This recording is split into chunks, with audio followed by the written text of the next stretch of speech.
Cry Machine Corps. I know! Inepa! We're here! Greetings. Where is the problem solved? I mean, I found the source of the malfunction, but now I have way more questions than answers. What? Why? The bot has the wrong core. It is not the one Aino installed originally, but the core of a clockwork mecha from Fontaine. It has the wrong core? Oh, so now we have to hunt down the original one? It's no big deal. The original core was just something I salvaged from a pile of junk. Believe me, it's nothing special. The problem is, this new core is really advanced. I don't even understand half of its functions. Really? Is that why it can talk like an Appa? No idea. What I can tell is that this core went through a massive explosion at some point. Almost all the modules are damaged, but I can't fix any of them. Wow! If even I know stumped, it must be really complicated. The core originates from Fontaine, but little is known about this technology. Without relevant knowledge, a breakthrough will take time. Yeah, but it's not all bad news. I managed to extract a useful bit of information from the data I could salvage. One word. Charred. Charred? Is that its name? I doubt it, but I'm sure it's important. It was stored in the deepest part of the core. That's the best protected part, which is why I was able to salvage something from there. The best protected part? In the event that my core sustained damage, that's where I would move all Aino-related data to keep it intact. Ah! Knock on wood, knock on wood! Your core is gonna be just fine, Inepa. Don't jinx yourself like that. I was engaging in a hypothetical discussion. Doesn't matter, you still gotta say it. Say knock on wood. Knock on wood. Like that? Yeah! Whew, that was a close one. So knock on wood so it won't get jinxed. Huh? Anyway, I bet there's other data preserved deep in the core too. Otherwise, this thing wouldn't be able to talk. And I'm gonna extract it all. Here, data, come to Aino. Man, this core is so mysterious.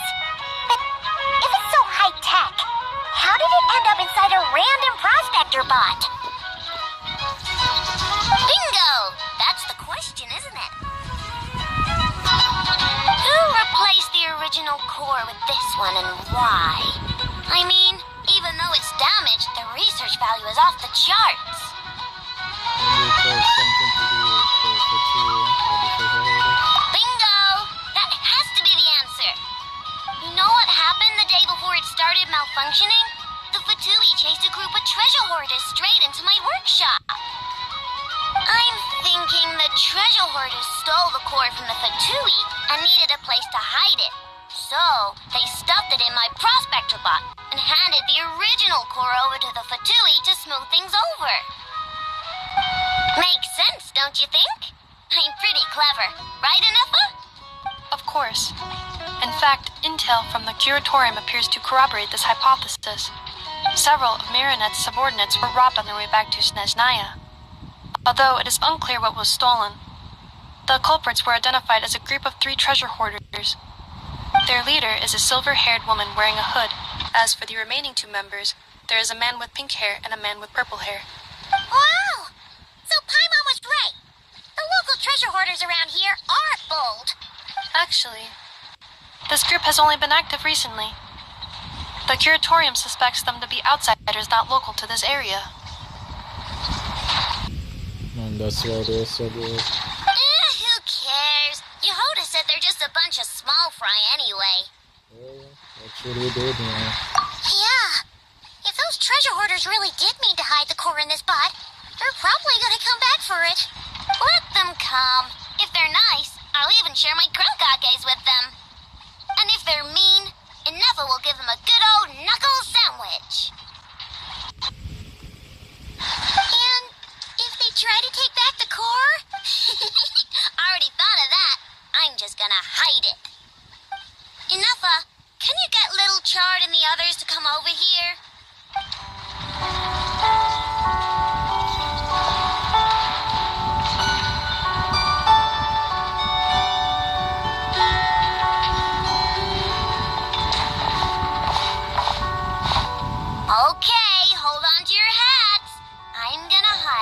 chard in a scrap prospector bot.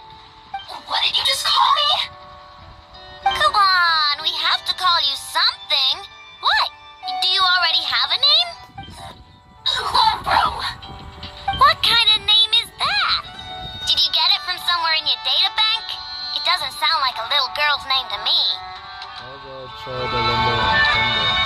Oh, so use Lombro as a last name. I kinda like it. Then it's decided. You're Chard Lombro from now on. No complaining, alright? You're stuck with it either way. You're the one who decided to hide out here, so from now on, you work for me.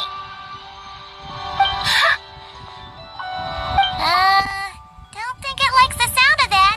Correction. This bot has no capacity to like or dislike something in its current state. Huh? Why? Because its core was destroyed 6 ways to Sunday. So, right now, its tone and mannerisms are all just a simulation of whatever data has been preserved. Like, remember how I found the word chard in the data? Well, if that refers to a person, then basically, little chard is just imitating their way of speaking. Oh, so that's how it works. Anyway, we can figure all that out later. First, we need to make sure little chard is hidden. Why don't you take the reins, Traveler? It's super cool. You'll see.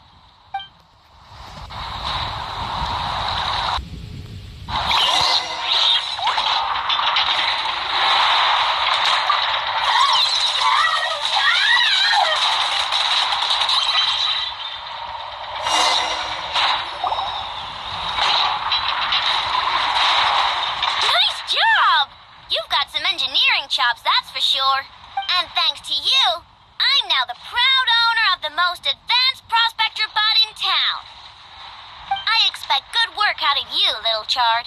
But don't worry, you'll be compensated. Like I care? We gotta do something about that temper of yours. Maybe a little flour on your head will soften you up a bit.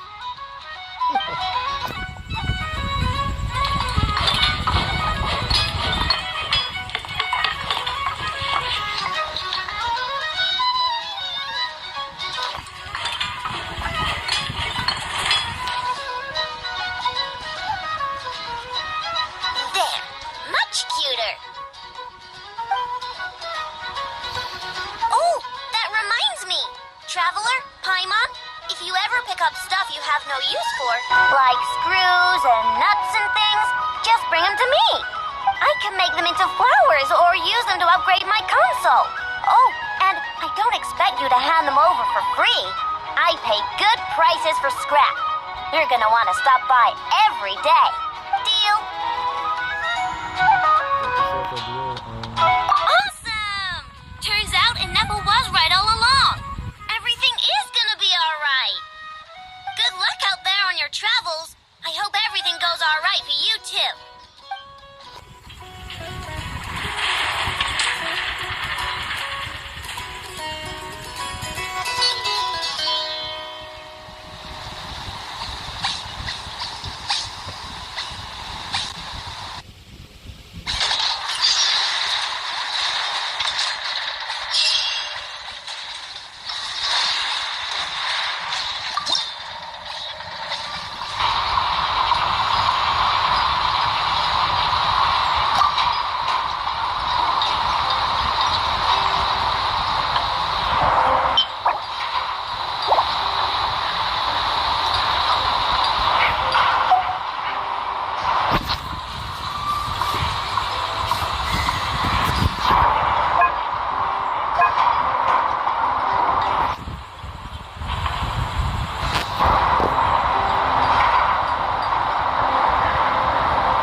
here, right?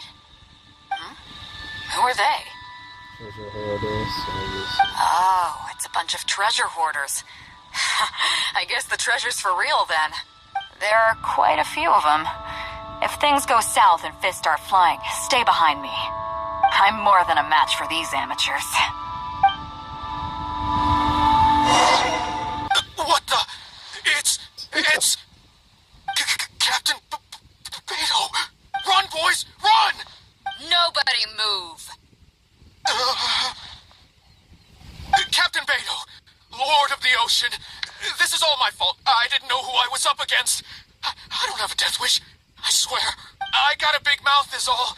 It's always saying things it shouldn't. I swear I'll wash it out with soap the moment I get back. Please, have mercy. Will you spare us? Well, spare them, at least. These guys are just trying to put food in their mouths. They'd never hurt a soul. If you need to take anyone, take me. Please, let them go. It was me that disrespected you. They never did and never would. Is that right? Fine. Seems like you've got a heart in there somewhere, seeing how you treat your crew. I'll let you off the hook this time. Get out of here! Thank you, Captain Beto. Thank you. Wait. Yes? What else might the merciful and mighty Beto require? This treasure's still up for grabs. The Crux fleet honors the rule of first come, first served. You found it first, so name your price. now she's just remembering about that rule. I can't have any rumors going. Apology for my foolish words. Please, take it. Please. Let me help you get onto the right track. If you want to mend your ways and put all this behind you, the Crux can probably arrange some odd jobs in the port for you. Oh, thank you, Captain Beto. On behalf of me and all my boys. Right. Let's see what we've got in here.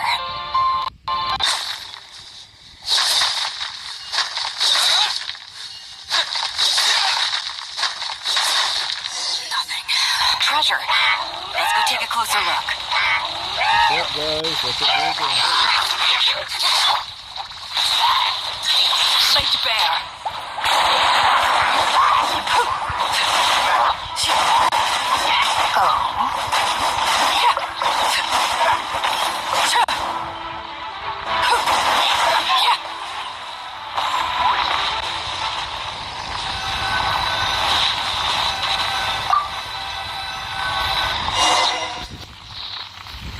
Nope, not here either.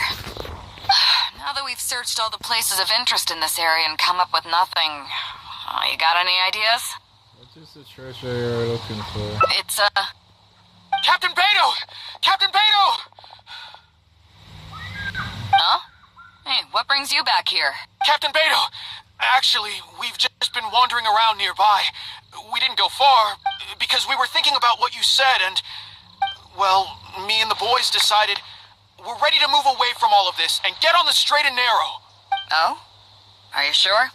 Yes, absolutely sure. Okay then. But I'll warn you right now, you won't have it easy. It might just be menial work in the port, but in the eyes of the general public, you'll be associates of the Crux. So there'll be a grueling test you have to go through before you can start. I understand. Truth be told, Captain, it's only because it's you. The mighty and honorable Captain Beto. If it had been anyone else, I don't think I'd have listened. And since you made us this kind offer, I'd like to ask, if I might be so bold, is there any hope at all for us to become full members of the Crux in the future? Even the tiniest shred of hope? Well, there's no place in the Crux for delusions of grandeur, that's for sure. But then again, everybody has to start somewhere. So, it comes down to you. If you manage to impress me and earn the respect of my crew, then yeah, nothing's impossible. Thank you, Captain Beto. Thank you 1,000 times over.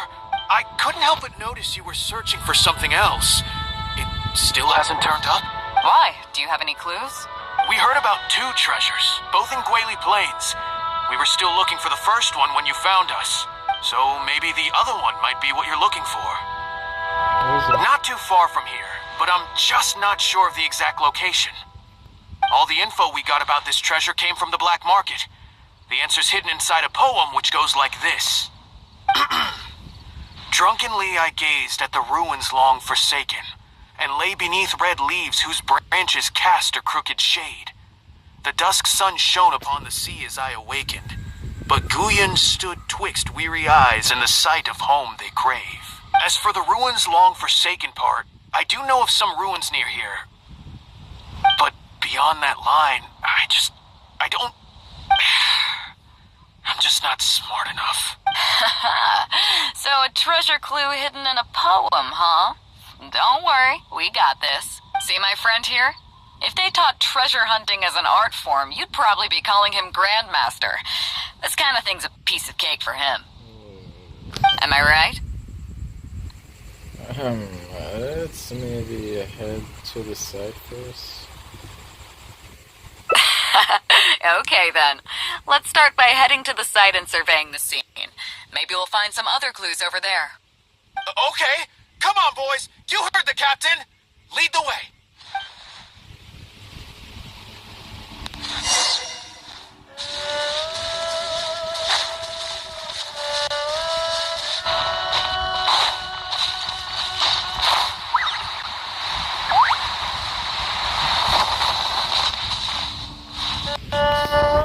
These are the long-forsaken ruins from the poem. Apparently they were once full of treasure.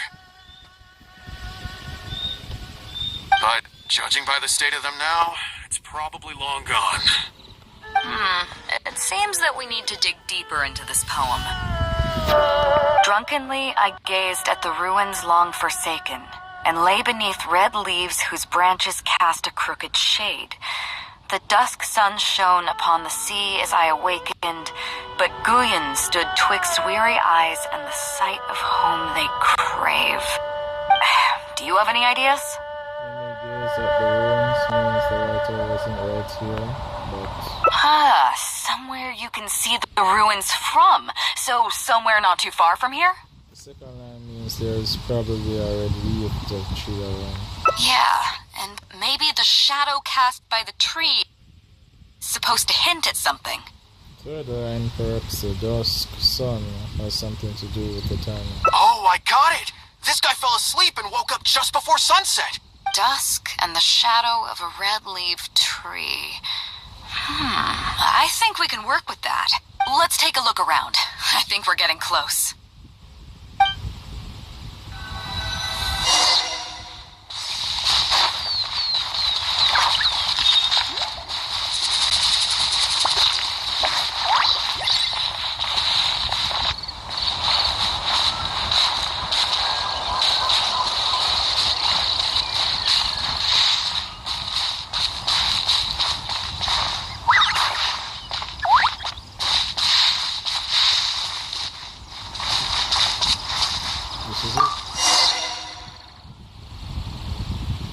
Found it! At long last, the treasure is finally in our hands. A check from the Northland Bank. You really came through. We found the spot in no time. Without your help, I don't think I ever would have gotten my hands on it. I was expecting it to be something original, you know. To us, this is just a check that you can exchange at Northland Bank for some Mora. But to some people, it's of huge importance. When I found the treasure map, it was tightly sealed inside a small bottle along with a letter. I'll let you read it for yourself.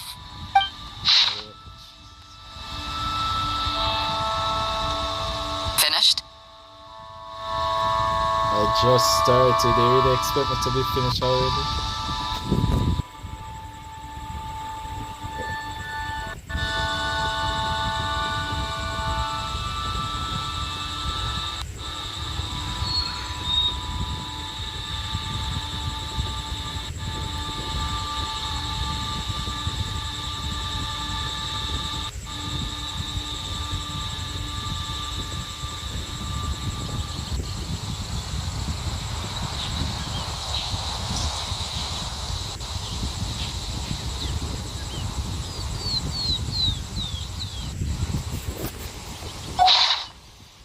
So it's the blind wish of a man who met a child with faith.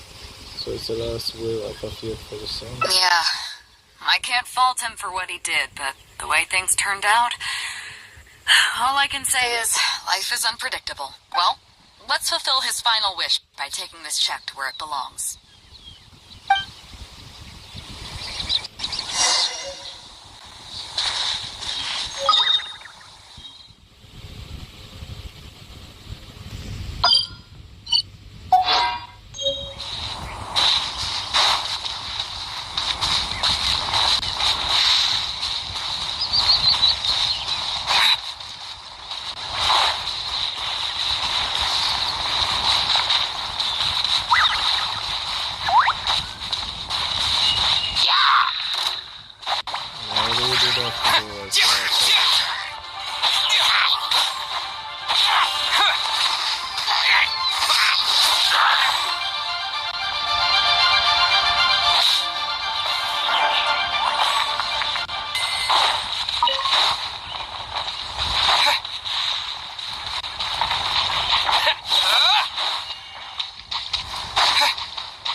Well, this is it.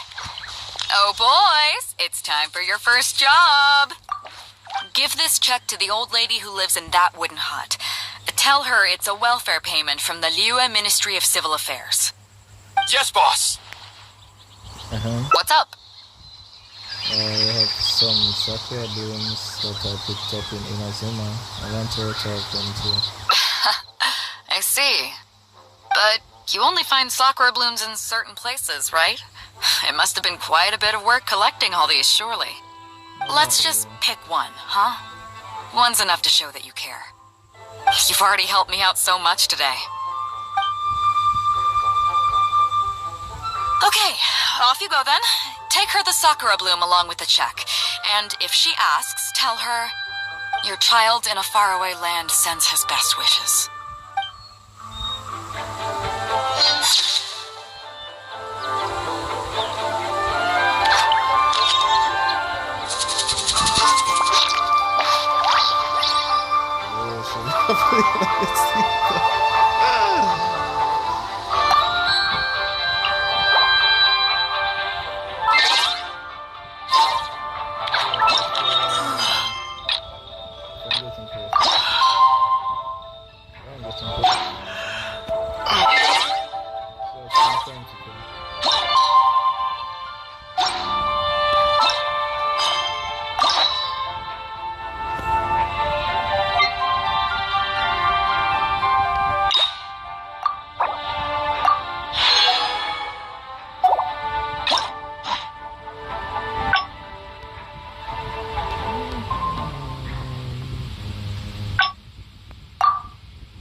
So after we dropped you off in Rito, we found a shipwreck nearby. Probably belonged to Inazuman pirates. Chingsa Village. I don't see the resemblance at all. How'd you come to that conclusion? Probably treasure hunters intuition.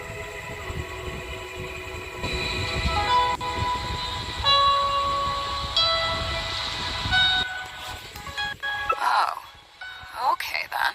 I'm definitely a rookie at this. But your word's good enough for me. Time for a trip to Chingsa. You're coming with me, of course. I'll need you to help me zero in on the specific location once we're there.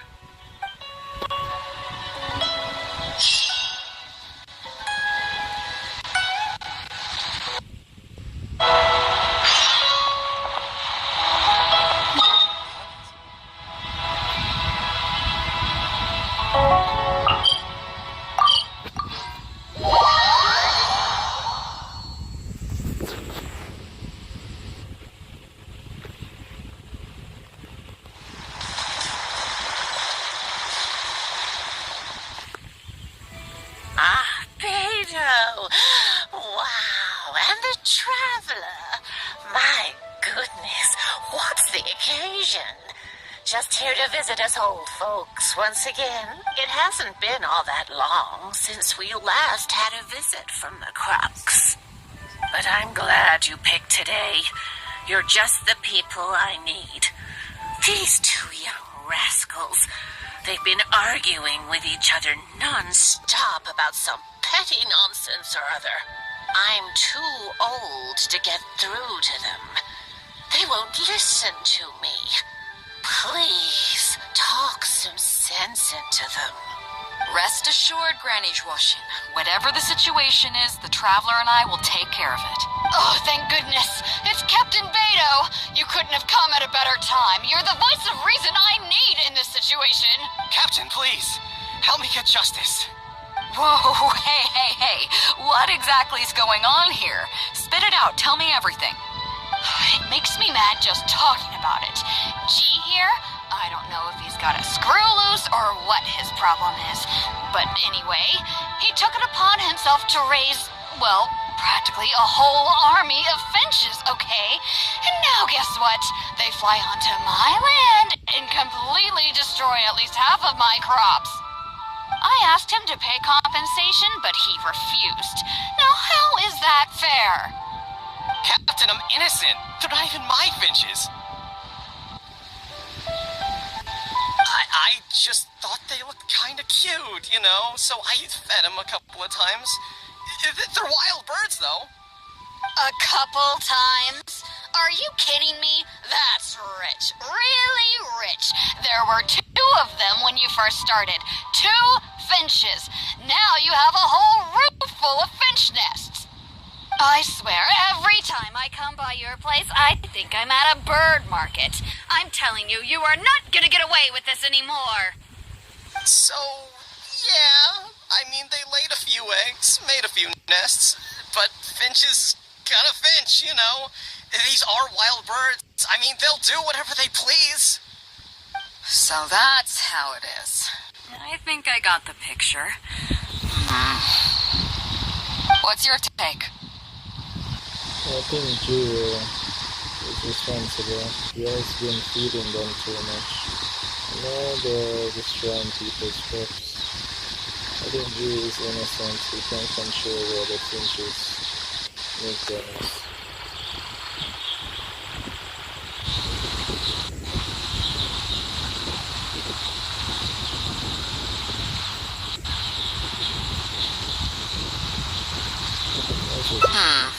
Fair point.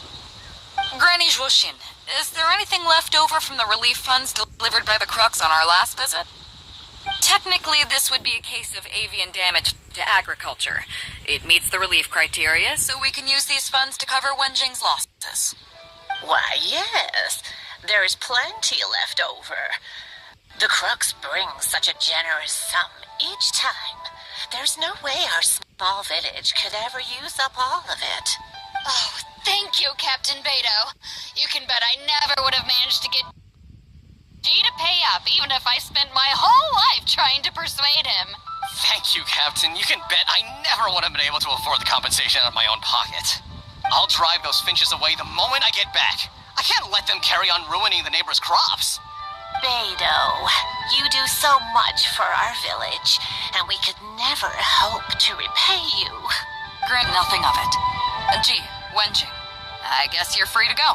Captain Beto, you're here. Pops Shang, it's been a long time. How have you been? Don't get me started. I've been having some real trouble with that neighbor of mine, Jen. We keep having the same argument, and it just goes nowhere. I heard you were in the village, so I rushed over to seek your help. What's the issue? Oh, come with me. You'll see. Let's go find Jen and clear this whole thing up, face to face.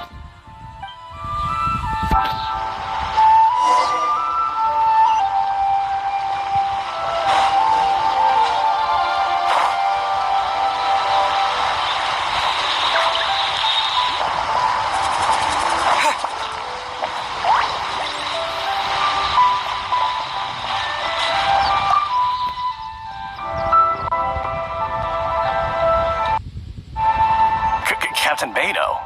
You're here. I heard that you and Pops Shing had a little misunderstanding. So, what's up? Tell me about it. Gen planted a tree on his property a few years back. I had no issue with it at the time. It's just a tree. But a few years on, it's grown taller than the roof of my house.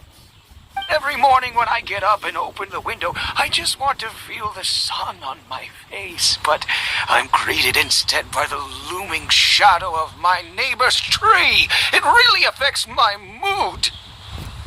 I asked Jen to cut it down so I could get some sunlight back on my property. But he said no. It's like he's done this on purpose just to drive me crazy. Captain Beidou, you gotta believe me. I didn't intend to block the sunlight, but there's nothing I can do about it now. It's not just any old tree, you see. That tree was planted there by my late father. Not long after he planted it, he passed away. And just before he passed, he left me with some parting words. He said our family's fortune was inauspicious and we needed something to suppress the bad luck. That's what he planted the tree for. How can I just chop it down? I'll be honest, I spent a few years studying in Liyue Harbor, so I don't actually share his superstitious beliefs. But still, that doesn't change the fact that this was my father's dying wish. Okay, I think I'm all clear on the situation. What are you thinking? I don't think it's fair for Pops Jing to suffer over this. I think Ren deserves some leniency.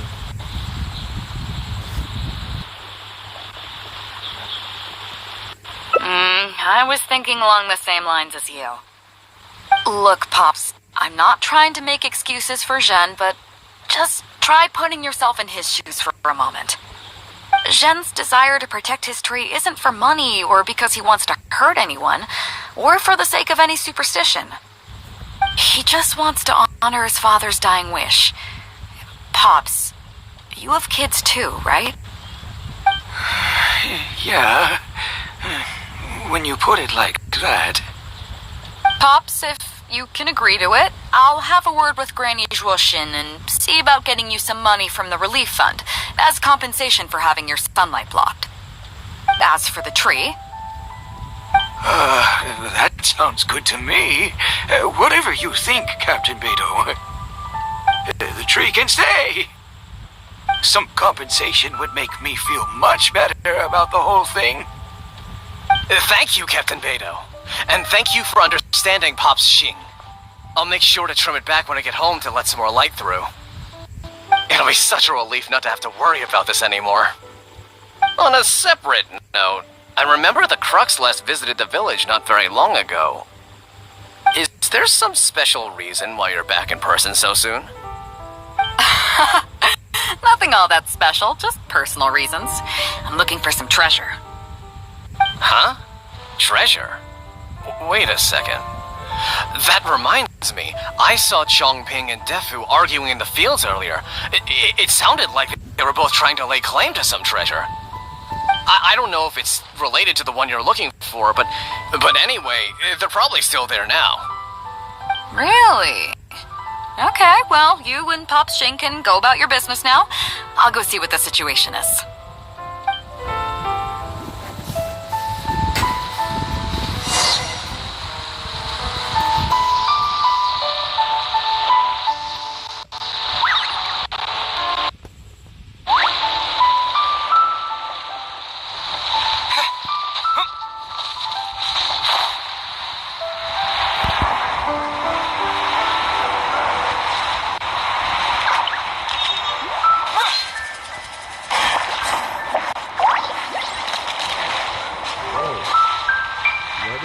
Birds are allowed. Every time I kill the birds, that was not my intention. Think what good meats get us.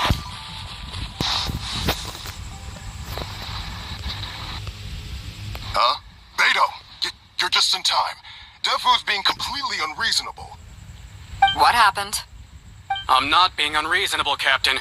I got Chongping to help me plow my land because it's the busy season. And then, what do you know? He plows up a treasure chest. Way I see it, It's my land, so the treasure belongs to me, right? I think it's a pretty clear-cut case. You say that, Defu, but what you're forgetting is that I came to help you plow your fields out of the goodness of my heart, and you haven't paid me a single mora. It was also my plowing that turned up this chest. However you cut it, surely I'm entitled to at least some of the treasure. Oh, that's a good point. The domestic drama just keeps coming today. What are your thoughts? And you're always asking me for the solution. I know a legal expert. I think she is better suited to handling this kind of stuff. He's talking about Yanfei. Don't have your cuts. You should be the one making the call. I'll just let Beidou after her. Okay, I think I'm up to speed here. If you two really want to take this further, I can get a legal expert from Liyue Harbor to adjudicate. As for the costs, I'll cover them. What do you think? Neither of you seems thrilled about this course of action. Okay, so, plan B. I'll be straight with you. The reason I came here today was to look for some treasure. Chances are it's hiding right there in the chest you're both fighting over. So, how about you two stop fighting over it and do me a favor by handing it to me? Of course, I'll be indebted to both of you. If either of you ever needs anything in the future, the Crux will not hesitate to lend you our support. Captain, you're far too kind, really.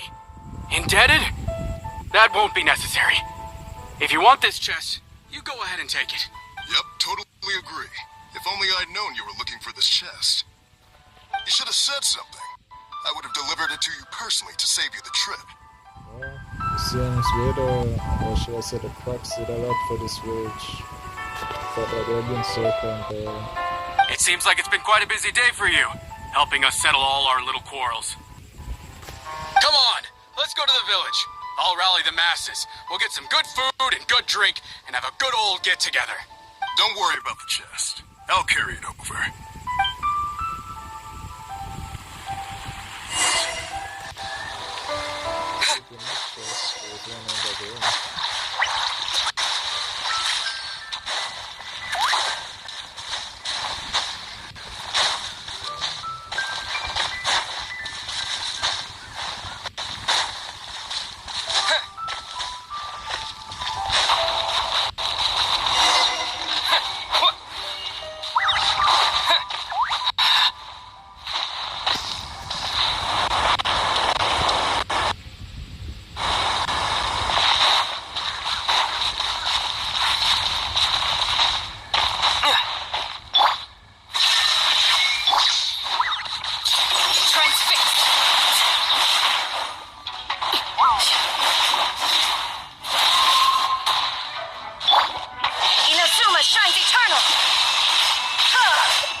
From this world?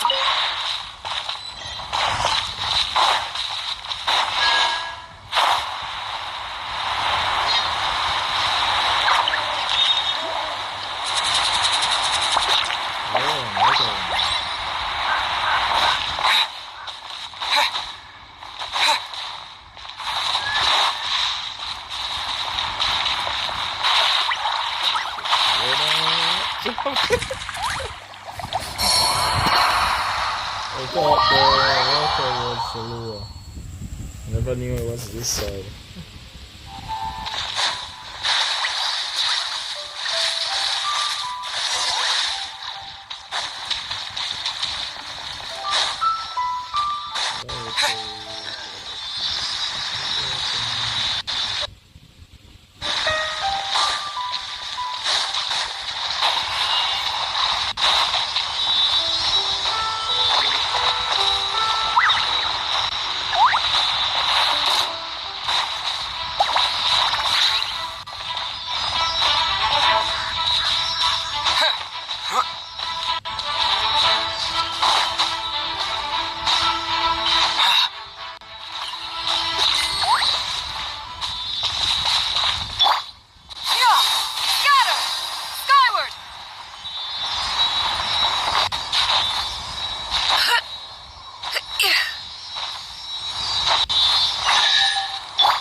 close.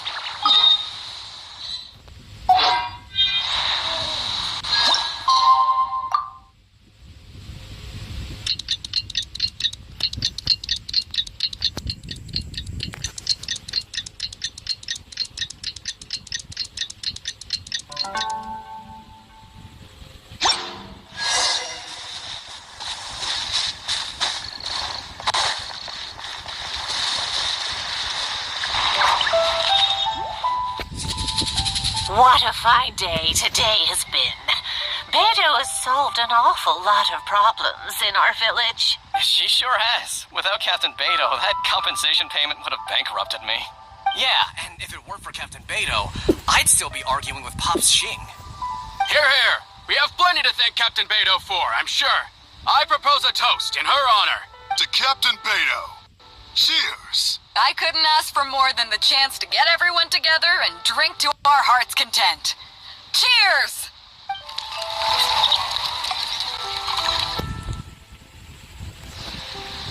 That really hit the spot. Want to get some air? The view in this place is pretty good. We can take a look through the contents of that chest while we're at it. Chongping placed it by the water wheel. Are you sure you haven't got too much to drink? Are you kidding? Beto can handle her liquor. Come on, let's go.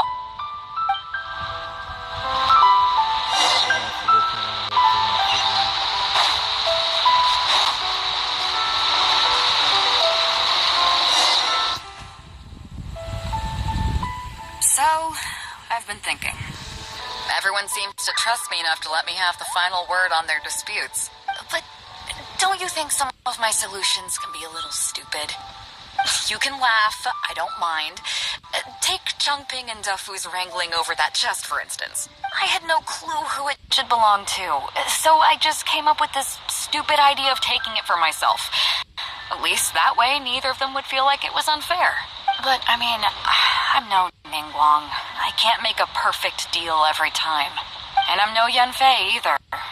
Not all my judgment calls are going to be 100% fair and square. I am Beto, and my strength is in trading favors. So the captain of the crux just hangs out favors to everyone all the time. You think I should be more selective?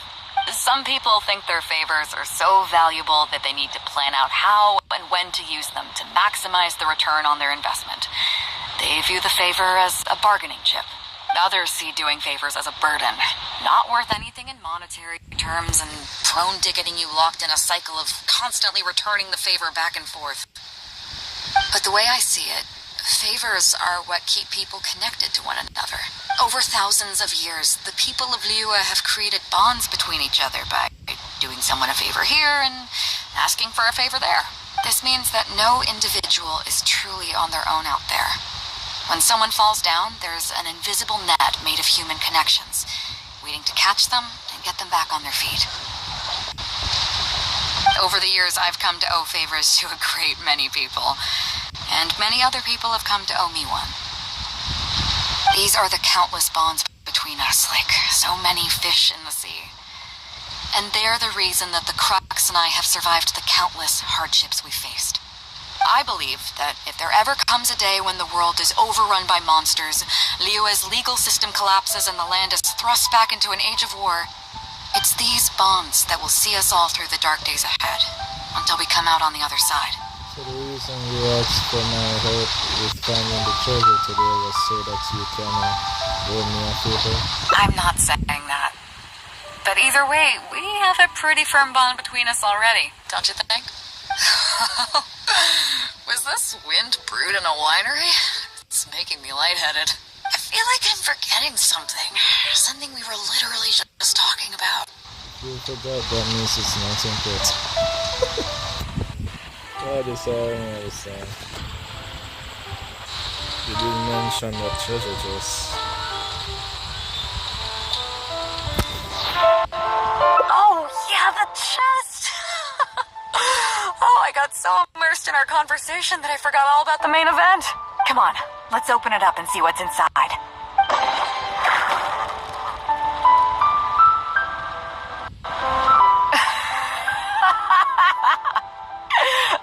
Oh, that's it? A whole lot of nothing? It's not exactly what I was looking for. But you know what? I don't care. The fun part was going on a treasure hunt with you. Come on, let's get back to the party. Tonight, we go big before we go home.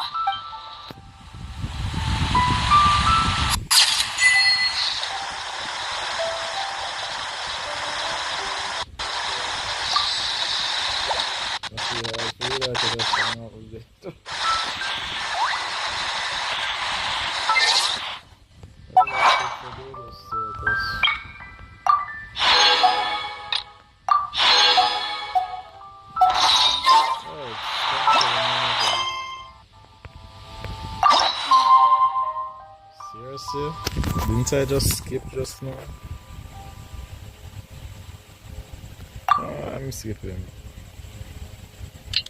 So I'm pretty sure I just skip. I know you guys want me to skip just because I started another Archon. No, I should say another quest. Another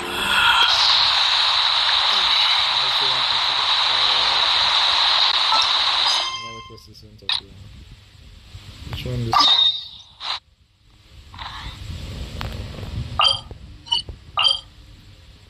I don't remember this quest, but it's another.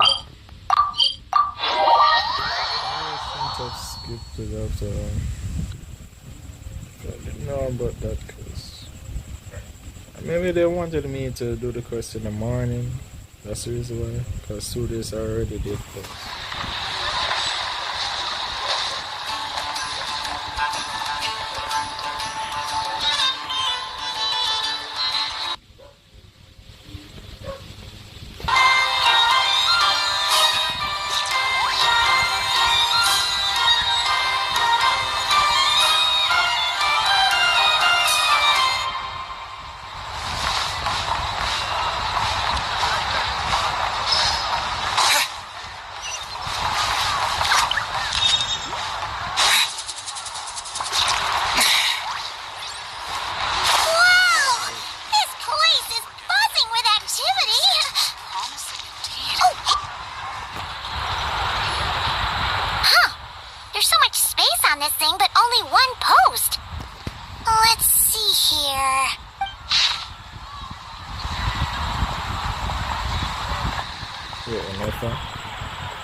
We should still head over and check on things, just in case. Well, let's expect a more to reaction.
Does that mean she really ran into trouble she couldn't handle? Ah, Paimon and the Traveler are the first to arrive.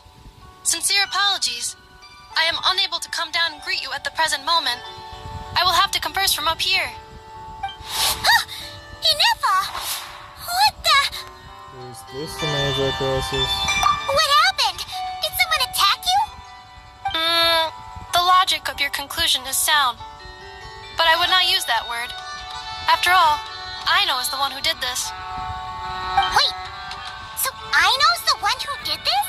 Before you hush yourself to this, get an Good idea.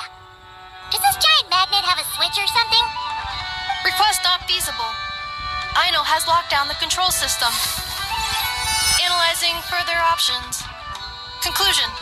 The priority level of certain rules must be lowered. Decision.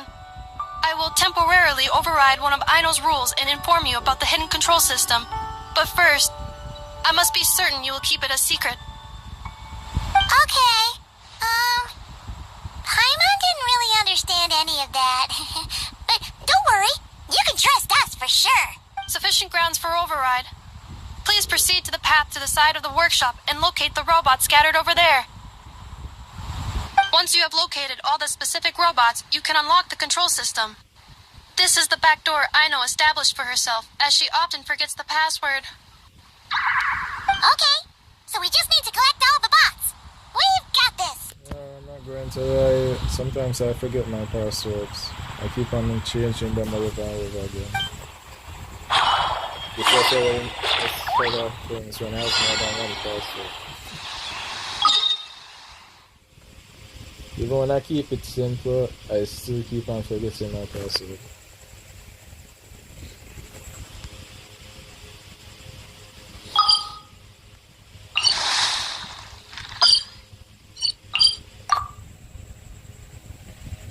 The airport's currently disabled. Wait, what? Why?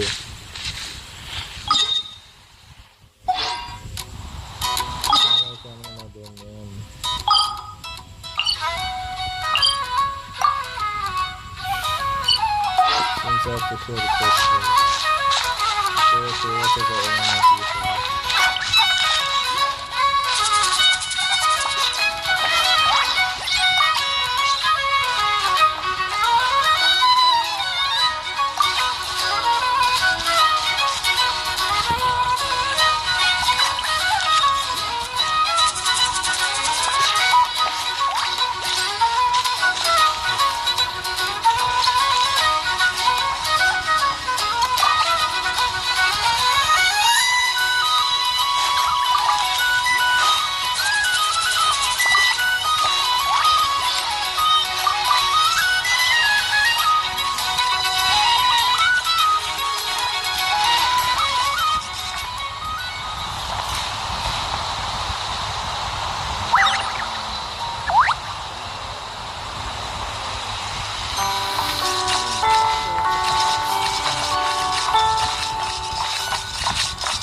Detecting companions in need of help.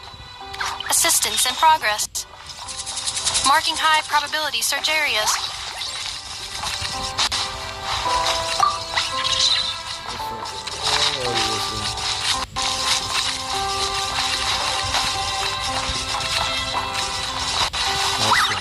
Wow!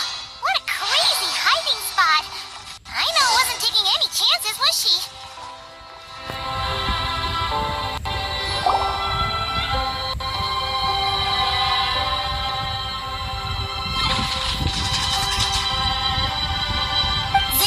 Mechanical claw backup control system now online. Enter a command. Shut down the things up mechanical claw. Command confirmed. Shutting down Zings Up Mechanical Claw number 1.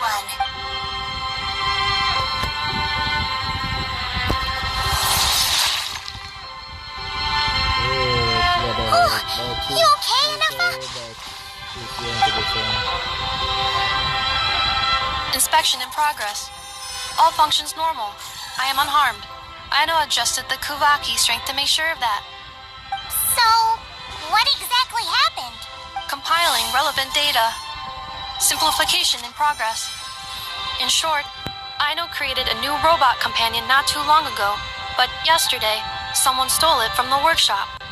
Oh, that explains it. So this is the major process. I used that term because Aino intends to unleash the force of her entire fleet of combat robots against those suspected of the theft. What? If Aino manages to use her genius for destructive purposes, all of Nodcry will be facing a crisis the likes of which has never been seen before. When I attempted to stop her, she trapped me with that device. Fortunately, I was prepared for that possibility, and was able to post a request for help in advance. Oh, you mean that notice board in the middle of the square? Correct. According to my calculations, posting that notice had a 94% chance of success, much higher than all other plans. Yeah, it was pretty hard to miss. Fortunately, you arrived just in time. Aino and her robot fleet should still be at the workshop. Please follow me. You got it! Lead the way!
Has already exceeded normal levels this month, but given the present situation, are either of you carrying anything sweet with you? We're talking about desserts all of a sudden. Desserts are the only thing that can get Aino to calm down, and I've already used up the allotment I had prepared. Okay, what's with the staring? Paimon's not one to leave leftovers, you know. Please. Of course I'm not used to one. Fine. Paimon does have something she was saving for later. Aino, why don't you calm down for a second and have some dessert? Oh, still treating me like a kid, huh? At least it worked.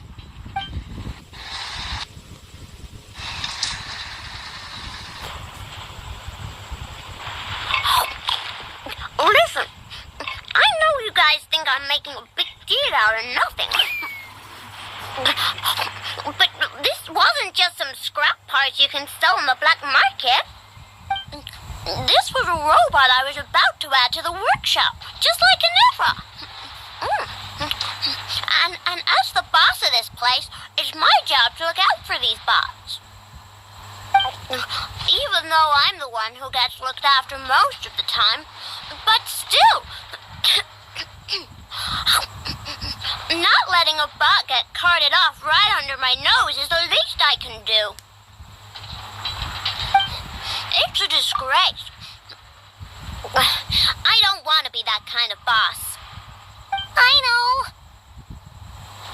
You none of us think you were making a big deal out of nothing. Really? But rushing into action often just makes the situation worse. We can come up with a plan together. We'll help you get Crumb Clink's 70% sweet back safe and sound. Thanks. And, About earlier? I'm sorry, Anafa. Phew. Looks like the military escapade's on hold for now. Let's go back to the workshop.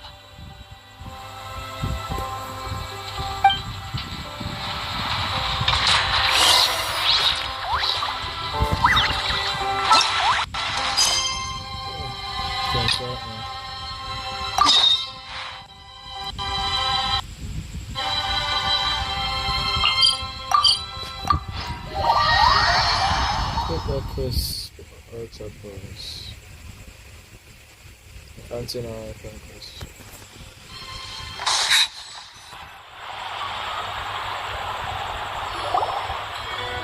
The Wild Hunt assault on Star Sand Shoal, you mean? Huge wave. First I've ever seen of that size. Good thing it was so brief. No, I mean there's been another to the north of Nasha Town. What? How many does that make in the last couple of days now? What are the Lightkeepers playing at? Can't be helped. There are only a handful stationed on our side in the first place, and the cannon hasn't been fixed yet either. They've been strained to breaking point for a while now, I'll bet. I'm bugging out if this goes on much longer. And here you all told me this was a good place to do business. Fool me once, I say. Hey now, this could be our big break. My second eldest brother made his fortune off Wild Hunt attacks, you know. Come on, let's get moving. There won't be anything left for us if we're late. Left for us to scavenge. I did hear about an overturned cargo vehicle over there. Hey.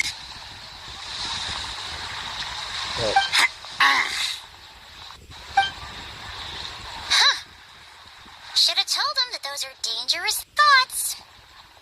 Although the early ones thinking about that. Guess you're right. Even if we solve this Wild Hunt problem, they'd probably just jump headfirst into some new danger if they thought they could earn some quick mora. Some self-reflection might not be unwarranted, you know? Paimon will have you know that when it comes to staying out of trouble, greed and cowardice make the perfect match. Should we really be proud of that? Still, the Wild Hunt's been getting wilder ever since we foiled that mysterious Phantom's plan at Star Sand's Shoal. Two of them seem closely connected, and that Phantom may very well attack again, even though we know almost nothing about it. In fact, where would we even begin with such an investigation? Hey look! I know an Anafa are here in Nasha Town! Oh, considering what those people said earlier, do you think they're here to fix that cannon up?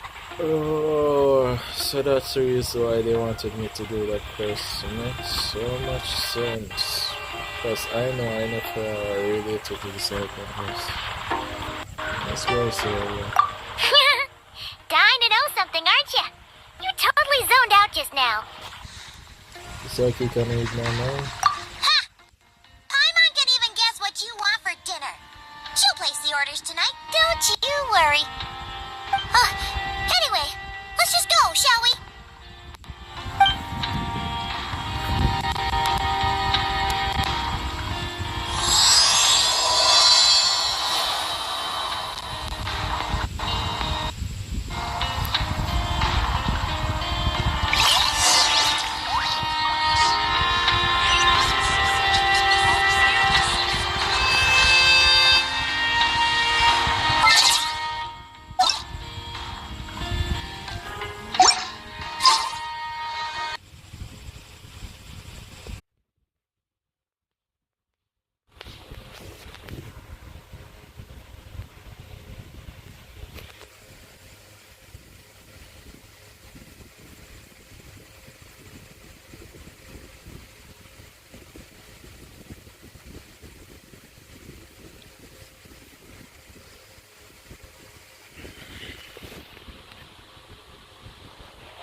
identified.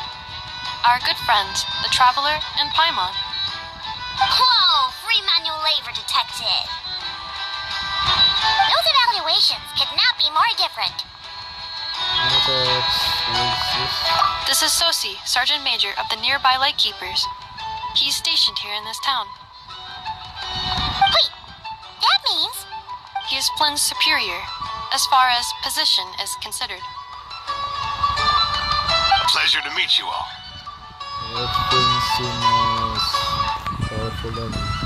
This is the Traveler and Paimon, friends of ours. They're experienced adventurers who are new to Nodcry. Hi there!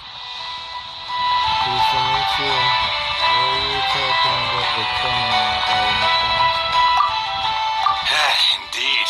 The sooner we can get it firing again, the quicker we can ease our current predicament.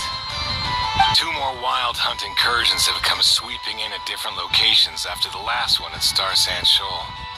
Our manpower is already stretched as it is. This is more than we can handle. Hasn't Flint's gone back to your HQ to ask for reinforcements? When will they arrive? Huh. Has he now? Yeah. That's what he said he was gonna do anyway. He hasn't contacted me about that yet. As per standing orders, he should be leading a team to root out the wild hunt. But I haven't received any reports for a while now. Well, he does act outside the remit of his orders sometimes. I'm his superior, yes, but I wouldn't say I have much control over his actions. So, he made the call for backup on his own initiative? Hard to say. Contacting HQ is a tricky business. I should know, I've tried. They either refuse my requests outright or end up dragging their feet.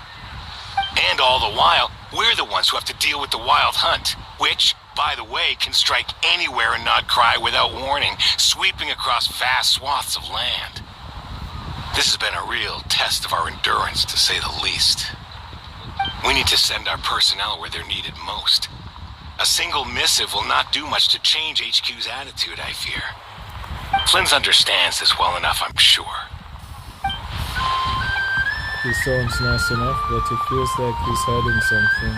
This all sounds like a smoke screen. We usually sort our foes ahead of time into ones that our rat Nikki will take care of and ones that we'll target using the cannon.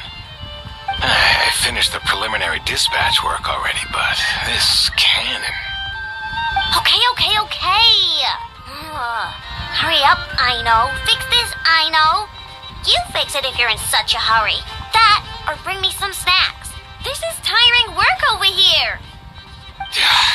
Could you at least tell me how long we'll be delayed? We're way past our scheduled firing time. Well, that's your fault for firing too often recently. Machines get overworked too, you know. You could try thinking about their feelings for once, maybe. Sorry, what? A machine's feelings? In layman's terms, this refers to wear and tear. As such, a machine is more liable to fail the unhappier it becomes. The exact probability here would be... All right. I'm not good at this stuff, I know that. But let me stress that we Lightkeepers are the primary financial backer of this cannon. And our backing does cover the fees for subsequent repair and maintenance. And I'd say that was a good deal for you. You should thank the Krumkake craft shop. That means me, by the way, for making you such a huge and powerful weapon for such a measly price. Do you even know how much it would have cost you if you bought all the parts legit and fresh off the assembly line? Reminder, your future snack budget will have to be halved without the long-term commission payment, I know. Calculating a viable and cheaper option. Lavender melon candy. What? No! Absolutely not! Let me think, all right? It should take maybe 3 more hours? Wouldn't this place be crawling with more monsters than there are fungi in Sumeru by then? That might not be the concern you think it is. The monsters of the Wild Hunt are only active in the immediate vicinity of its attacks. They will not spread any further, on their own initiative at least. We Lightkeepers will also keep an eye on those areas, both to monitor the monsters and to prevent people from entering the cannon's blast radius. That said, I'm afraid I can't wait 3 hours before dispatching manpower to the locations that the cannon won't be firing on. And here's where my need for manual labor comes in. There are some checks I haven't finished yet, but with your help, I can get the repairs done sooner. Wait, but we don't know a thing about this stuff. How much help will we be? You'll be fine, trust me. Just take this. Oh, and this. Whoa! This book is so heavy! And what is this? You can use Beep Boop Pizza to run diagnostics on the cannon. It'll tell you what to do. And this book will help you understand Beep Boop Pizza. This cannon was built using more than 50 components from different factories and manufacturers. Aino has bound the manuals into one volume. Also, please note, the device's name is Birgitta. So, it's manuals all the way down, huh? Yup. And if you're quick about this, we might just cut our time to fire down by a whole 2/3. We'll do what we can. I'll go with you. Nice! So you'll check the outside and Anefa inside. Come find me in the control room once you're done. Cool? Cool. Instructions received. Please go about your work seriously as well, Aino. No snacking while I'm away. Hey! A little snacking will also improve my efficiency by 2/3.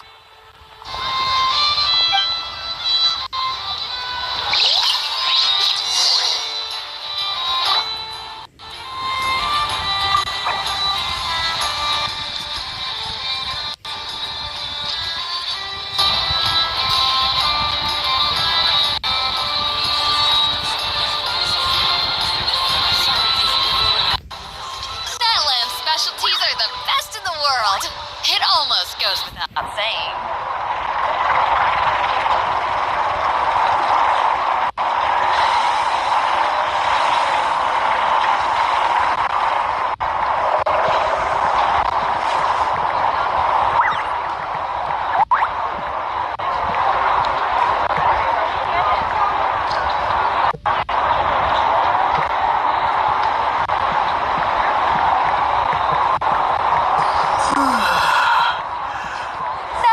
Specialties are the best in the world. It almost goes without saying.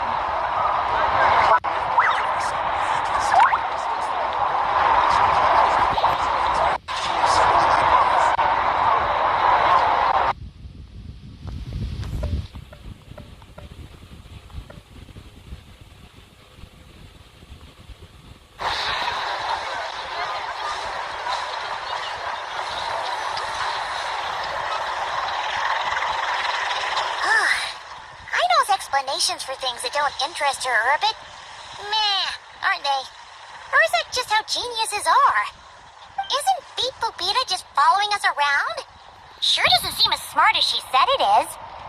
How are we even supposed to know what to check? We may not be the experts yet.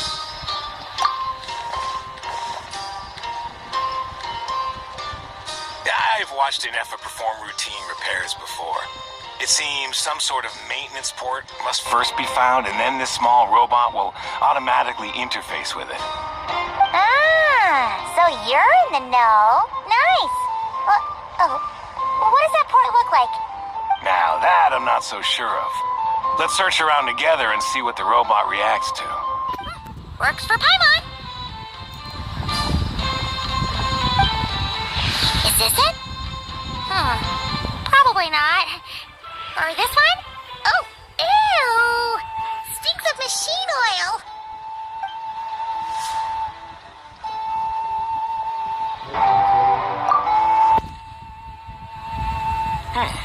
That thing over there looks promising.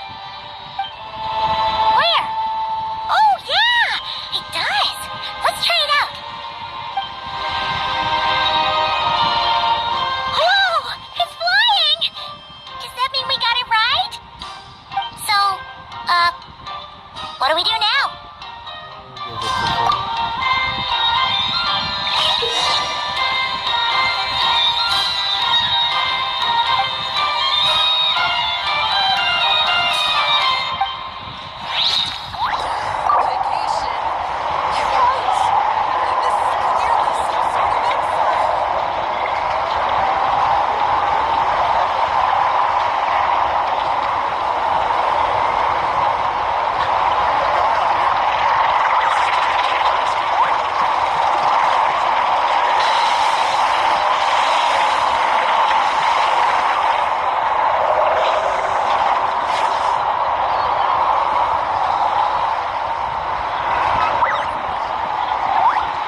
out right away.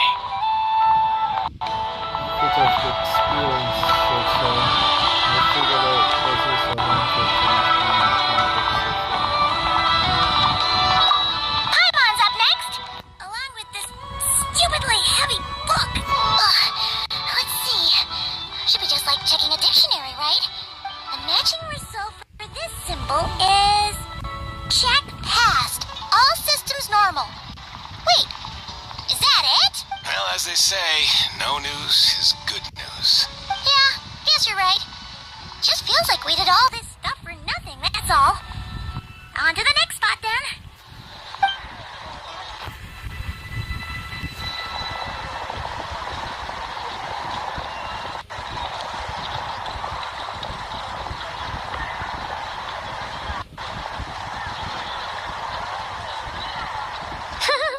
Paimon's getting the hang of this now. It's this thing, right? And this time... Huh? Why are you angry? Oh. Huh. Looks like its expressions are also prompts of a kind. Which page is that on? Oh. We need to take note of the order in which its eye colors change. Purple, red... Hey, slow down! Paimon didn't catch that!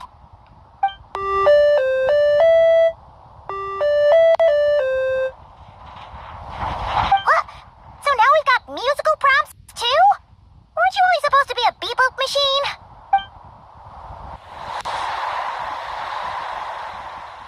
Alright, one final stop. This was quite a trip, huh? Agreed. I must say, you two have a talent for maintenance work. A bit shaky at points, but not bad for your first job. Heh. Good eye. Paimon's the real deal when she deals for real, you know. Really, I'd have liked to share the load, but you were really getting into it, and I didn't want to interrupt. Ugh. Couldn't you have mentioned that earlier?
Still, it's impressive how you figured things out right away.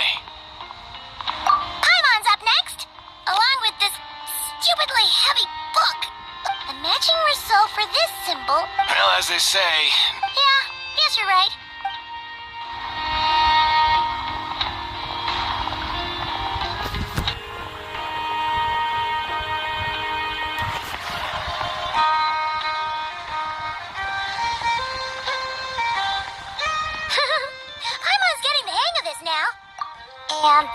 time... Huh? Why are you angry? Oh. We need to take note of the order in which his eye colors change. Purple, red... Hey, slow down! Paimon didn't catch that!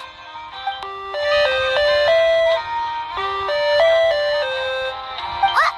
So now we've got musical prompts too? Weren't you only supposed to be a beep-boop machine? Alright, one final stop. This was quite a trip, huh? Agreed. I must say, you two have a talent for maintenance work. A bit shaky at points, but not bad for your first job. Good eye. Paimon's the real deal when she deals for real, you know. Really, I'd have liked to share the load, but you were really getting into it, and I didn't want to interrupt. Oh, couldn't you have mentioned that earlier? Oh, stay beside them.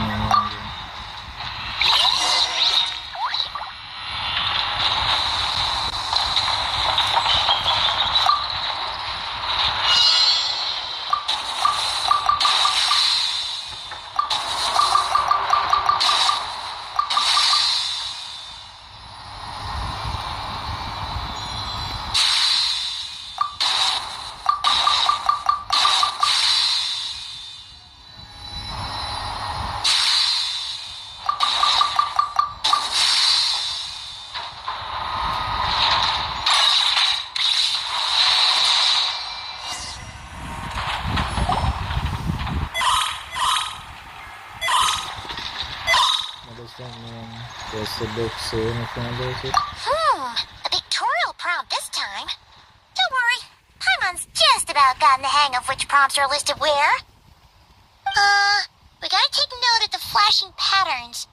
1 yellow flash, nothing for 2 seconds, then 2 yellow flashes means the components here are overdue for regular maintenance. Maintenance is a high priority task. The device will be rendered inoperable until it is complete. Switch Beep Boop Beta to input mode to send out a signal to unlock components. The description of input mode isn't on this page. Ugh, more page flipping. Phew, that was a real struggle. Well, Paimon needs a break now. Yeah, good work indeed. But it seems this input mode requires some additional work to operate.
Looks like we're all good. We can remove this thing now. No clue, frankly. But whatever. I got a feeling we've all given up trying to figure this cannon out. I'll go get the replacement component. We should be done once we pop it in here. What do you think? Maintenance work's easier than running errands, wouldn't you say? That's for sure. We're counting on you, Sosie.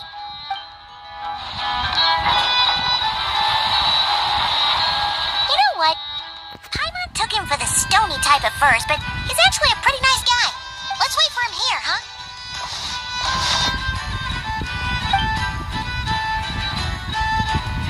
Are your tasks complete? Yep. Sosie's gone to get the replacement component. We'll be done here once we put it on. Allow me to check against the recorded data. Yes. This component is approaching its replacement deadline. The cannon will generate immense recoil when fired. If this is not controlled, the firing platform will become misaligned. This part is designed to anchor the cannon and ensure accuracy when aiming. Huh. So, if the cannon isn't fixed in place, will it start spinning around like some kind of massive firework? A novel analogy, but an apt one. The large-scale damage that might follow would be undesirable by anybody's standards. This component is currently easily damaged. The materials are not up to par, and there are still some design flaws. But Aino and I are working to improve it. Estimated waiting time remaining 7 minutes. Would you like a crumb-kake? Yeah! Dessert's just the best after a hard day's work. Certainly. It will be ready shortly. Observation. Freshly baked crumb-kake results in the most efficient improvements upon human happiness indices. As such, I activated an internal heater before starting repairs. Thanks for the treat. Aino's lucky to have you. Thanks for the food. Thanks! Things went great over here, too. So, as we agreed, I'll have the cannon up and firing in no time. Understood. I will inform the inhabitants of Nasha Town and have them make preparations for the shock and noise that will inevitably ensue. And I'll inform the Ratniki stationed around Wild Hunt anomalies to make sure they fall back in a timely fashion. Thanks for your kind assistance. I better make a move. Ratniki from other sites should have sent reports back here, and I'll need to sort them out promptly. Righty then. See ya! Bet this huge cannon's a real sight when it fires. That is correct. A huge crowd tends to gather on its own accord on such occasions. Pure, bright energy rays have never failed to inspire obsessed admirers. If you are interested, you can come back later to behold it in all of its glory. Sure. We did help fix it after all. It'd be weird if we didn't want to see it in action. There is another thought, but before that, I'd like to investigate the Wild Hunt first. Oh yeah! Wonder where that strange phantom went. Never mind what it's doing. Let's try our luck at the flagship. See you later, guys! Just be sure not to miss my masterpiece in action.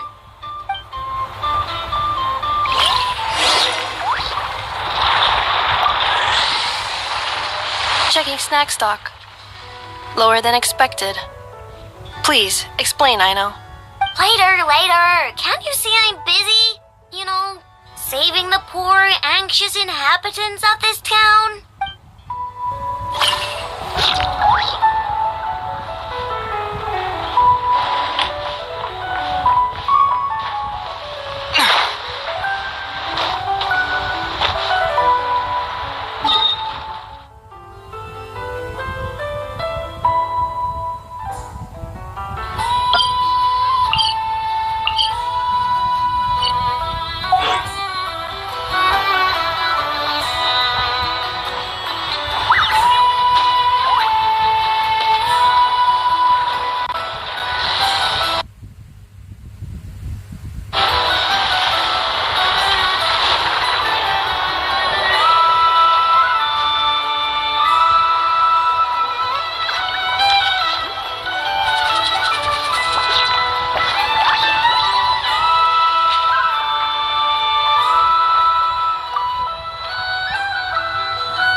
people here now.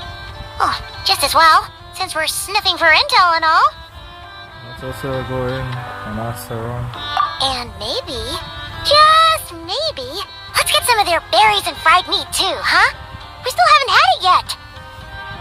Now you show your true motives. Oh, come on. Why so uptight? Excuse me, are you guests? If you wish to return to your room while the banquet is on, please use the side door. No, we're not heading back to our room. Are we not allowed in here right now? That is correct. Only those invited to the banquet may enter. Our goal is to ensure that our regulars can enjoy peace of mind and comfort, so that they can speak freely with one another. How does the one get invited in? Familiar with our ways already, I see. But here in Notcry, channels hold equal value to Mora. I am but a lowly employee, so you'll have to forgive my inability to help in this matter. It's fine. Can't be easy being you. Looks like we'll have to switch channels then. And I know just the person. Never, right? The Curatorium does seem to already have an amazing intel network up and running. But if we ask her straight up, she'll likely squeeze us for all we're worth. Good point. Let's not be quite so hard. Ooh! Paimon's got a plan! Llama got Never to help her prep some medicine, right? We'll be heading to Hisi Island later anyway to ask Llama to help us use the moon marrow. Couldn't we deliver the medicine while we're at it? If Never doesn't mention a payment, we can cash her services in as a favor. If she does, then we can use it to haggle. A cunning pun if ever I heard one. The thought of Mora made it worth the effort of thinking up. Come on, let's go! Oh, it's better I get to see my friends.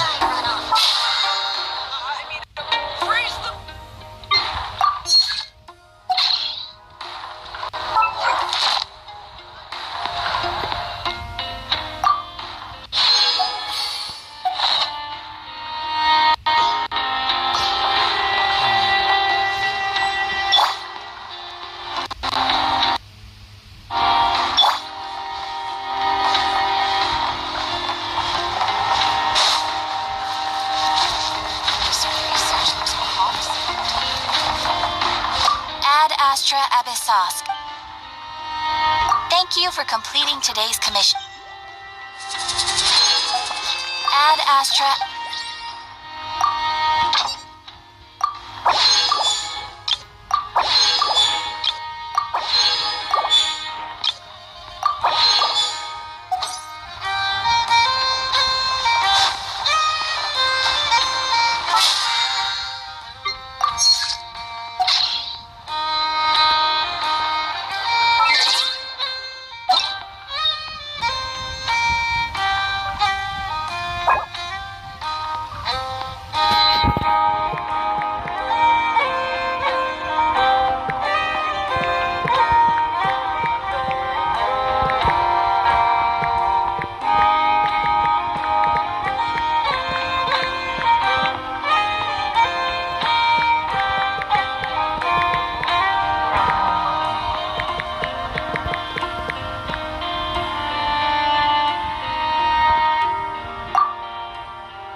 Get me some alpacas. Once they've hauled everything over to Snezhnaya, make a little extra by selling their wool.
some alpacas. Once they hauled everything over to Snezhnaya, make a little picture myself.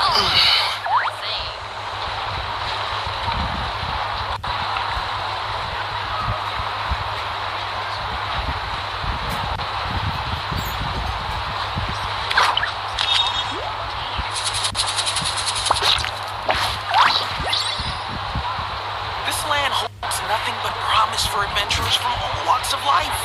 Wouldn't you agree? I better get me some alpacas. Once they hauled everything over to Snezhnaya, make a little picture myself. Metalab specialties are the best in the world. It almost goes without saying.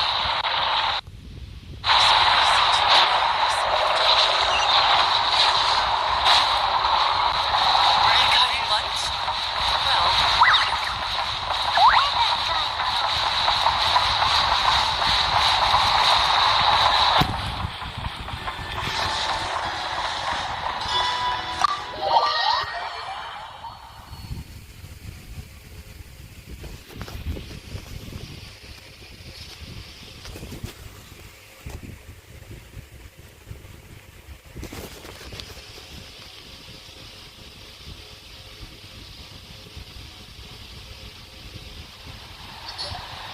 Hey, Black Cat, we're here.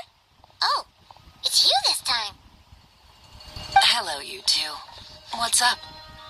Not much. Just here to say hi.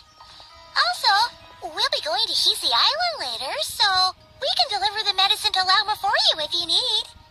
How thoughtful of them. Bet they want something from me in return. Damn, she's so good. She already know what's coming. Well, the faster the delivery, the better, naturally. And we're lacking free hands right now, so that would be a great help. Yehoda's gone to get the medicine, and she should be back any moment now. If you have nothing else to do, feel free to wait here. I'll have someone bring you some snacks. Don't mind if we do then. Thanks. Yeah, I seem busy. What's the occasion? Let me guess, the violent. Oh yes, I'm sure you've all heard about what's going on. Nasha Town's in turmoil, and right now everyone wants intel. Whether it's to strike it rich, save their lives, or escape whatever predicament they've found themselves in. Ah, so you're busy making Mora. How nice. It's not all good news, I'm afraid. We're stretched so thin that our clients have taken to competing for our services via auction. The price for taking priority slots has all but skyrocketed. In other words, we've had to suspend free intel handouts for now. She cornered us right away. Did she guess what we really wanted from the start? Snorkel in half. Is there anything we can do for you then? If there's anything that worries me right now, it's the wild hunt. It affects everything we do, yet the number of people who can ensure cargo safety in the face of such a threat is vanishingly small. Huh? That doesn't sound too hard. If you need something delivered, hit us up and consider it sent. Is that so? But... No. Forget I said anything. I mean, you're great heroes. How could I waste your precious time on trifles like these? As a matter of fact, there is something we'd like to know. Is there now? You should have said so sooner. Far be it for me to extort you, of all people, for intel. But seeing as you so kindly made me an offer, I suppose I'll accept. What's there left for us to say here?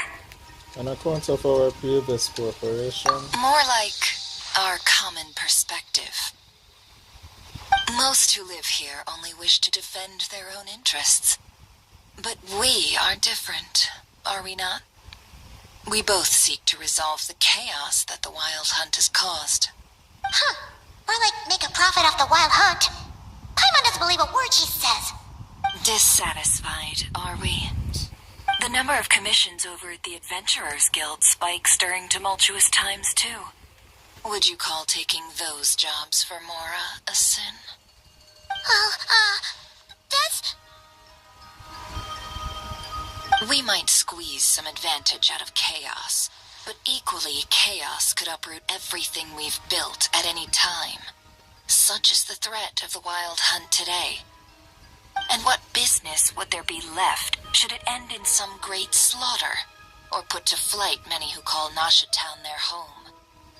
And as I understand, the two of you are here in Nodcry to follow a trail of clues yourselves. No? Well, yeah? In that case, we should keep Nodcry the paradise people say it is. At least, until our respective goals have been accomplished. You must understand, no force exists here that would inspire unconditional unity amongst all parties. I do get it, but I'm not doing this just for me. After that incident with Lauma, I'm inclined to believe you. Your selflessness is admirable, to be sure, and rare around these parts. Though it's rare for a reason, kid. Just a shame that our mysterious phantom has hidden itself well. Between that and its ability to shift shapes, it will no doubt be a most slippery customer. Really, I'd be all too glad to pass on any additional intel I gain. We make a good team, after all, don't you think? You front and center, me behind the curtain. That does make sense. Sorry, Nefer. Paimon took you for someone who only cares about profit. A well-placed only, indeed, Paimon. Nothing is wholly divorced from profit of some kind. Wait, so you were ready to work with us from the start? Why, of course. In fact, I was wondering when I might bring this up the moment you entered. But... Hey, boss, I'm back! Huh? Oh, you guys are here too? Indeed they are. In fact, they volunteered to deliver the medicine to Lauma on our behalf. And totally free of charge. Such kind souls, aren't they? Really? Great! Oh, in that case, guess I'll be clocking out now. Got a few more places for you to visit right here, dear. Huh? Haven't I already worked a few days' worth of overtime already? Well, guess the extra more is pretty nice. Well, we better get this medicine delivered pronto. Wait a sec, is this salt? Huh? Surely not. The special medication from before wasn't salt. Was it? Wait, that can't be. Let me see. This isn't right. How could it be salt? Yeah, somebody screwed up.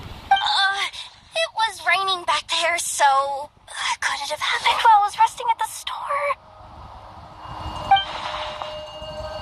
Sorry, boss. I'll get it back right now. Trust me, I'm super fast.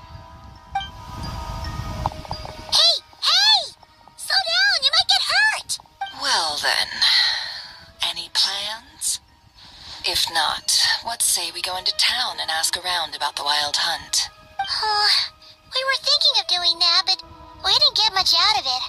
The townspeople are a bit wary of us, and we can't get into the flagship right now. Ah, yes, the banquet is on today. Perfect timing. That's where we'll go. Huh? Can you get us an invitation? Oh, come now. What are we, sticklers for the rules?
pleasure to see you. Oh, and our guests from earlier, I see. That's right. My apologies. Consider it my fault for not having explained the banquet's rules to them beforehand. Oh no, it was no trouble at all. Please, do come in. Yeah, sure, thanks. Not even an invitation check? Oh, Paimon didn't realize Nefer was such a big shot. His channels really do take you places.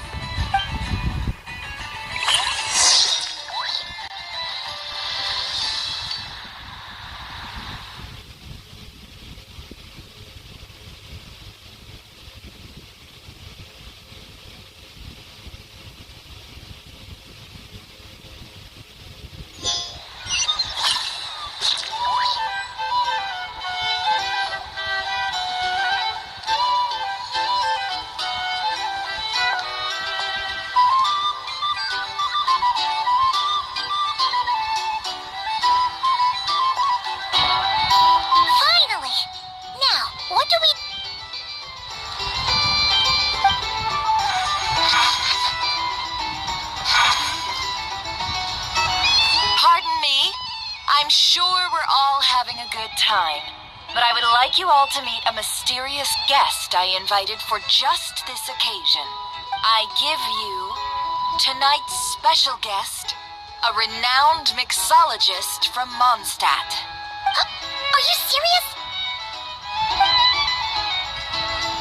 Ladies and gentlemen, it is an honor. Nice to meet you all. I'm sure that no more needs to be said about Mondstadt's wine industry. After all, we are all connoisseurs of fine drink here. The special drinks menu is being set before you as we speak. Now then, for a time, let us set aside our worries and enjoy these exotic spirits from afar. Ah, I see. A new face for the bar. And here I was thinking, that ain't a familiar face. No wonder. Well, it's a rare occasion to be sure. Want to order a glass or two? Sounds intriguing. I spoke to the owner. The bar is all yours. The recipes are available for your perusal here. Not to worry. I've taken the liberty of removing the more challenging options. I guess we'll just have to give this a shot. With this experience coming in handy.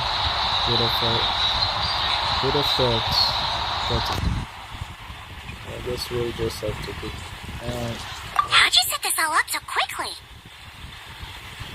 Well, as long as you know what both sides need, negotiations are essentially just a process of confirming the deal. No one would turn a beneficial offer down now, would they? The flagship already had plans to invite a professional mixologist from Mondstadt anyway. So consider this a trial run, with the list of drinks brought out in advance. Demyon will assist you. Serving guests with drinks will be the perfect opportunity for you.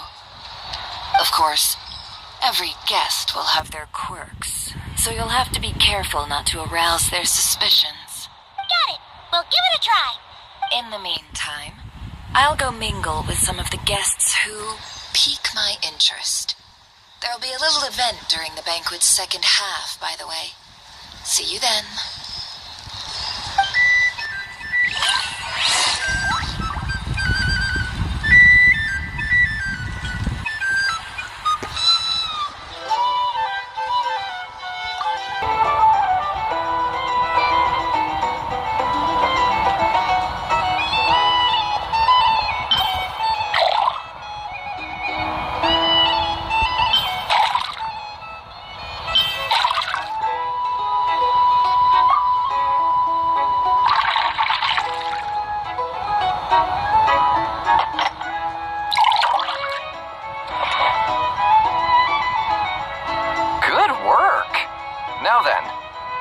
To the guest.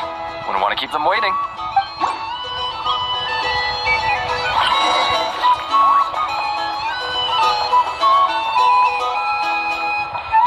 Ever consider returning to Snezhnaya? Kill myself with fright here if that was an option.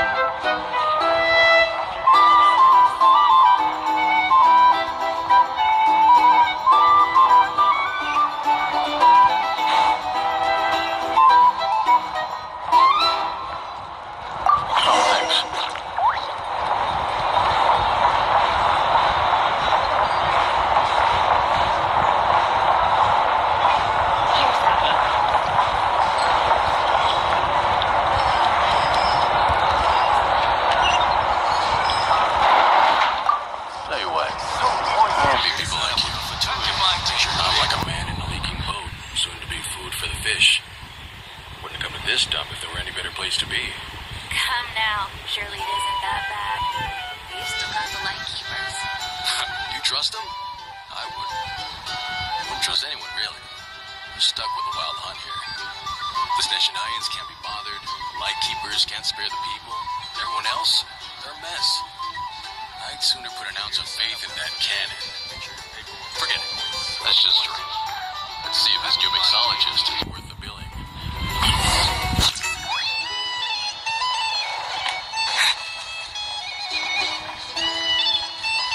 Dude, why are you following me?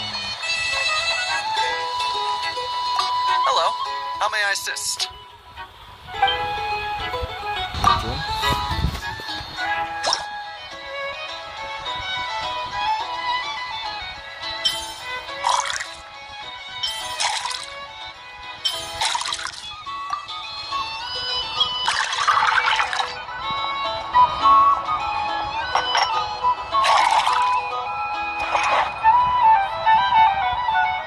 Good work. Now then, get the drink to the guest. Wouldn't want to keep them waiting. I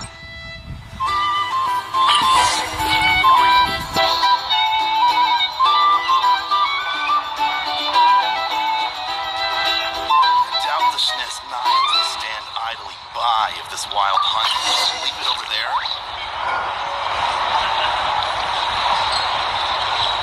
Oh shit, there was a big figure here. Here's the thing. These are bounties. Can't If live you want to life negotiate without a little prices, spice. go find a flea market.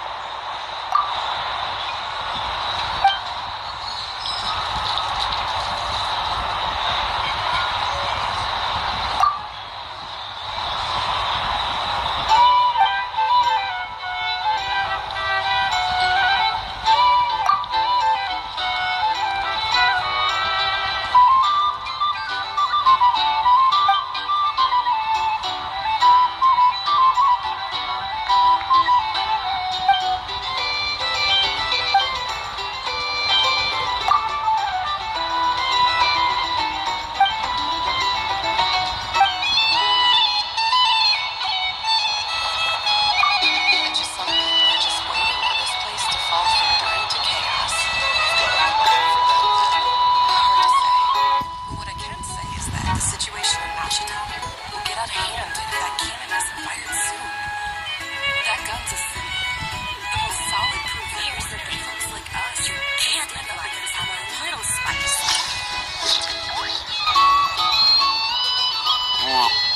Wait. What are you angling for exactly?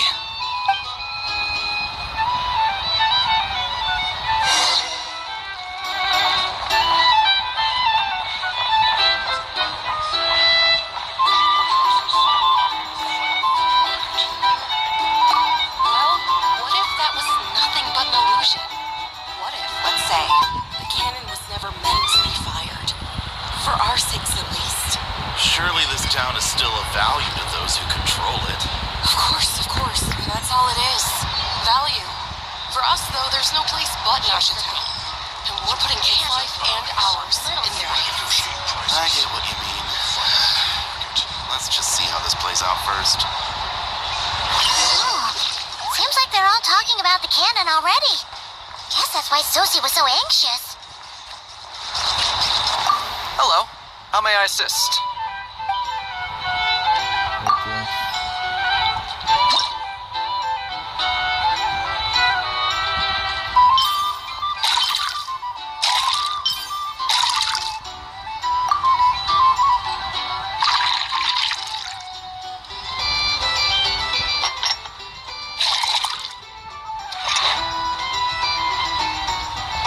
Good work. Now then, get the drink to the guest. Wouldn't want to keep them waiting.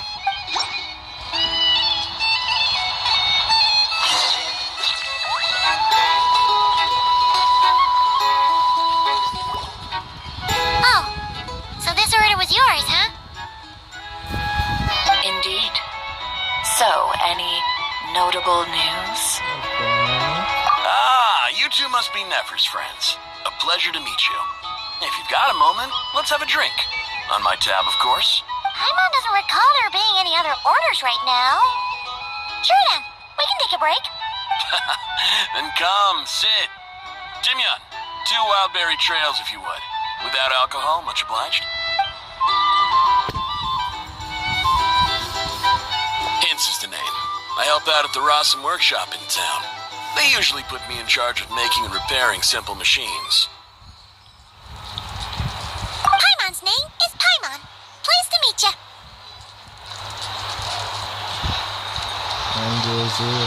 Anyway, help me keep an eye out, all right? Valuable intel will be suitably compensated. Oh, come on. Is that how it is between us? I mean, I wouldn't even have this job if it hadn't been for your help back then. So, you've known each other a long time? That's right. I came to Nodcry with nothing at all.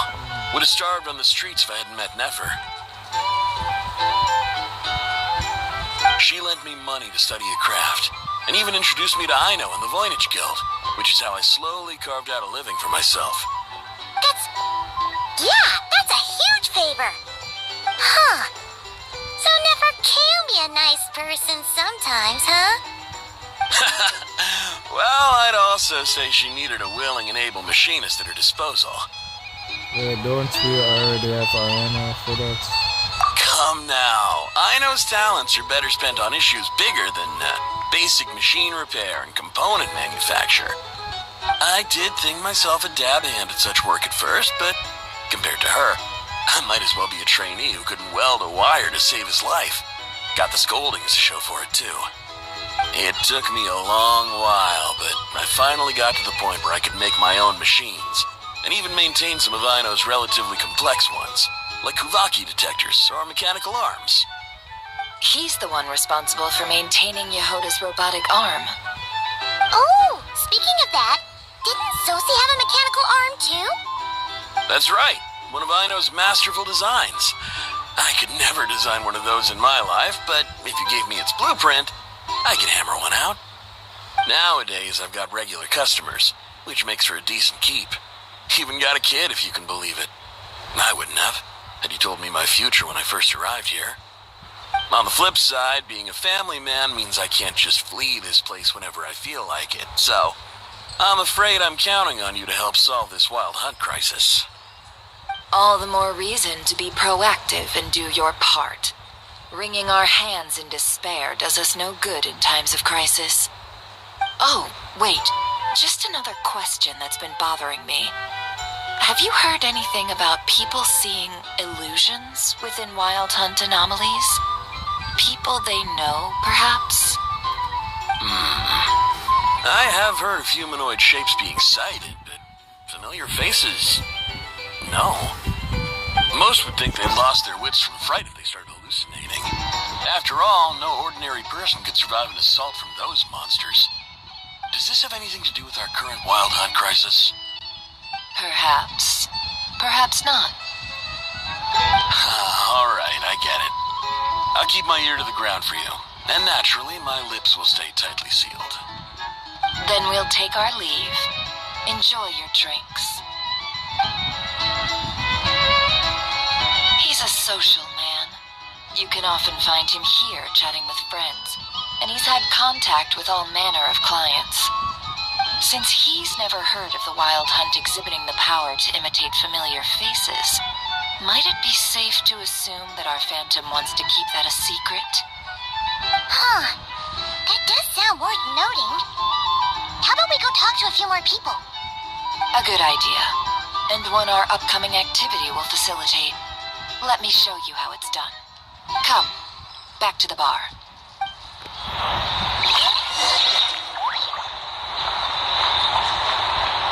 I'll lose money at this rate.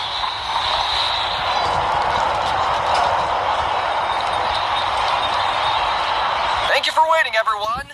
The roulette showdown is ready to begin. Finally! Come on, let's go try our hand.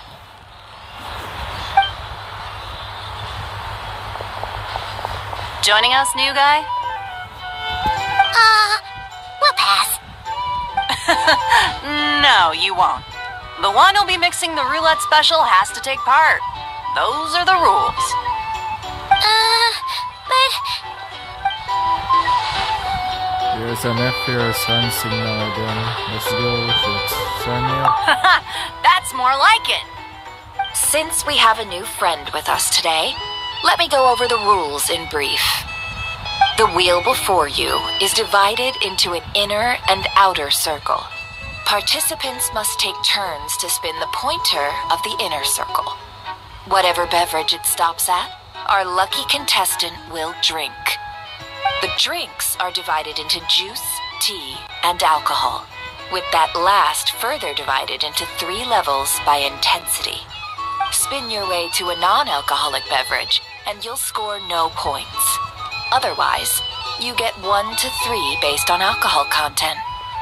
During a round of drinking, one participant may choose another with less points than them and pose a question, which the other party must then answer. This sounds like it might favor those who score higher, but push your luck and you might not recall any answers you were given the next day. Defeats the purpose, wouldn't you say? And that's why the person mixing the drinks has to take part. You know, just in case they decide to pour heavy, then sit back and watch the show. Not that our newcomer looks like the drinking type. Either way, looks like we're in for a show. Anything you drink will be replenished. And additionally, I have decided to sponsor a grand prize for this grand occasion. A single serving of Dark Horse. What? Do my ears deceive me? A chance to drink Dark Horse and not cry? Dark Horse.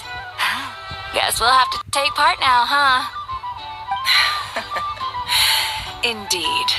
The Dark Horse could be yours to enjoy, so long as your luck holds, and so long as you can remember its taste the day after. And if our lucky winner can drain the whole serving in one go, they will gain the right to ask everyone a question, regardless of their score. High risk, high reward. That's gotta be some strong alcohol. Now, if there are no other questions, let us begin. Allow me to get the ball rolling.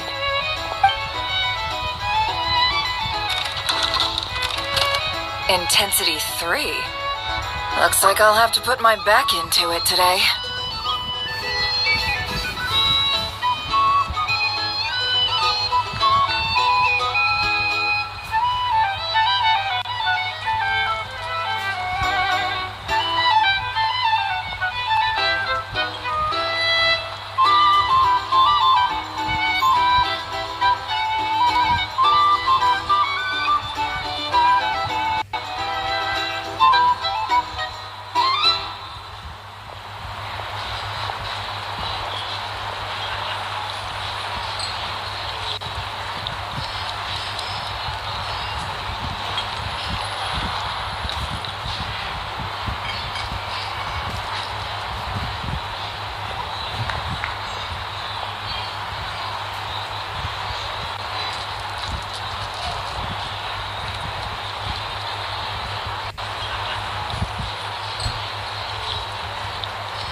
My turn.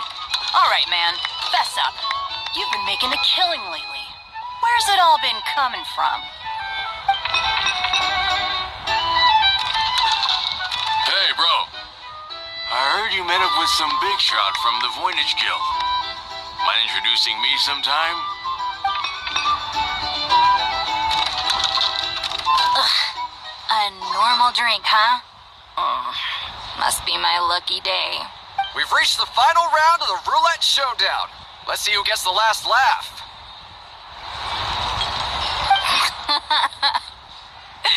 I gotta say, you monsters really know your alcohol. This recipe is super good. Tease me, would ya?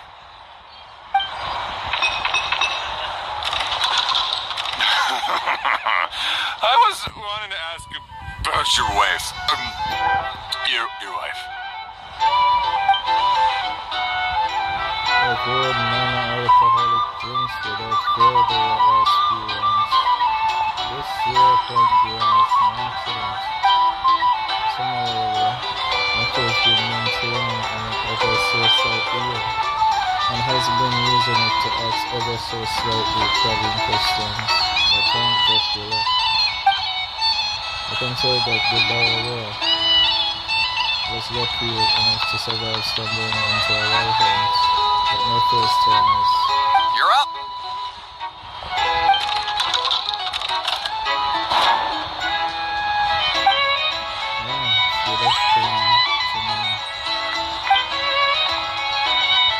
Whoa! New face here just drew the dark horse. Bottoms up! Bottoms up! Hey, will you be alright?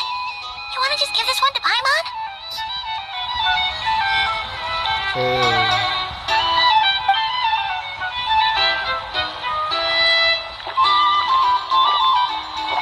Whoa! He actually downed it in one gulp. Nice job! No wonder you monstatters have such a reputation. I'm not from myself, but what did you see while you were inside the wild hunt, Anna? Me? Well, what do you think? Monsters, of course. Mario monsters? Absolutely. If there was something else, I didn't stop to see it. Just took off as fast as I could. Oh, and guess who showed up just as I'd gotten out of there? Those good-for-nothing rat Niki, that's who. If my luck had been just a little worse, they'd have found nothing but my corpse. Or whatever was left of it anyway. Either way, there's nothing in there you'd want to see. Even those who have had a personal encounter with the wild hunt know nothing about the strange hunts on their soul. It seems Nectar's judgment was anything. I see some downcast faces. Why, have we all hit our limit? Ha! Says who? I'm still raring to go. Because you didn't drink that much. In that case, let me raise another glass. To a blast of a showdown and a wonderful evening.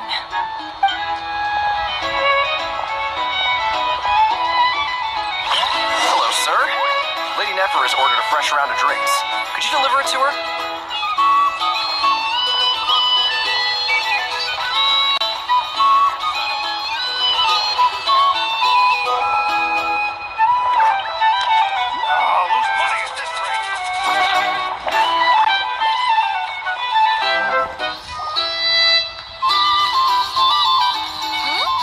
Are they playing cards? Paimon spies some elemental dice. Same as usual then? One die, 100,000 mora. I'm not here to do business with you. Come now, I've already ordered us drinks. Or are you looking to add another line to your ledger of arrears? Oh, so this is a business deal. So, let's go over this again. One die, 100,000 mora.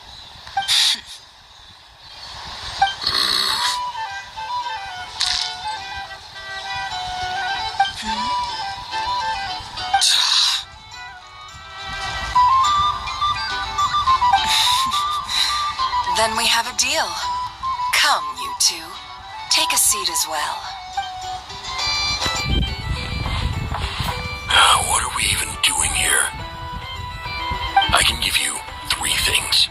The features of the Wild Hunt, the exact locations where it has appeared, and the intel we've received from the Light The Wild Hunt is in fact a phenomenon linked to abyssal power. Fog and monsters follow in its wake, posing a lethal danger to ordinary people. On the flip side, these monsters cannot leave the fog, so the disaster cannot spread quickly. We already know all that. Fair enough. Then I won't beat around the bush. Here's a map of current Wild Hunt anomalies that I snagged from the Lightkeepers, including the locations they'll soon be bombarding.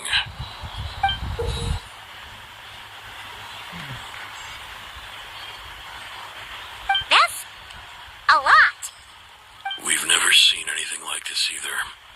That's why everyone's so worked up. That's not enough. 4 dice. Cool it, alright? I'm not done. Now, the Lightkeepers don't want you to know this, but weirdly enough, more Wild Hunt sites have disappeared than their involvement would indicate. Isn't that normal? They're not the only ones fighting the Wild Hunt after all. Adventurers do that too, and maybe some just go poof by themselves. I'd agree. And really, we've always had a small, stable discrepancy between reported anti-Wild Hunt ops and anomalies cleared. That variance has become a gulf lately. What could that even mean? I've got 2 theories. One, that some new force is clearing the Wild Hunt out in secret. Or 2, that some Ratniki are not reporting the work they do on purpose. The odds of the former happening is low. Not many organizations can even engage the Wild Hunt.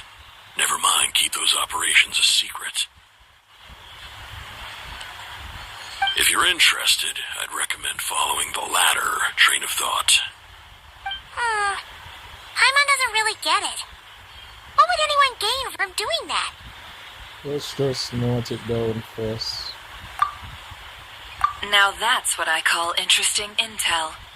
No wonder you've been doing well for yourself lately, even if you've mostly just been reselling my intel. Please, stop. This is all I've got for you. Oh, stop that. Why, people might start thinking me a bully. Let me give you an opportunity instead. Out of respect for your independent intelligence gathering.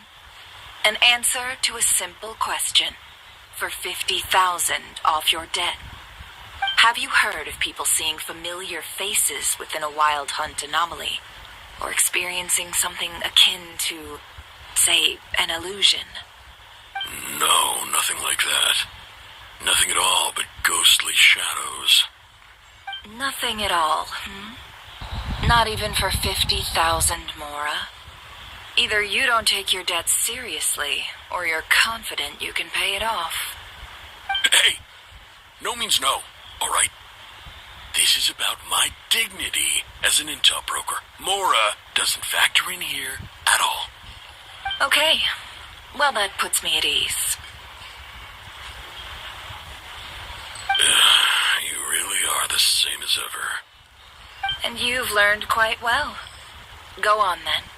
I'll swing by again. Sometime soon, perhaps.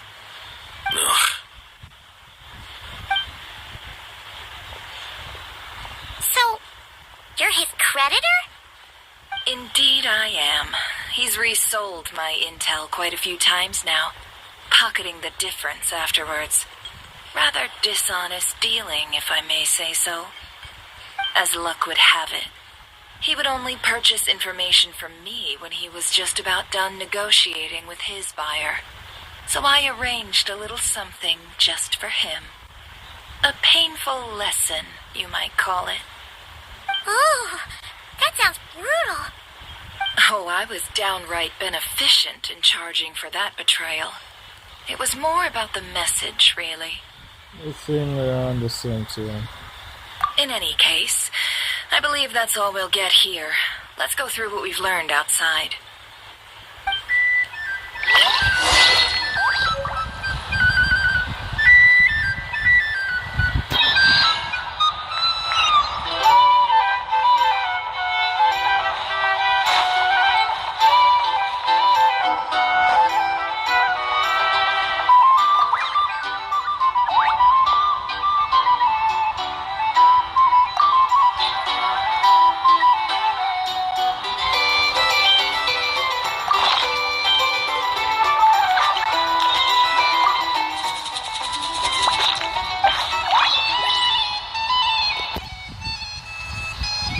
see. So I'm supposed to go bounty hunting and how to get those forward.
Most of our intel seems quite dispersed, so let's try piecing it all together. Well, first, no one else has seen that weird phantom, apart from our encounter on Star Sand Shoal. Indeed, and we have that from multiple accounts, so each statement corroborates the others. What in Tevak could that phantom be planning? Wall hunting normally, but of course at Star Sand Shoal. Seems quite unique. Agreed. Instances of the wild hunt afflicting Nodcry in general have increased in frequency, but the phenomenon itself hasn't changed much. What you encountered must have been something special, with our mastermind concealing themselves within, in order to target the Moon Marrow. In which case, two questions arise. Who is this mastermind, and why would they want the Moon Marrow?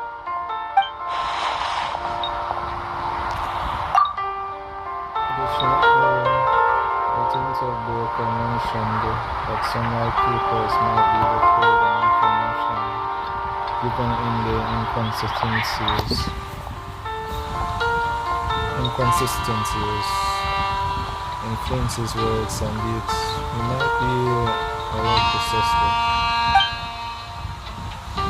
but it's not sure about what for now. I'll continue investigating along these two lines. We can reconvene again if any progress is made. I'm back!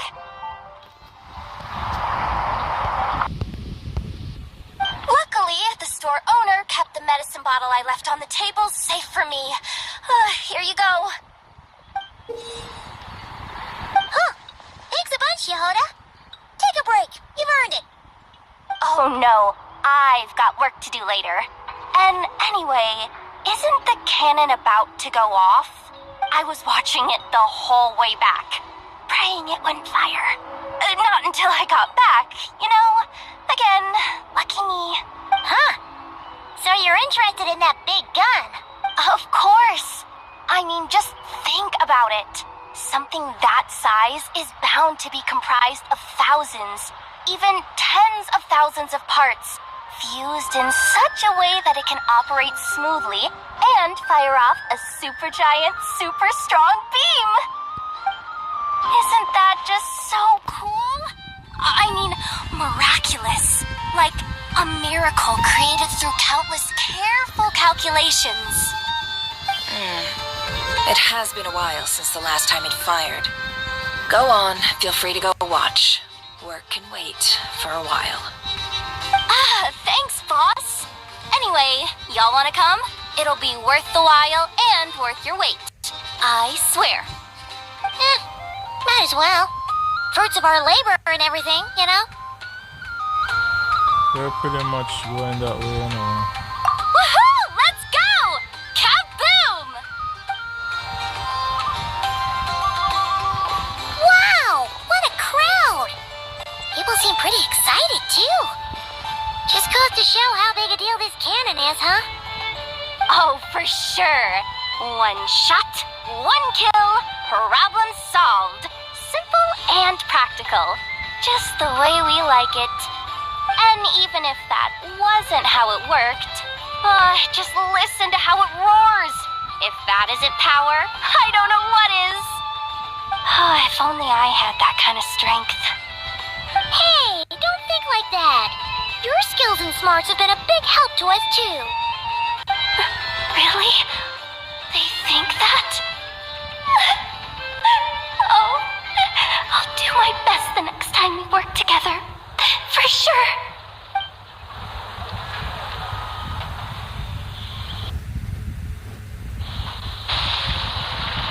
Hey, look! It's starting!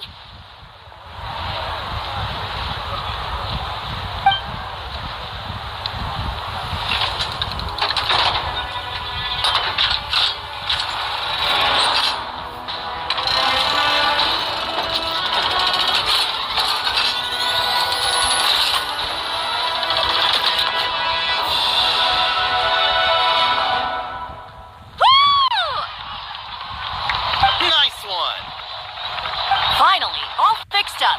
Nothing to fear now. Awesome! Felt that one in my bones. Whew! That sure was powerful. And pretty dazzling, too. Guess that's why everyone's been counting on this thing. Surely the wild hunt doesn't stand a chance. I feel so alive right now. Overtime? Ha! It's gonna be a piece of cake! You know, Paimon's been wondering, if you're so interested in machines, why don't you go work for Aino? That's what we call drawing a line between your work and your hobbies. I've got some mechanical talents, sure, but this job I have now, no one can do it but me. Not even Aino or her silly robots.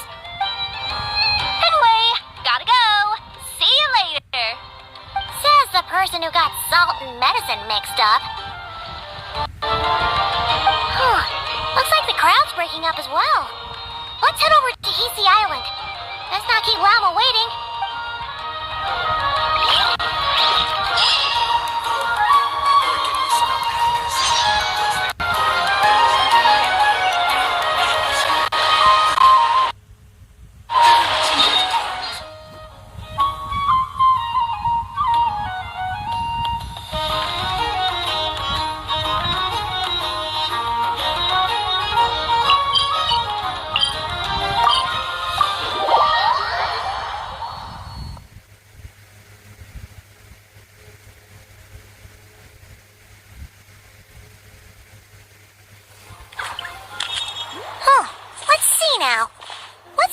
Since we were gone?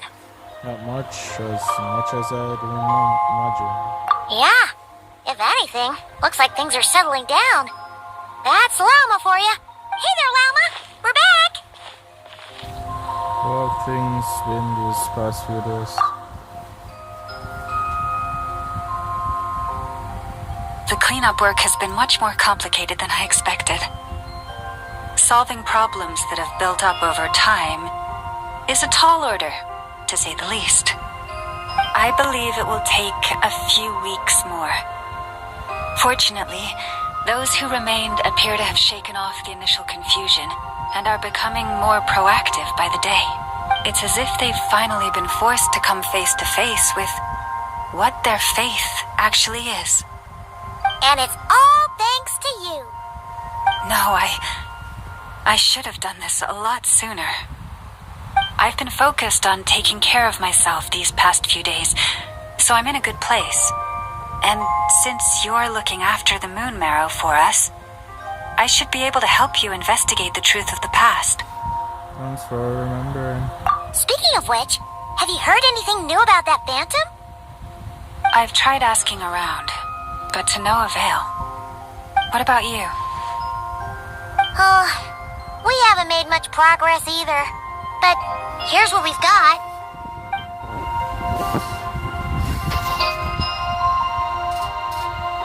I think I've got the gist of it. Sounds like you've got your work cut out for you too. Don't forget to take good care of yourselves. In any case, please, come this way.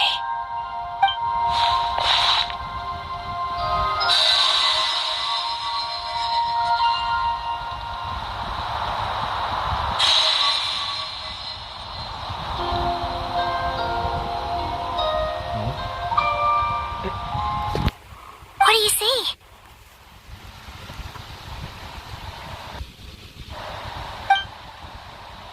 This is not this is all looks familiar. Is that a shooting star in the sky? No, that's our spaceship. Is it over already? This appears to have occurred a long, long time ago.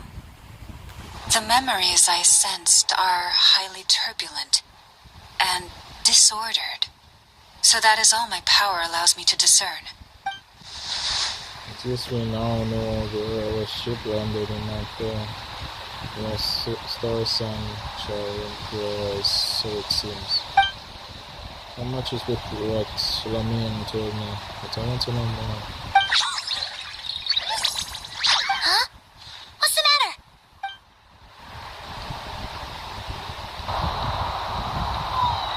The flowers changed color. These flowers are reflecting that of the Damseleti's powers. Does that mean she's... I remember her mentioning that she wanted to use the moon mirror to restore some of her power. Yeah, we should go see her and see if we can help her in some way. I'll leave that in your hands then. Oh wait, here you go. This is the medicine you asked the Curatorium of Secrets to help prepare earlier. Thanks for coming all this way with it. You've been a huge help. Also, if I may, I have a feeling that Kuthar might be able to help you get a more detailed glimpse at the memories about your spaceship.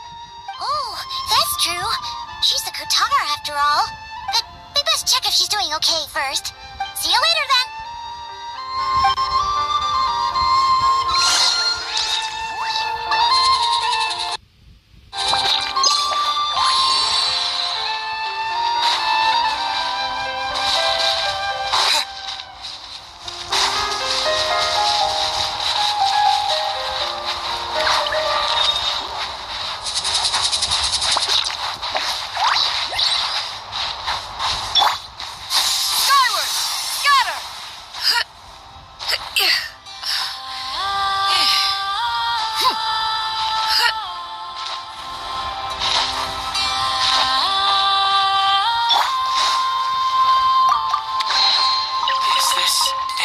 From this world?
her phone said she was feeling weak.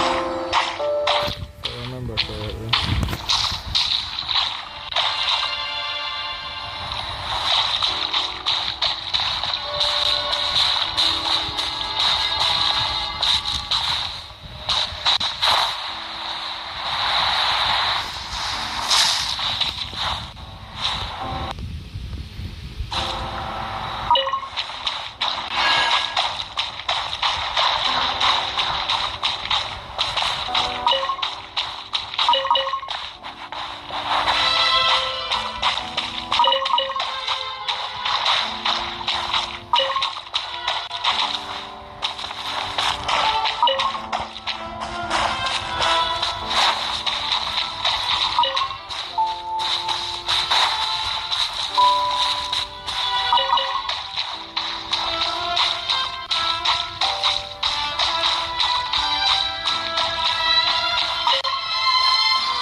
Oh, she doesn't look so good.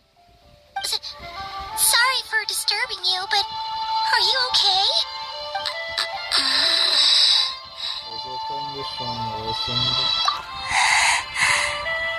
Dizzy. It's like I'm returning to the moon. Wait, it's not that bad, is it?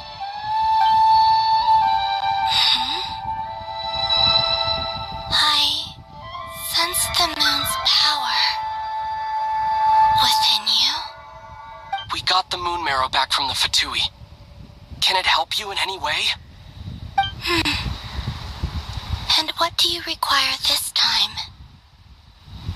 Come on, don't even think about that. Right now, you gotta focus on getting better.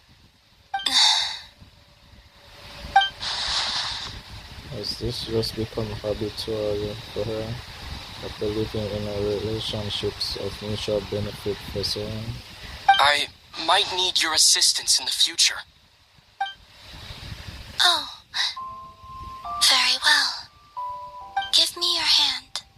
I say she's going to accept her.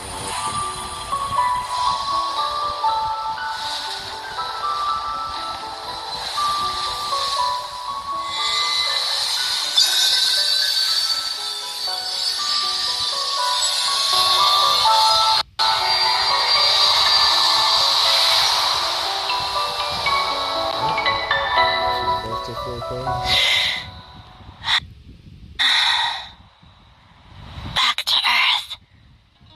My thanks. Your feet never left the ground.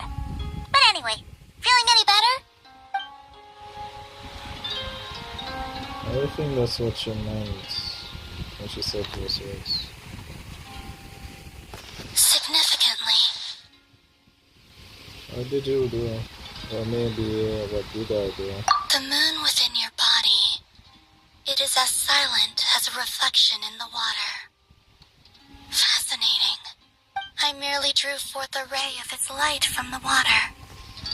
Enough to keep me tethered to the ground for now.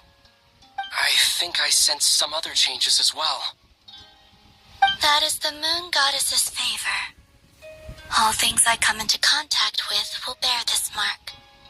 It is harmless, and will fade over time. Speaking of which, do you want to be the Moon Marrow's custodian, now that you've got your power back? It's supposed to be something that belongs to a god in any case, right? It is the remains of Arya, goddess of the eternal moon. So it does have to do with... Wait, what? Did you not know this already? Lama just said it was different from the other fragments, and that she could sense divine power within it. And she is correct. When I drew that ray of moonlight from the marrow, I also drew some memories from within. That is how I know that it belongs to the goddess of the eternal moon. But Lama also saw the past by using the moon marrow. Why didn't she see that? Emma mentioned that she could only catch brief players snippets. Perhaps this is something that only a moon goddess could see. There were once 3 moons in the sky, each belonging to a goddess who ruled over it. But after the War of Funerary Flame, all 3 lay slain, and 2 of the 3 moons were shattered during the conflict. After Arya's death, her power coalesced into this moon marrow. The iridescent moon's remains have never been found, and while the Frost Moon's goddess died herself, her moon was never broken. As the prophecy stated, this moon would birth a new deity sooner or later. The entity the Frost Moon Scions call the Kujar.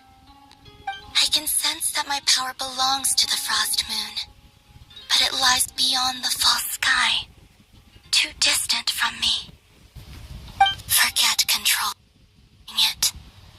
Sensing it alone requires immense effort.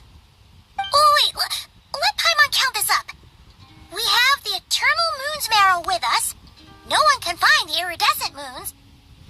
Does that mean you have the Frost Moon's Marrow inside you then? No. It can only form after the moon goddess is dead. Consider it a form of energy core. You may as well ask if there are rocks on the moon. Oh, so you're saying that you represent the Frost Moon's power, right? Yes. Now, a god with a gnosis is named an Archon. Since you bear the moon marrow, does that make you a moon goddess?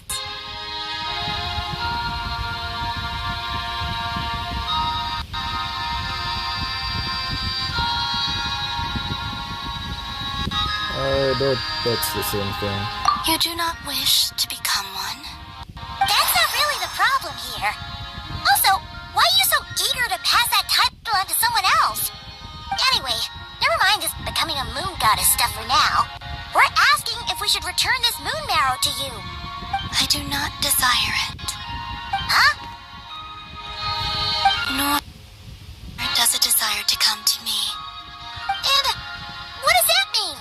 When I came into contact with its power, I sensed a kind of rejection. I can only guess that this is because I, too, am a moon goddess. 2 moons will not rise at the same time, let alone consume one another. Guess it's stuck with me for now, then. You sure that's gonna be okay? Well, I did say that you've hidden its power well, but the damselette sensed it just fine. And it's the wild hunt we're dealing with here, not some run-of-the-mill enemy. If it detects the marrow... The wild hunt? You speak of that phenomenon as if you were describing a person. Well, it sure looks like there's a person behind it all. Someone with a super clear goal, too. They've been after the moon marrow non-stop. That seems to ring a bell. Huh? Is it really? My colleagues used to mention someone, back when I was still with the Fatui. He hailed from Conria, gaining abyssal power during the Cataclysm, and he had a consuming fixation on the moons. Conria? Well, we don't know if the phantom we saw has anything to do with that, but the details kind of match. What was his name? I only know what others called him. The Rayshare of Solnari. One of the 5 sinners? Huh. There was that title, too. Yes. Wait a second. Dane mentioned him, didn't he? Does that mean that our enemy is Rarier, one of the 5? If that was the case, surely he'd be stronger than this, though. I have heard that he disappeared not long after the Cataclysm. But when I asked my colleagues where he went, they replied, "Do you really not know?" Why would they say that?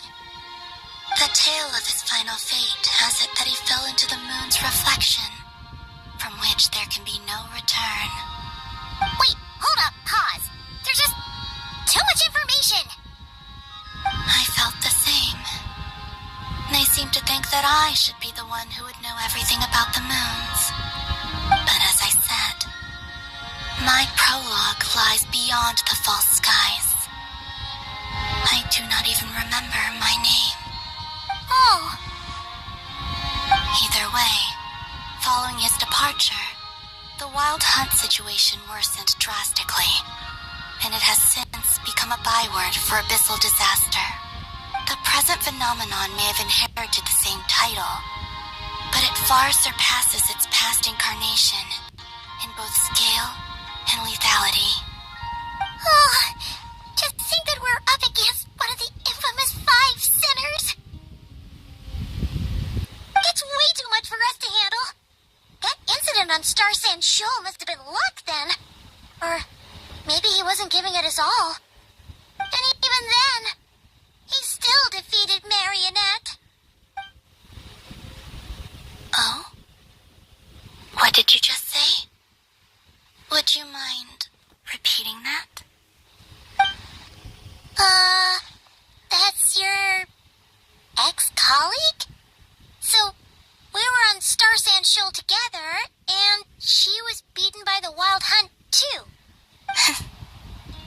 Did you just laugh? No. Yes, you did. She totally did. Are you two on bad terms or something? No. I simply imagined the put-out expression she must have worn in that moment, and found it interesting. She seemed quite shaken. Oh, she'll adjust soon enough. She's very good at that. Okay, anyway, we've gotten off topic. Now that we know how dangerous the guy targeting the moon marrow is, you sure you want to carry it around with you, Traveler? If Fatui intelligence is to be believed, Rerir would prevail even if all of Nod Cry were to stand against him. Perhaps something restricts him, if only for the moment.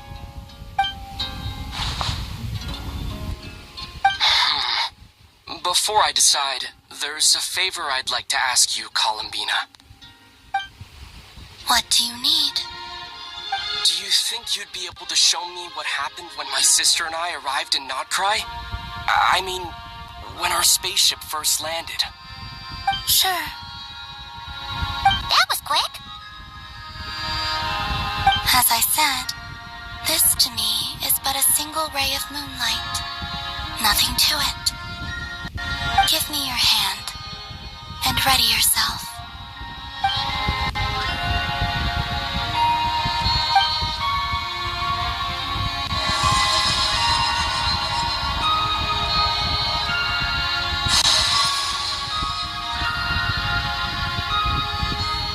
This is what we saw before when we cleared.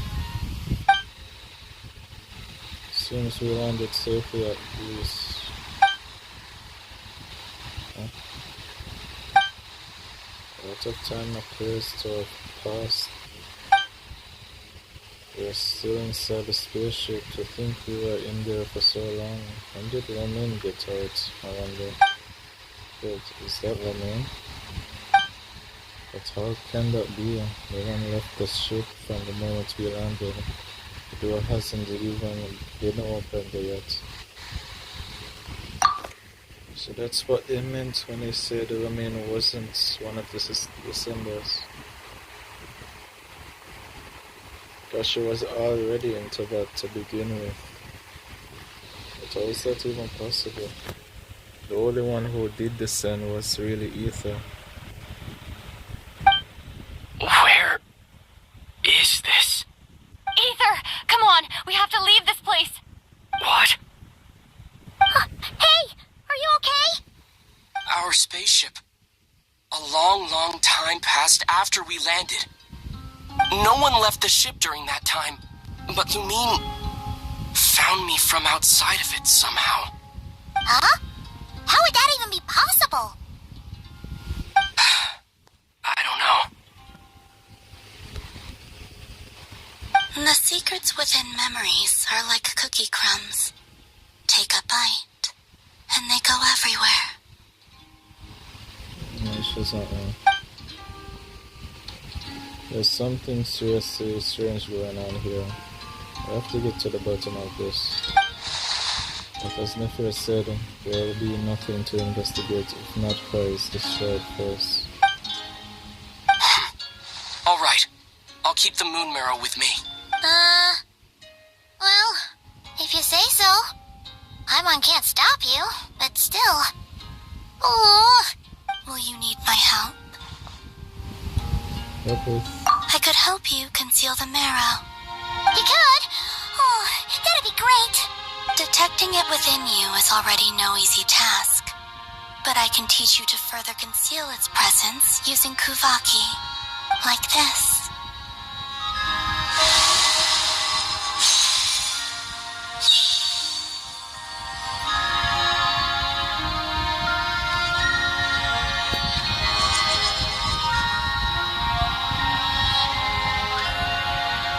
Oh, looks like a shield. This feels so soft and gentle. For certain moment. Can you sense it? Now, try to maintain it.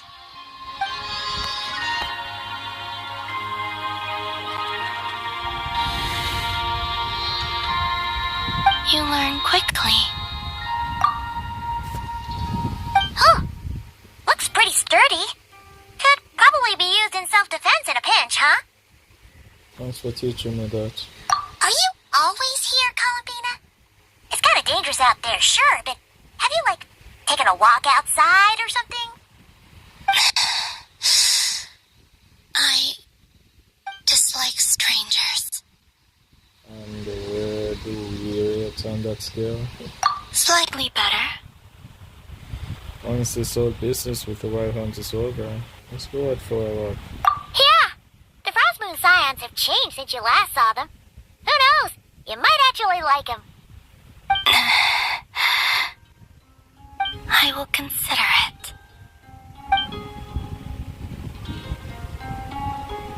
She seems kind of tired. Probably hasn't spoken this much in a while. Either way, thanks for agreeing to help us. It wasn't much. The flowers here. They like guests like you. Yeah.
Raker of Solnari.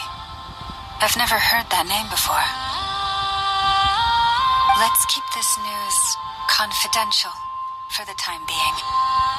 It would only cause even more panic amongst the people of Nodcry. But if this Rarier is as you describe, he will be a truly formidable opponent if we try to take him on by our strength alone. Yeah, things might be okay if everyone was willing to work together, but right now... Let us stick together and we'll be picked off and Exactly! Whatever the case, let's start by telling those we can get to join up about the crisis. As it happens, we have our own reasons to protect Nodcry, but even if we didn't, we'd never leave people in the lurch. That ain't our style. Thank you.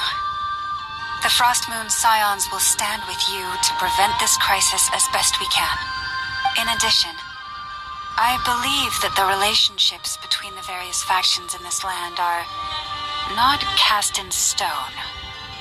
The winds of change are blowing, and we Scions have nowhere to run.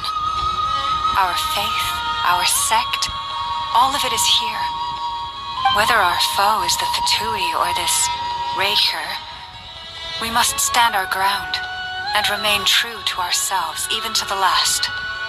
Let's see. Speaking of allies, the Krumkaki craft shop is the closest by, right? Enough is sure to help us.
Friendly approach detected. We meet again. Listen! We've got updates on the wild hunt situation.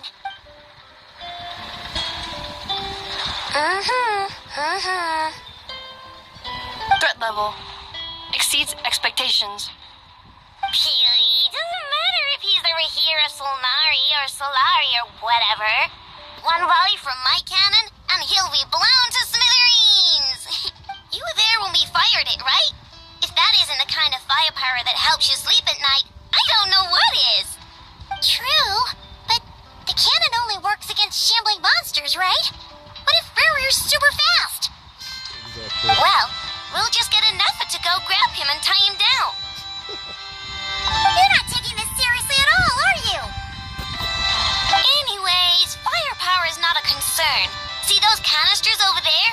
That's all concentrated Kuvaki, which we'll be shipping to Nashi Town.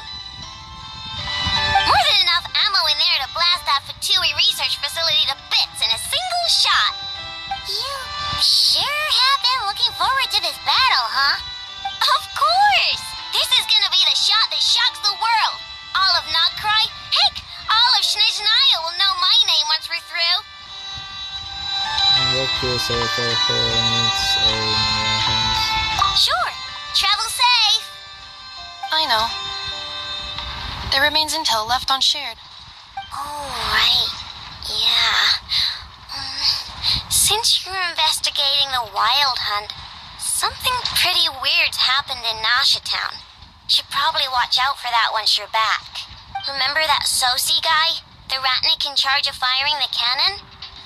He's been found dead in their organization's offices. Wait, what? Didn't we just see him, like, half a day ago? Yeah, it's still new news. So not many people are in the know. We were only informed because we'd worked together closely. And even then, only just now. I'll send a Nafa over to Nashi Town with some flowers later. Oh, he seemed like a good guy. Didn't put on any airs despite being a superior officer either. The data concurs. This gentleman appears to have been one of the most accomplished amongst the Lightkeeper's sergeant majors. His character has also received commendation. Most would have lacked the motivation to fatally attack him. Oh, that makes it even worse. Could it have been the Archon? Because we were actually afraid of the cannon. Hey! What do you mean, actually? Either way, I'm not clued in on the details.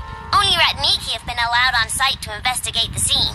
You'll have to find some way in if you want to check it out for yourselves. Got it. Let's go then. You coming along, Inefa? My tasks are incomplete. The last few batches of ammunition must be randomly inspected. You go ahead. All right. We'll see you later.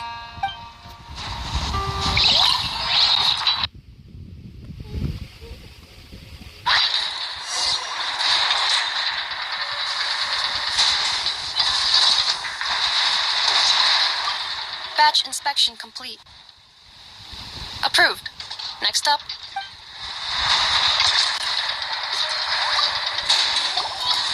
Hang on. Weren't you supposed to bring me some candy? You said you would. Sorry, but things happen kind of suddenly, so...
Any chance of us getting in with that Ratnik guarding the door, though? Should we go speak to the guard first? Might as well try squeezing blood from a stone. Okay, took you long enough. Ah! Never! When did you... I came over to take a look as soon as I received the news just now. Aino told you about this then? Yes, while we were passing by the Kentucky ship. Before we start, shall we see if we've made the same guess? Looks like the Warhounds is on the move. Indeed. Quicker than we thought as well. Keep your eyes peeled for any clues once we get in. No need to jump to conclusions. But how are we supposed to get in at all? Just follow me. Hello?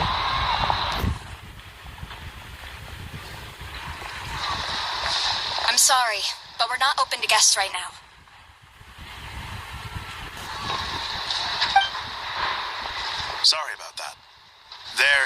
investigate? All of them? The paperwork checks out. All right then. Enter. Did you pay to Nether for connection?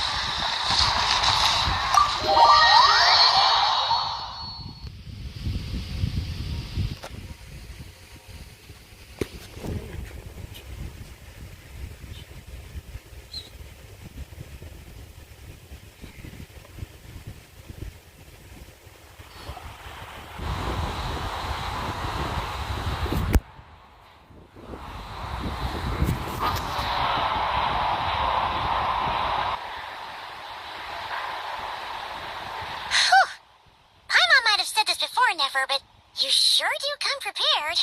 Shishich, my old friend. Fill us in, if you would. Greetings. If you would allow me.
The murder happened not long ago. The Sergeant Major was killed by a single piercing strike from a polearm. We have performed a preliminary sweep of the crime scene to facilitate investigation. No obvious signs of a violent struggle. No damaged doors or windows. The culprit must have used some other means to enter the room unopposed before performing the deed.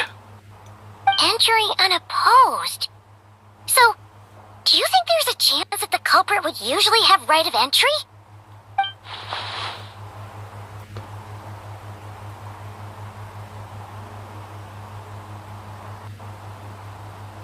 At the moment, the most valuable lead we have is based on an eyewitness report from a nearby resident. Specifically, that Flint's was seen entering and leaving this place in the time period when the crime most likely occurred. Flint's? We have tried to contact him, but he has not replied. Very odd indeed. So, he's the prime suspect right now, right? To be honest, I'm not particularly inclined to believe that this was an inside job. Flint's can come across a bit eccentric, but he does well in missions on the whole. He also had no disagreements with the Sergeant Major that we know of. So he lacks the motive to commit such a terrible crime. But neither the eyewitness report nor the nature of the fatal wound itself are in his favor. So we are looking for him at present. Looks like there's not much else to dig up here. Let's go outside and discuss what we've seen. Agreed.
So, the evidence points to Flint's, and he just so happens to have disappeared without a trace. A sticky situation. We know that this Flint's could have been Reverie in disguise, but we lack the evidence to prove this to anyone else. Furthermore, Flint's has left us with many questions, all of which will require a reasonable explanation. Yeah! He said he would report back to headquarters, but it seems he hasn't gone at all. What could he be doing?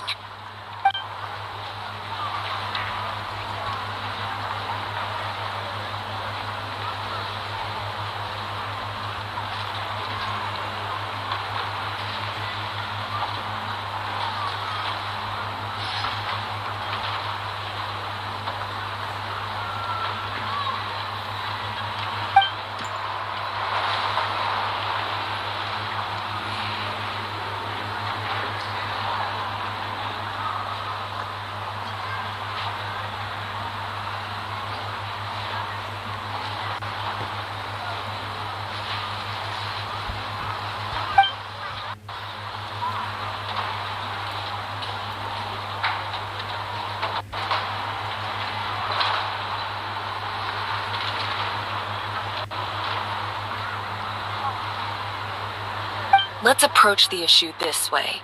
First, we must determine our culprit. Was it Flint's or Reverie in disguise? Yeah! What reason would Flint's have to murder Sosie anyway? None, as far as I know. And even if he had a motive, it would have been easier to do so out in the wild, rather than in Nasha Town. Yeah, they would have often gone out on missions together. Plenty of chances there.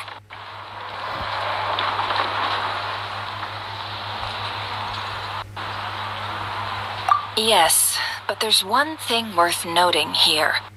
Remember the intel we got back at the tavern?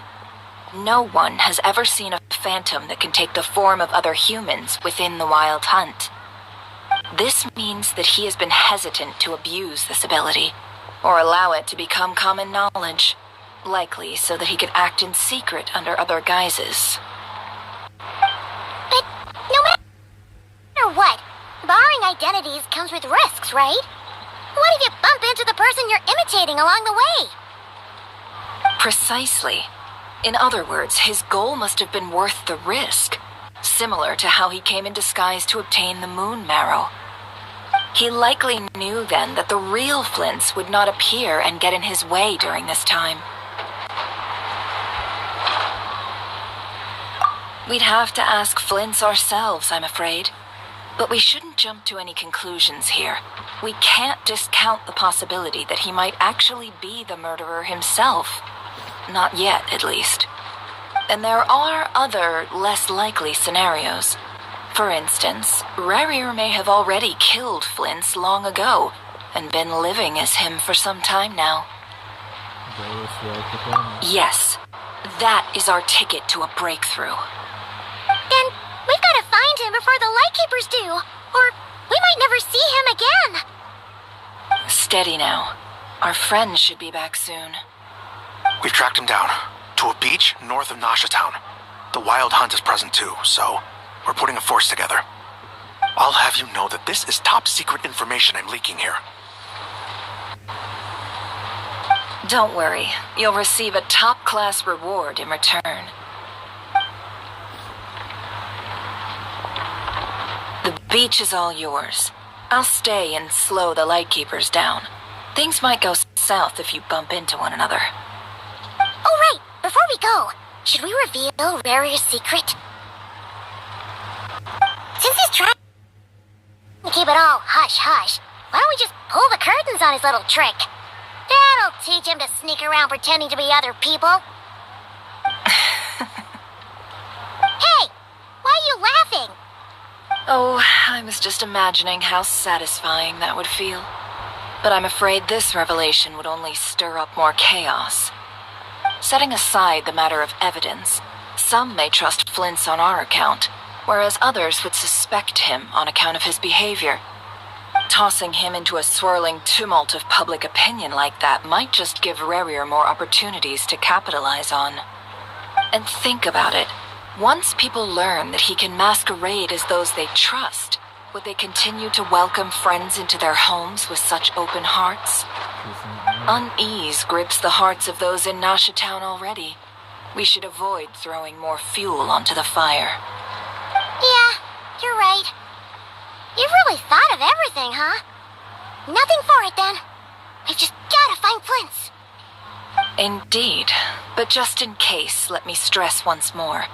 We should neither be excessively afraid of Rerir, nor trust in Flints too lightly. This light source is of special Lightkeeper design. It provides illumination within Wild Hunt anomalies, and can briefly dispel the abyssal fog within. All right. We'll have to deal with that mess, too. Yeah, this'll be important. Thanks a bunch, Nefer.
You're welcome.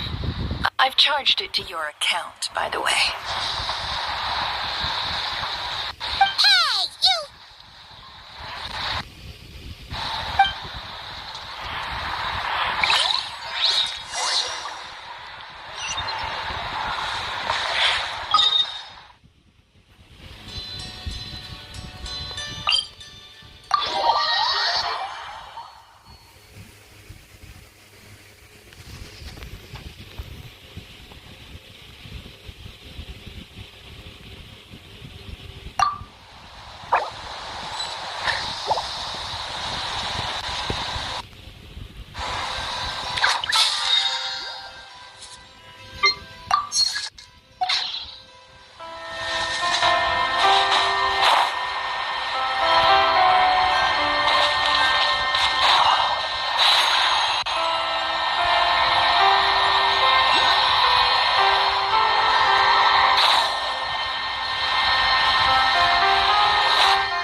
Lantern?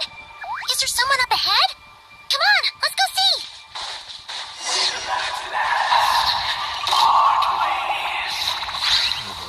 Monsters!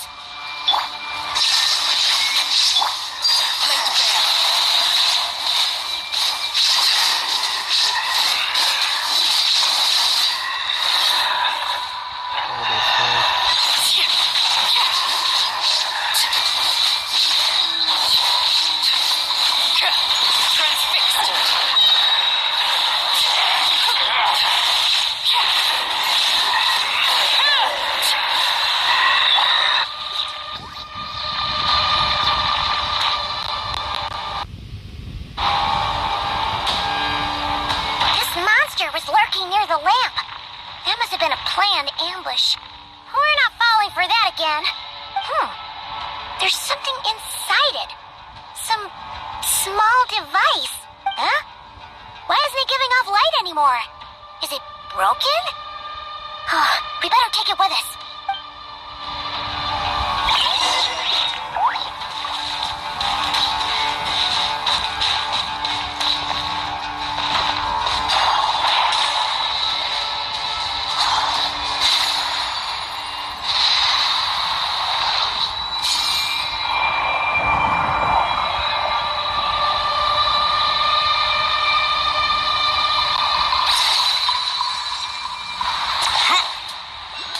Someone there! Please, help me! Isn't that Flint's voice? Did you hear that? But is that really him?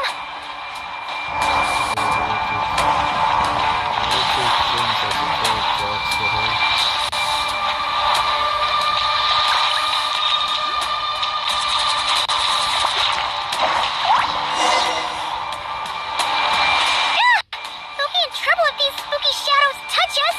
Quick, use the lantern!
on, let's go see!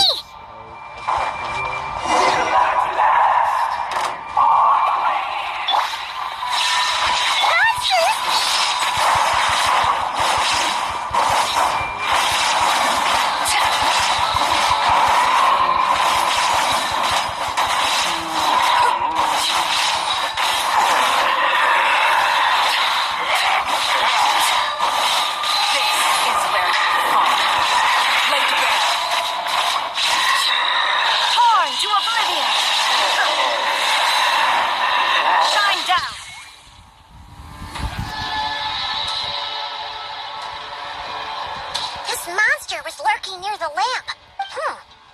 There's some... Huh?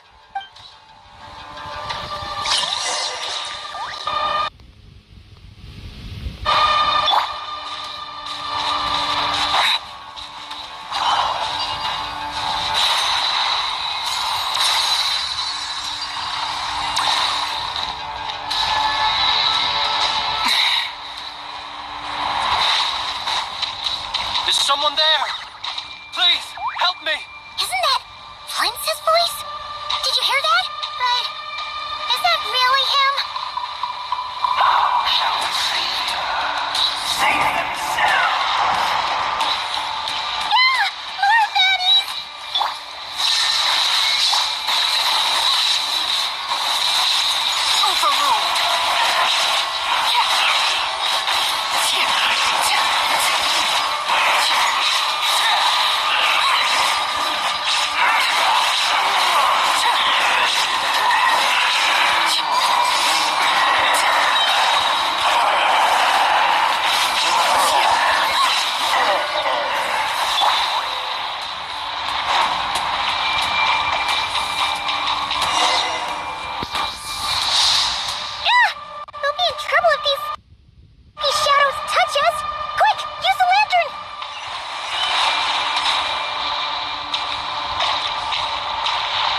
situation speaks for itself, I presume. So, you were tangling with Rara out here all by yourself. So, that vile phantom hiding inside the Wild Hunt has a name of his own. Yeah, you don't look so good.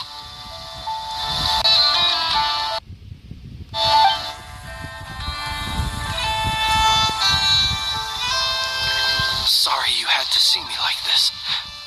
All the same, you have my sincere thanks for your aid. To think you had the power to so easily cleanse the filth staining the lantern, which tormented me so. Might I ask what magic that was? Or whose pupil you are? I believe I might have saved some face had I mastered just a fraction of such abilities. I don't understand it either. That's my only contribution. And an enviable constitution it is. A pity that such abilities cannot be acquired. Why did abyssal power just burst out of your lantern anyway? That is a long story. Many moons ago, when on Wild Hunt clearance duty, I shattered one of its cores only for a special crystalline object to fall out. I sensed a power surging within it that was at once familiar yet strangely illusory. I freely confess to being an avid collector of ancient gems, coins, and other curios. And curiosity it was that had me store this crystal inside my lantern. Afterwards, I wound up collecting a few more such crystals quite by accident, and discovered that they could merge into a single piece without my prompting. Though my understanding ends there, it was only recently that they began slowly emitting abyssal energy, which could neither be dispelled nor weakened.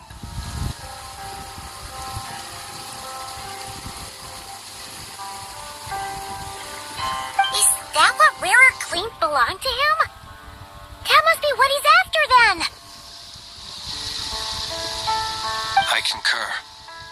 And here's the kicker. Before he was exceedingly weak. In fact, I've already beaten him several times, though I could not destroy him completely. But I noticed while engaging him that the crystal fragment would restrict my powers. As such, it occurred to me that I should hide it rather than tangle with him any longer. Alas, he has proved most fixated upon this fragment. And for some reason, his strength has grown by leaps and bounds since I last encountered him. You said that you spent 10 minutes about the abyss, And where, might I ask, would it be safe? Or do you think it wiser I threw it away? Were our places switched, would you discard it? Knowing that its perilous might was beyond your ability to counteract, yet capable of causing greater harm should it lie beyond your grasp. Yeah! Throwing it away would mean giving the bad guy what he wants. But exposing yourself to its corrosion and growing weaker by the day, that sounds super dangerous too. Only those who shoulder risks are qualified to welcome in the turning of the tide. Those who flee when troubles come are nothing more than deserters. Though I shan't deny that I have your fortuitous arrival and most outstanding assistance to thank for my continued ability to speak such platitudes. Either way, it seems this fragment is now utterly still. That must have made it useless to Rear. I doubt he would have retreated so readily otherwise. I imagine this wasn't the only reason you came looking for me, though. Well, no, but...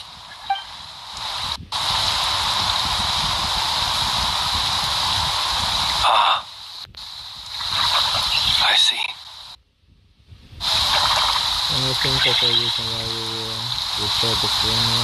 To use the Lightkeepers to find me, I suspect. I did not inform anyone of my true whereabouts, so he should have had more difficulty tracking me down. They alone have the ability to quickly pinpoint my position. Our Sergeant Major has a Kuvaki-powered device that can be used to detect others who bear a lantern. They usually don't pay my whereabouts much mind unless they absolutely must find me. You mean this thing? Yes. Where did you pick this up? We found it inside a lantern when we first charged into the Wild Hunt anomaly. It must belong to a Ratnik dispatched to investigate the area, who, it seems, dropped everything and fled the moment they saw the Wild Hunt massing to strike. Well, at least they're not dead. Guess it's not surprising how they found you so fast then. But if Ruru could have shapeshifted into Sosi, why didn't he just use that Kavaki device to find you himself? Were he to use it, that device would likely fail to act as it should, owing to abyssal interference. Ah, guess that explains it. So not only is this Ruria ruthless, but a purveyor of dirty tricks too. You might not be familiar with Sergeant Major Sosi, but he put his heart and soul into every mission. Our deployments are subject to orders from headquarters, and his orders were to be stationed long-term in Nasha Town. As such, he was very seldom able to go back and visit his family. He worked so hard, seeking to produce excellent results that might convince them to transfer him out.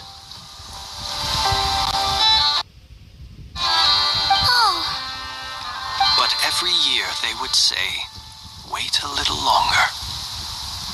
Wait a little longer. He often wondered if it was because he was lacking somehow. In truth, everyone had nothing but the highest praise for him. But good work does not always lead to good outcomes. The higher-ups would think, he's doing great where he is. Let him stay there forever. A most convenient choice for them, at least. Whereas his subordinates would think, wouldn't it be a shame if we were to lose such a talented, easygoing boss? So he waited. And he waited. Until the world closed its eyes in the depths of the night, and a lantern was slowly lit for him alone, that no one could see. One that has played out many times throughout history. Another reason to take this Rurir's head. Oh. At least we now know that he's looking for these fragments inside Wild Hunt anomalies. And yet, what did the Sergeant Major have to do with any of this? Why did he have to die? Could Rarer be angry that the cannon Sosi set up to fire destroyed the fragments he wanted to collect? Could you take me to the scene of the crime? Probably end up you are a suspect in this case. We shall just have to exercise some discretion then. Come on. Let us be on our way.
understand the situation more or less.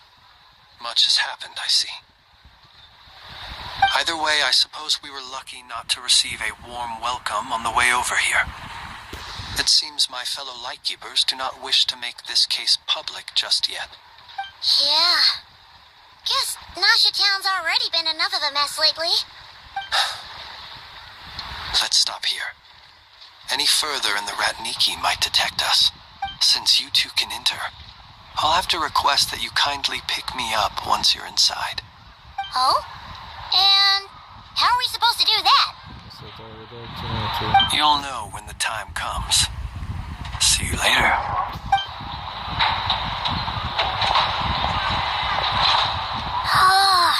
Still acting all mysterious.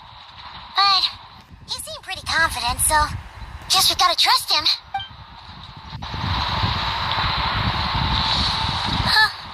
Hello? You're the special assistants for this investigation, right? Yep, that's us. So I know it's a bit weird, but there's a couple of things we would like to take a look at. Again. Well, you're just in time. We're basically done investigating the crime scene. All that's left is to finish writing up some records. Then properly dispose of Sergeant Major Sosi's remains. If there's anything else you'd like to look into, this is your last chance to do so. Sadly, no. The motive behind the killing remains a mystery. And while we somehow managed to get news of Flint's, an unexpected accident caused us to miss him. But considering that Nefer from the Curatorium of Secrets came forward to help investigate, I have no doubt that a breakthrough's not far off. Expert use of dueling tactics and hyperts. We'll do our part too. Alright, we're going in. See you later.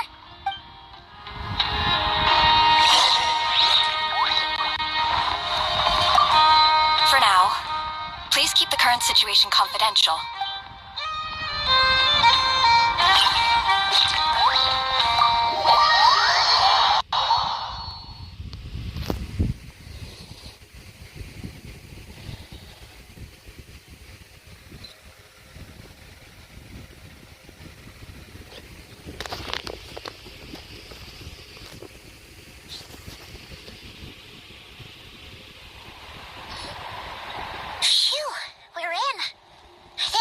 Reputation once again. But we still know nothing about how Flint's is gonna enter, or how we'll pick him up. Never mind how we'll leave later on. Something the matter? There's a strange light by the window. Huh. It looks like Flint's lantern. But where is he exactly? That's what I mean when I say about picking up.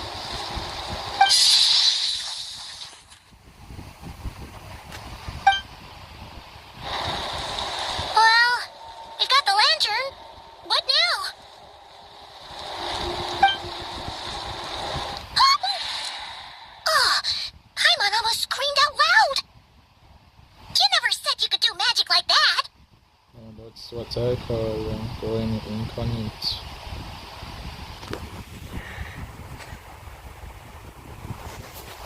That's what I call going incognito. This lantern may have a rather peculiar shape, but so long as it doesn't glow, it won't stand out in the dark. I calculated that you would have already entered, so I chose a spot visible from the window before using light to send you a signal. As I thought, you're both sharp-eyed and on the ball. The perks of being veteran adventurers, huh? What you just did, surely that can't be accomplished through elemental power alone. Your composure is more impressive still. You're right. That required a little trick of my own. But let us leave such trivial topics for a more relaxed moment. Our time is limited, after all.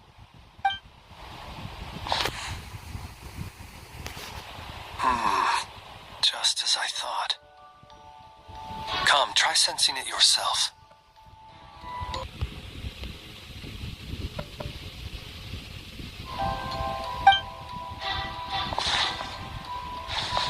very faint, but there is some residual power nearby for Korean, but it feels identical to the abyssal energy that surged from Flint's hunting. Identical powers must flow from the same source. It was the Wild Hunt, then, that took my form and killed the Sergeant Major. But why do this? To sow chaos by depriving the Lightkeepers of one of their commanders? If the Wild Hunt's true form is powerful enough to stand against the world as you claim, I fear not even the full force of Lightkeepers could stand against him, let alone the handful of us stationed in Nashatown. He would have no reason whatsoever to pick quarrels with individual ants. Let's look again more closely. We must leave no stone unturned. You said that the crime scene investigation is already complete. Well, that makes things simpler. In that case, allow me to disturb the fallen. May the ghost flame guide your spirit. May you rest in peace.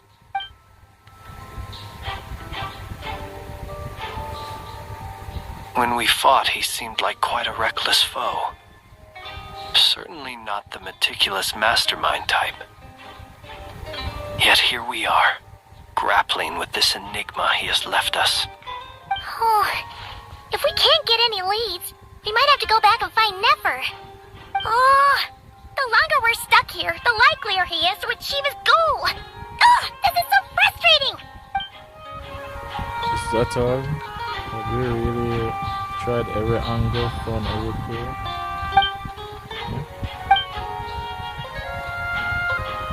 Come on, look at the flashing light on his arm. You mean this? I'm not well versed in machinery, but that means his mechanical arm is malfunctioning, right? It might have been broken in combat. No, that's not right. Paimon remembers this signal. We saw it before while repairing the cannon. It doesn't mean that the components are damaged. It just means that they're due for regular maintenance, so the device has stopped operating. But the real problem is that... When we were fixing the cannon, his arm was working just fine. Yeah! He even helped us find the maintenance port! It could still be a coincidence, but considering it hasn't been long at all since we were repairing that cannon... The Soci you met could have been Rerir in disguise. In other words, he played the Sergeant Major before disguising himself as me. That's right! If only there was some way to prove it! If something needed maintenance, you'd go register it with Nashatown's repairman. You mean Hintsa? We had a short chat with him once at the tavern, but it's so late. Guess it'll have to wait till tomorrow. I know where he lives. The situation is critical, so let us now take up the role of uninvited guests ourselves. Ah, yes. And one more thing. Remember to pick me up by the window.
Stygian onslaught requires. Wait, hold on.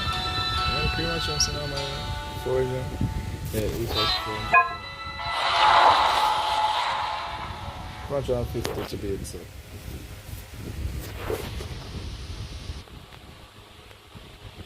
Oh, pretty much done, so let's see the point. Let's see, I'm good to go. And a further plus.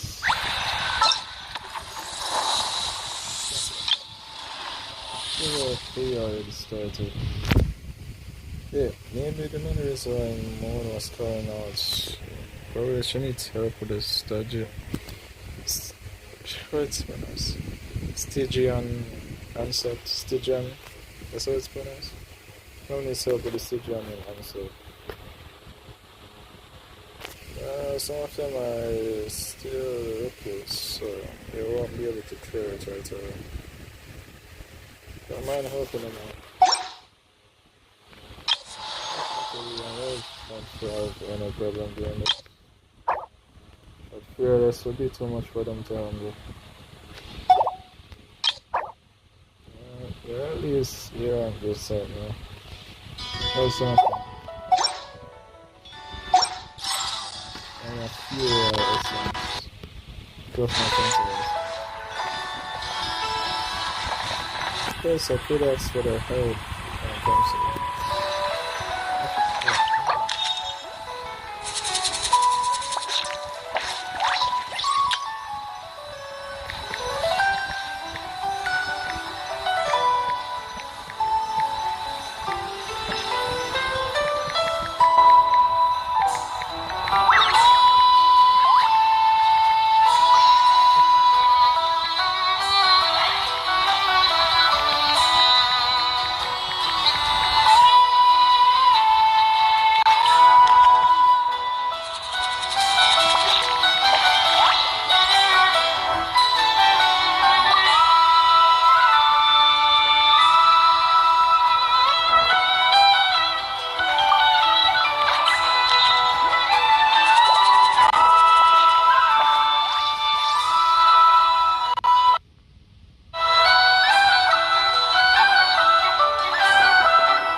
It must be an emergency.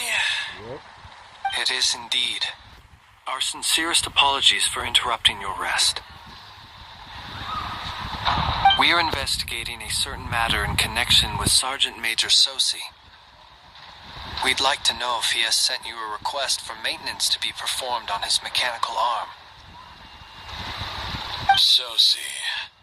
Oh, so the rumors I heard, are they true?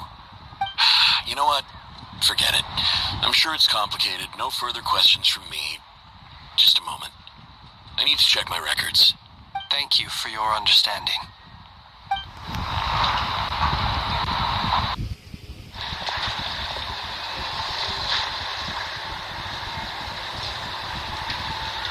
Got it.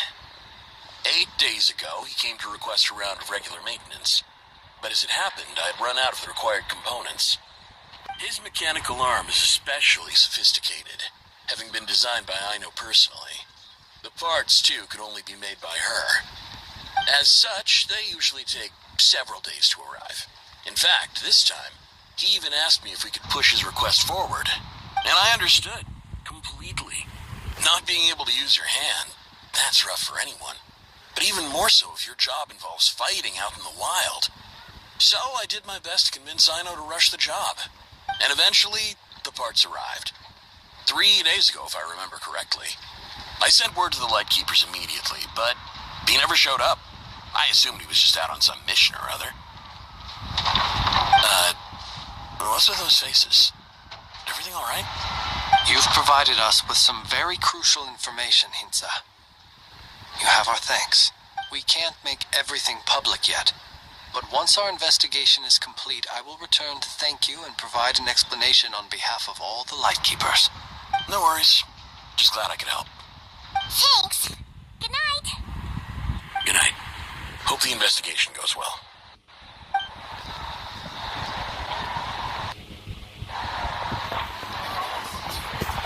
It seems that it is as we guessed.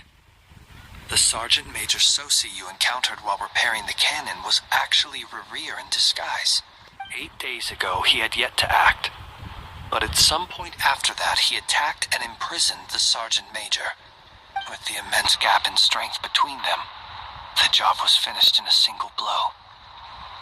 And thus Rerir had no opportunity to discover the malfunctioning mechanical arm. Perhaps his mastery of shapeshifting extends only to outward form, and not therefore to complex internal mechanisms. Hence his oversight of the uniquely mechanical traits of the Sergeant Major's arm, and in turn, this flaw in his disguise. You're saying he thought no one would realize his mechanical arm is actually made of some kind of black muck on the inside, so long as it worked, right? Still seems like there's a lot of guesswork involved here, but it must make sense. That means that everything he did as Sosi was for the cannon. This also has me stumped for the moment. The cannon has always been used to destroy the Wild Hunt, and it works as intended. But how would that help Rerir exactly?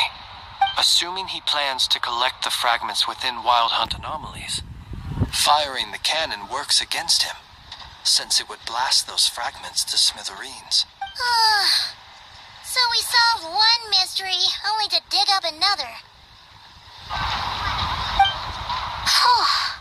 This is getting Paimon kind of down. And sleepy too.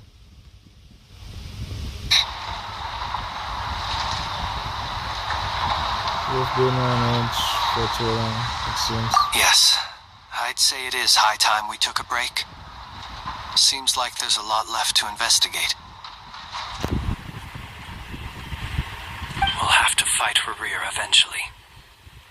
And we'll do a poor job if we're not well rested. Yeah, we should totally get some sleep first. Interested in match, I think.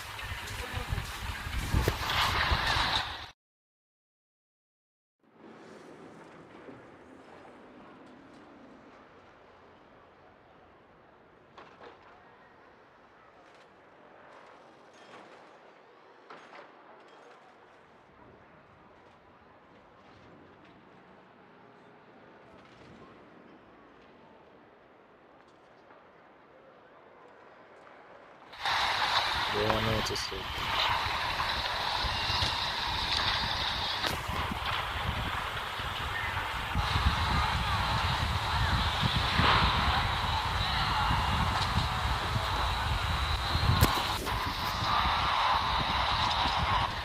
The residence is quite far. A reasonable suggestion. I have no doubt that my quarters have been turned inside out by now, at any rate. My colleagues have never failed to live up to my expectations of their discourtesy. Well, guess we'll just have to pick you up as usual. That would be good, yes. Feel free to put the room costs on my tab. Oh, the pharmacy already. You want salads of Wild Hunts after all?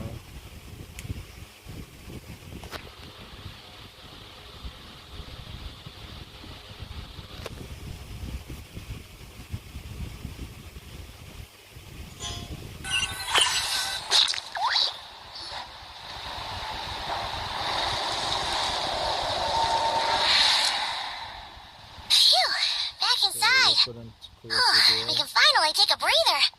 Okay, Paimon. In and out. I suppose we could all take a moment to unwind. As I recall, our first meeting took place not far from here. The nostalgia. Had you already sensed the unique power within my lantern at that time? Yes, which is why I asked you to give it to me. I see. Words truly do fail to capture your superlative insight. Fortunate then that abyssal energy was only leaking from the fragment in minuscule amounts when we first met. Or I might have been in for a real interrogation. Yeah, hard to see how that would have played out. We've had a whole bunch of unpleasant run-ins with the Abyss. Rira seems fixated on you and him. You mean to ask why I'm going this far to oppose him? Well, as a light keeper, I'd say I'm simply doing my job. Come on, go play games with me. Yeah! You're covered in more mysteries than Paimon could shake a skewer at. You can't just get out of explaining yourself by making lame excuses. All right. I suppose I do owe you some honesty. Whether out of gratitude or the need to build trust. Your deductions have been quite correct. Should one wish to conceal oneself within a lantern, elemental power alone is not enough. You know humans well, and naturally you understand their limits. But some things that humans would consider difficult are quite normal in the eyes of non-humans. So, you mean you're one of the latter? Have you heard of how Snezhnaya was once the realm of the Fae? This race is no longer of any importance, but they still exist, as evidenced by the fact that I am standing before you. We've heard some scattered legends, but that's all Paimon thought there was to it. I once turned my heart toward humanity, and thus did I experience loss. I once labored and did much, and put an end to my tale with my own hands. When you realize you are floating in the middle of a vast ocean, you cannot help but feel that swimming in any direction would be equally meaningless. Would it not be better then to simply sink? But before I could sink to truly lightless depths, chance had it that I should be awakened by a band of Ratniki. They were facing a horde of abyssal monsters, and could not last against such a disparity in strength. Yet none fled. Those who dwell in darkness for long enough become exceedingly sensitive to all light. And the first light I saw upon awakening was that which shone from their eyes. Is that why you chose to help them? Perhaps I was moved by their valor. Perhaps I simply saw my past self in them, and was moved to action for the first time in a long, long while.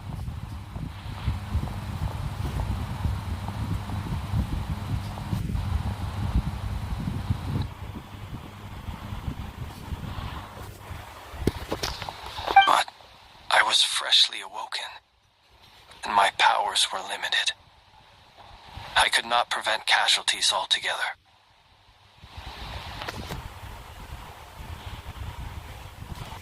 The survivors and I buried the fallen heroes. That was the origin of the final night cemetery. And that's why you chose to become a light keeper. Well, not exactly. I was just more familiar with them. So joining up seemed the most convenient way to experience human life. Doesn't sound too believable. Well, I believe it. Besides, I'm well past the age when one might believe in things that must be done. Nonetheless, there are still some things I will not allow to happen. The chaos that Rerir has been stirring up is one of them. Tomorrow I shall go and check our records to see if I can find any connection between the Wild Hunt, Rerir, and the Cannon. Will you need us to get you where you need to be? Oh, I'll be fine. I keep a backup copy at my residence in case of emergencies. Can you even go back there right now? Won't there be Ratniki watching it? Thanks for the reminder. I believe they'll have checked my place, but they won't have stayed. All things are ranked according to their priority, and we lack the manpower for such an open-ended stakeout. And even if someone is waiting, I have ways around that. I am the master of my own house, after all. All right, then. We'll trust you. We sure ended up chatting for a while, huh? I didn't take you for the cautious sort. Anyway, I hope you'll help me keep this a secret. I'd prefer others not to know about my past unless strictly necessary. Nor do I want to attract more trouble on account of being a fae. Paimon's lips are sealed too. All right. Thanks again for your help. Good night, you two. Finally, we can rest. Let's go get some sleep. There's tons to do tomorrow. It's getting late. The situation is urgent, but rest is vital. Good night.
We would be most obliged if you would pipe down a little, dear guest. Our other guests are resting. Resting? We're all about to be done for, and you're talking about rest? Flint's is a wild hunt shapeshifter, here to deceive us all. If we don't get rid of him now, there'll be no end to this. Why is on Earth short that Prince is not a shapeshifter? You'd better give him up. If anything happens, your business here is done for. You want that, huh? Or are you in cahoots with him? You with the wild hunt too, huh? What happened? Did something leak out? But we were so careful last night. How did anyone see us? Something fishy about this. I doubt it's about because of anything you did. What do you mean? If you know something, why else would they be talking about a wild hunt shapeshifter? The real problem is behind it. This is so confusing! What do we do? These people are no match for Flint's, but they're super heated right now. It's not like all the unusual stuff about him will make it any easier to explain either. Let's go do something. Okay! Hey! Let us in now! My apologies. My apologies. Hold on! Calm down, everyone! What in Tevat is the meaning of this racket? Are you intent on depriving both the Voynich Guild and the Curatorium of Secrets of even a moment's rest? Perfect timing. Boss, do we really have to entertain people who don't respect the rules? Call a few of your boys and have them thrown out. And what hole did you crawl out of? A watering hole, of course. The one you've just for strange ghosts and phantoms. Who'd have guessed people like you would come bursting in, shrieking louder than any ghoul? This is a matter of utmost importance. We've got solid evidence. All we need now is to confront Flint's face to face. Exactly. And you sure don't look like an impartial party either, Nefer. Oh, don't I now? How about this? They don't. Then they owe everyone here an apology, as well as compensation for all the racket they've caused.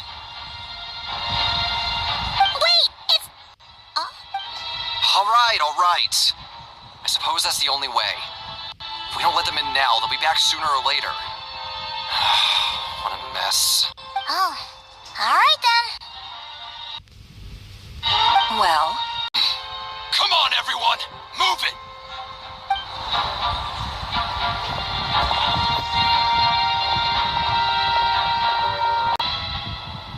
No sign of Flint. Done searching, are we? Guess it's time to uphold your end of the bargain, huh? Probably already.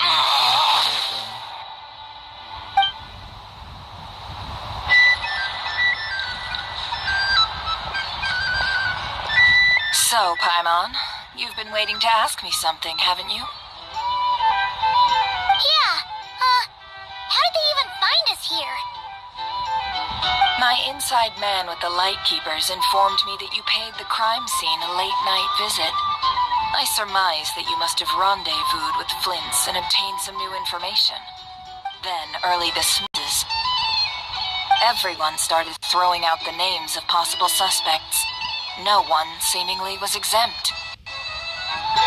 And amidst it all, Flint's name started gaining more and more traction.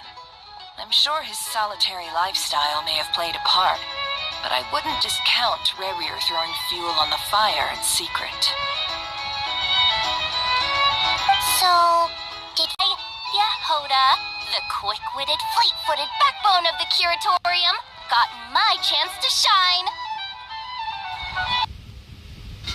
While everyone was super focused on the argument in the main hall, I, alone, noticed an opening.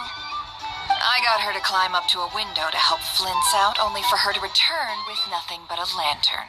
Aw, come on, pause. I was just getting started. We initially intended to bring Flint's back to the Curatorium and wait those people out, but I never expected this to be all that was left. I imagine, though, that he wouldn't have left something that was so seemingly important to him behind. Might he intend to come back and get it later? Maybe. I'm not sure. Well, he's out of harm's way now, so that's not super important, right? Oh? What Paimon means to say is, we got lots of new intel to share. All right, then. Yehoda, contact the others. We're going to need all hands on deck. Let's have this discussion over at my place.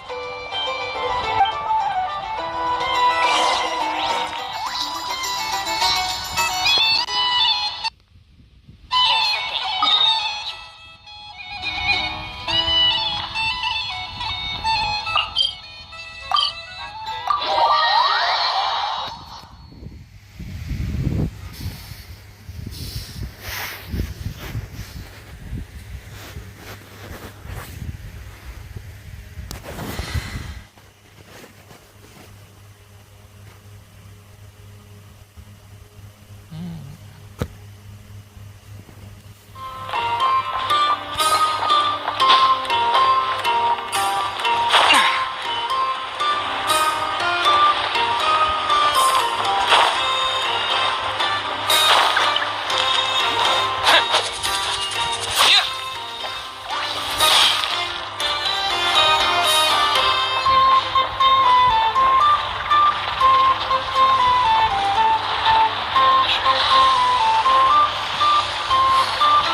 I see. So Flint's has a fragment taken from within a wild hunt anomaly.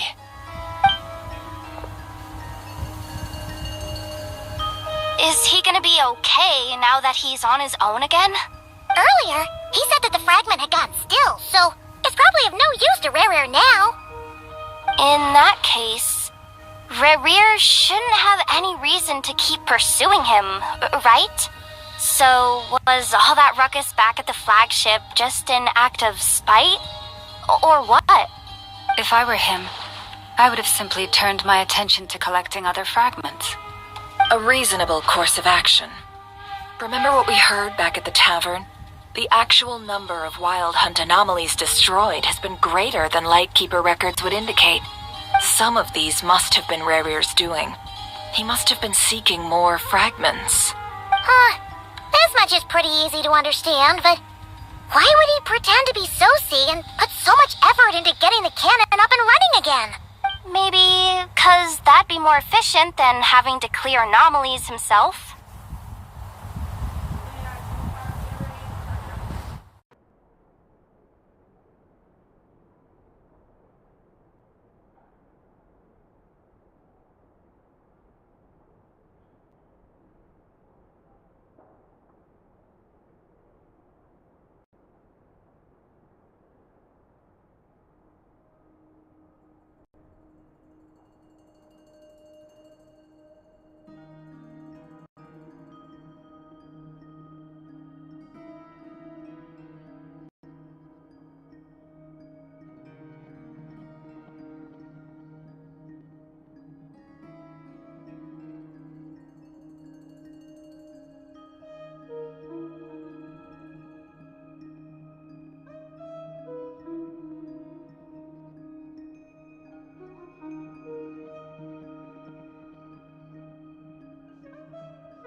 Yeah, I'm confident that the ammo we're packing has the oomph to do that. But I am a mechanic after all. For me, test data and their conclusions speak loudest. Oh, why don't we find a few of those fragments ourselves and use Kuvaki to carry out a little experiment? Our lab could certainly accommodate such a test. In other words, we gotta destroy a couple of anomalies and collect fragments from them, right? Lightkeeper operations have just about ceased following the Sergeant Major's passing. Meanwhile, the Wild Hunt continues to grow in scale by the day. I fear only we can keep the situation under control now. Then we best act fast. Paimon's got a bad feeling about this. A feeling we all share, I'm afraid.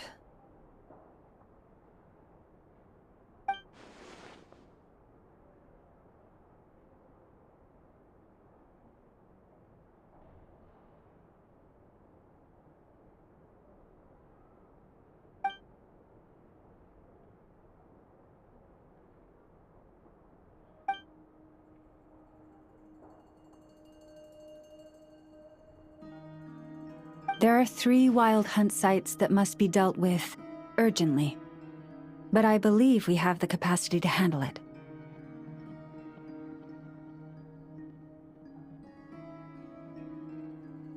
Works for me. Ineffa and I will take our workshop assistants to deal with one of the sites.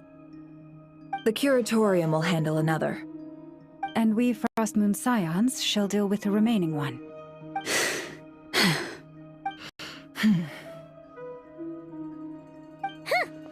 Paimon didn't think she'd ever get to see everyone here carrying out a plan together like this.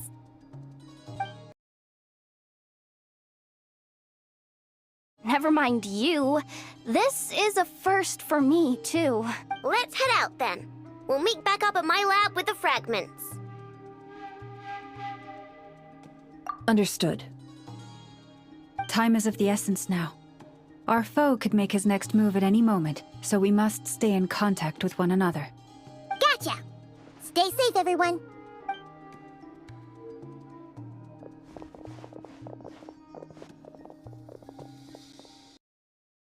Huh.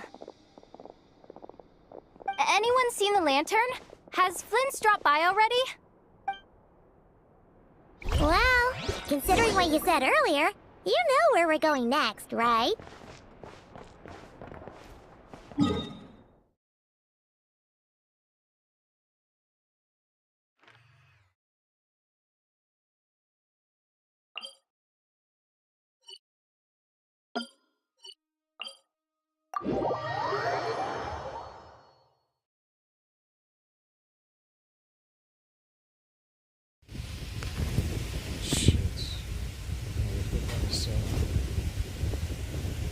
Sorry about that, guys. I need to put back the song.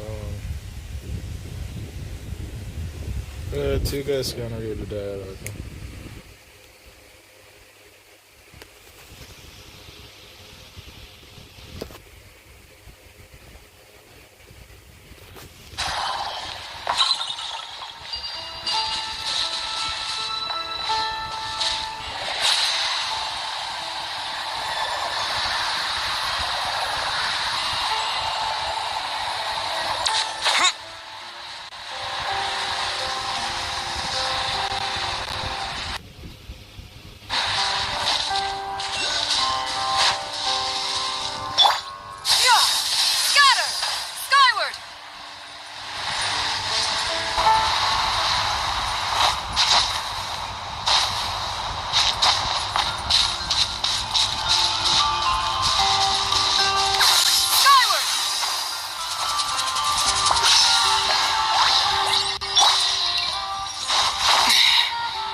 keep this close.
answer from this world? I knew there would be more words.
Into the earth.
I have no need.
Present them for one's perusal.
on the road.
Is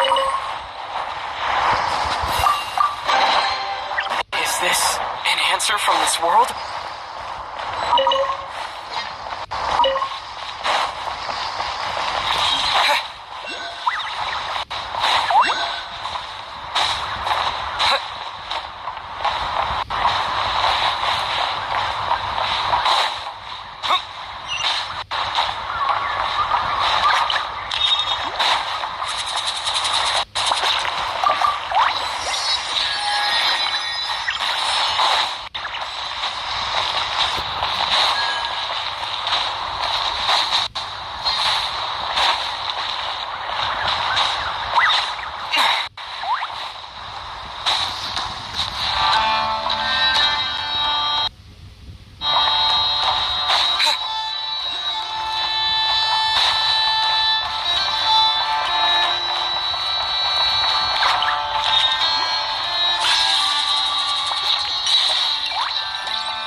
No need to fret. I shall handle this.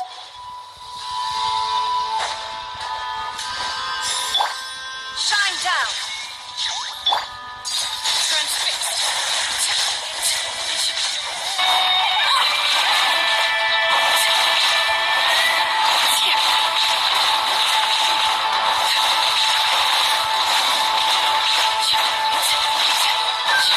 Laid bare. Inazuma shines eternal! There is no escape! At a momentary distraction.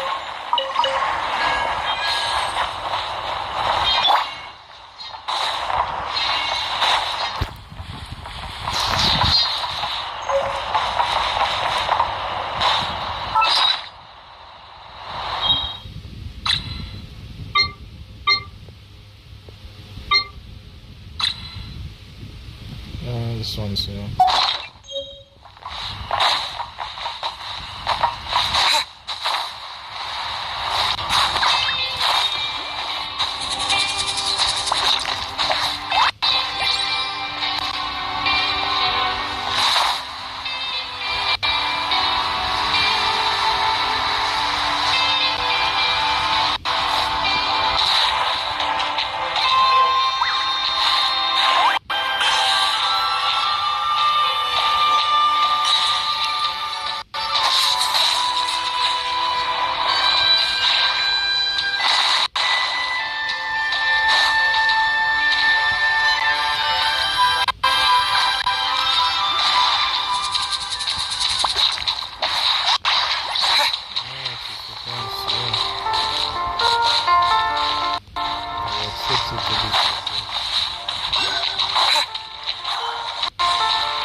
Laid back. Oh, no.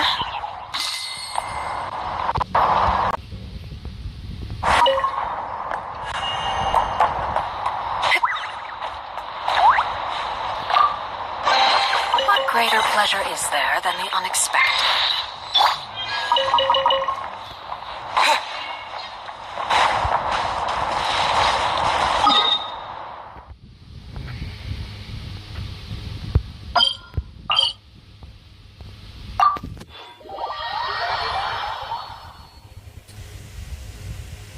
Så jeg pladser tøjet på ude for en time.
mission he mentioned? This way. Let's move. We're running out of time.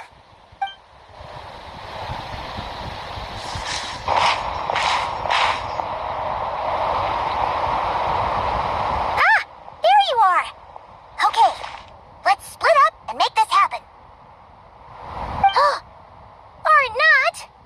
How are we supposed to read through this many files? Difficult, yes, but it is also our most efficient option. To expose the true intentions of this Rarir, we need to dive into Notcry's history. Hope we don't land on our heads then. Ghost! That file suddenly moved by itself. This is a graveyard, right, Flint? Do these things just gotta happen? Many strange things happen here, but this is not one of them. But that file really did move by itself. Hey, come out! Don't scare Paimon like that!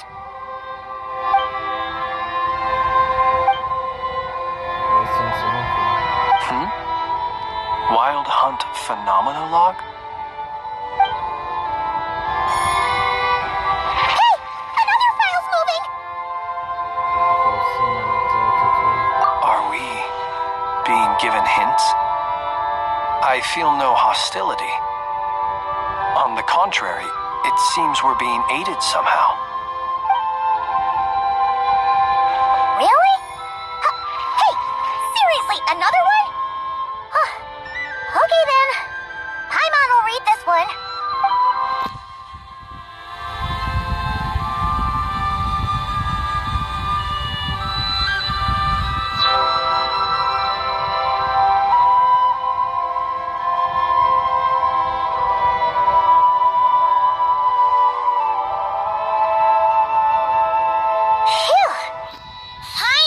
The material I've read through has all been about past Wild Hunt incidents of enormous scale. What about you? Paimon as well. Guess that makes 3 of us. Whatever this is, it seems to want us to notice something. Let's bring our files together and give them another look through. Alright. Paimon will go fetch hers. All these incidents look pretty different. Wait. I've noticed something. Before the occurrence of these huge Wild Hunt events, a smaller scale one would erupt in the exact same location. And look. All these smaller scale Wild Hunt site reports share a common outcome. They'd be detected, but would go inactive before any forces could be sent to deal with them. They could then be sealed directly using a tide seal stone. Huh? But why? Was Uri actively clearing these sites? Some of these records are too old. I doubt he had regained the ability to act freely yet, or we would have met long ago. And here's another similarity. Kuvaki and nearby soil completely drained. Could this be important somehow? Kuvaki and the Wild Hunt are mutually opposed forces. We Lightkeepers previously believed that these small Wild Hunt sites would temporarily go inactive due to being neutralized by the Kuvaki present in the soil. But now that we've synthesized all this data, there is a key issue this hypothesis cannot explain. Good and spower had already been neutralized. Why would another large-scale Wild Hunts across Unity? Indeed. Despite the name, I would not call a Tide Seal Stone sealing powers watertight exactly. But for it to fail and the situation to deteriorate in such short order... Paimon feels like she's almost got it. Wild Hunt was not supposed to die quietly, instead it became stronger. And the world wants to use Anna's cunning, the Anna, of which is also made using Koraki. Could it be we can use Koraki? Yes, that might be it. It could be that when Kuvaki and Abyssal energies meet, The stronger side will suppress the weaker one. And while Kuvaki can indeed destroy small-scale wild hunt anomalies, should Rerir be strong enough, the Kuvaki might be his for the taking instead. Paimon kinda gets where we're going with this. The Abyss always seeks to corrupt. This is just like the Abyssal threats, the ancient dragon's fears. What are you referring to? Oh, we had a real close encounter with the Abyss in Netland. It's a force that tries to taint everything. It's hard to explain in detail, but basically, your reasoning makes sense. So we will also be stronger on account of the cannon being fired. Was there a gap between him pretending to be Sergeant Major Sosi and the cannon being fired? There was. Aino needed to make some adjustments after we finished those repairs. Rerir, disguised as Sosi, left at that point, leaving him more than enough time to shapeshift into you, return to the Lightkeeper's office and set up the crime scene, before heading over to the cannon's target area and absorbing the Kuvaki. It all makes sense. And all that just for the fragment I had with me. It begs the question, what makes it so special that he needs it so badly? That's still a mystery. That's odd. We shouldn't have any guests. I'll go take a look.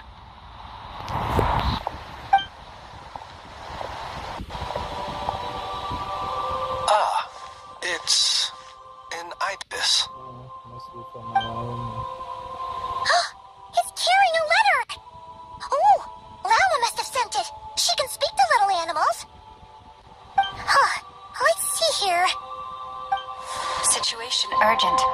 The cannon began operating shortly after we left Nasha Town and is preparing to fire. It is locked on to Star Sand Shoal. Please return to Nasha Town and assist with all haste. Lauma. That's gotta be Rerir's doing. But why is he using the cannon again? Didn't he already fire it once before? No time for speculation. He's already made his preparations. If you recall, his body was incomplete when we last met. If this bombardment continues to increase his strength, he might regain his complete form. What should we do? There's no way we're getting back to Nasha Town in time. Let's go to the cannon's target site. That's where we should find Rerir, and that's where we'll stop him. One moment. Just let me get this news to Lauma. Nasha Town is in their hands now.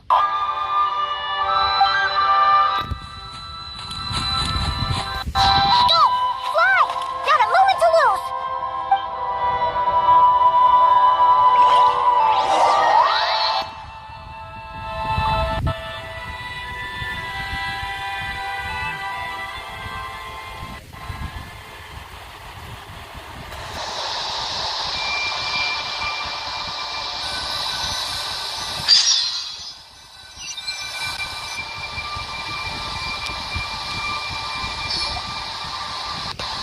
You're here, as expected. Humans. You never change.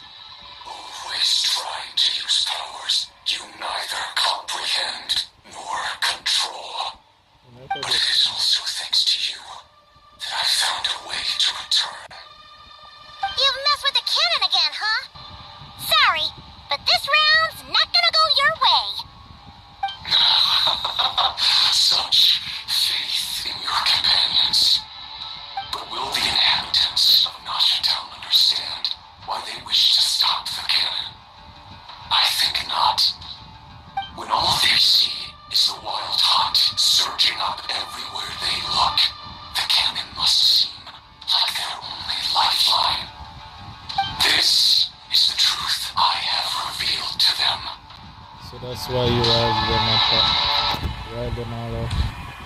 You were baiting them into firing the cannons. They did this all of their own volition. The zealous worship of power leads only to annihilation of equally zealous proportions. True power does not heed the commands of the weak. You were waiting for us to leave Nasha Town then? Of course. I imagine the one you call Aino would have managed to stop the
You're here, as expected.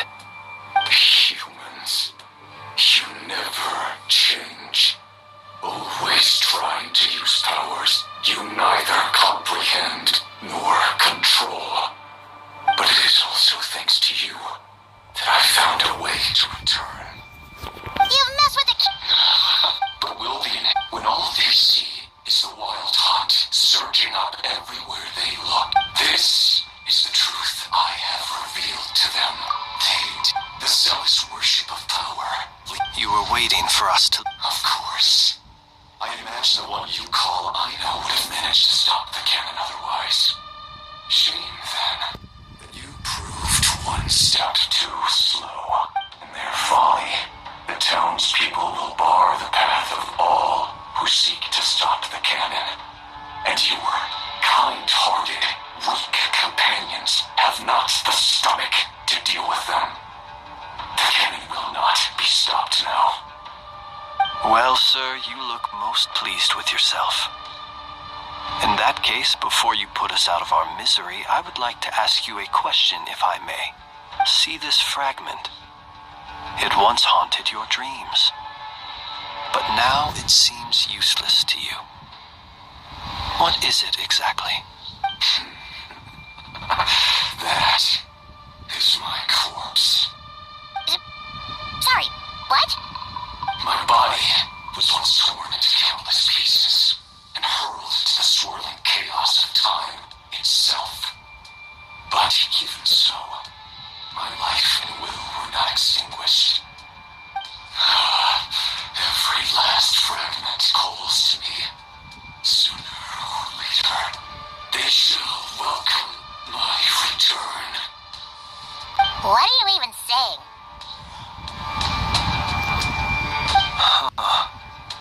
So the terror of the wild hunt was in fact caused by scattered pieces of your corpse.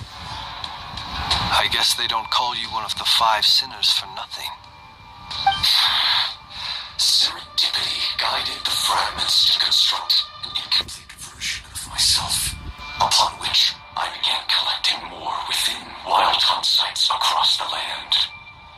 But each time, the fragments I obtained were hardly worth mentioning. While that which you hold in your hand was my heart. So that's why it responded so strongly to you. Only by retrieving this most critical piece could I gain mastery over the turbulent, provoking energies and be fully reborn. Hence, you fired that first shot, hoping to regain enough power to seize the fragment from me. Are you completely crazy? Weren't you afraid of dying? Dying? Such power has no hope of killing me. It may destroy my form over and over, yet always I rebuild it. It may smash my flesh and crush my bones thousands of times and more. But that is of no consequence to me. What infuriates me, however, is how you've destroyed my heart.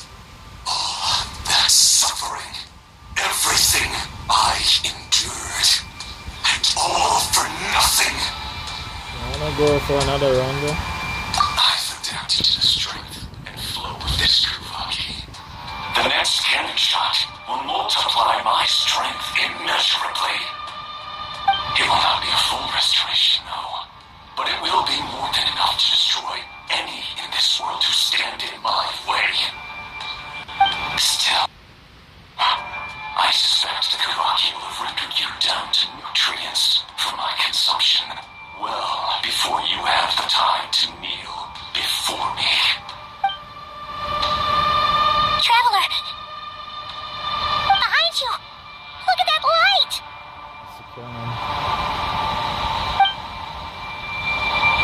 It's about to fall, I think.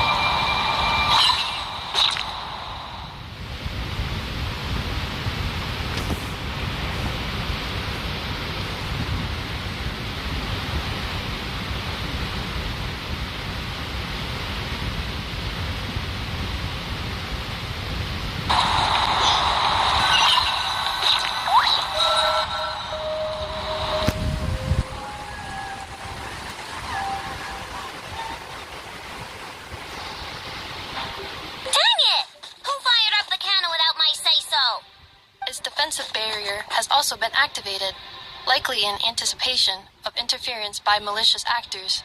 The air is thick with fear and anxiety. It's spooking the birds and beasts. What exactly is going on? You're here. Looks like this was all part of Rare's plan. Not only did he plant seeds of suspicion in people's hearts, seems he's now igniting them. Yehoda's gone in to scout out the situation. She'll be back any minute. I'm back! I'm back! Oh, it's bad out there. Rumors flying everywhere you turn. Something about the Wild Hunt preparing to spawn a wave of monsters, the likes of which we've never seen before. But that's not even the worst of it. Lots of folks don't even believe the cannon can prevent this crisis, so they're getting ready to make a run for it. Others are trying to make a quick buck out of this whole mess.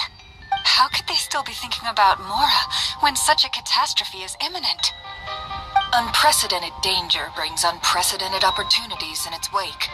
A chaotic situation can bury much wrongdoing. Even those who flee without reserve put themselves at the mercy of the divine. Is it any wonder, then, that some will aim to profit? After all, a gamble that might rewrite one's entire life is hard to come by. Even so... Well, seeing as you disapprove of their actions so strongly, Lady Moonchanter, I suggest that you be the one to handle them. Not like that's the only major problem on our plate right now. Affirmative. We must quell the chaos in Nasha Town as soon as possible. Also, the unexpected activation of the cannon entails a high risk of incorrect operation. This must be stopped in a timely manner. Well, about that, people have been talking about how someone might come to stop the cannon. They've decided they won't let anyone in. What? I made that thing. They can't just take it from me. Oh, let me over there. What are they gonna do? Stop me? They might, if Rare has already formulated some countermeasure. For example, he might have spread a rumor that the Wild Hunt would take your form.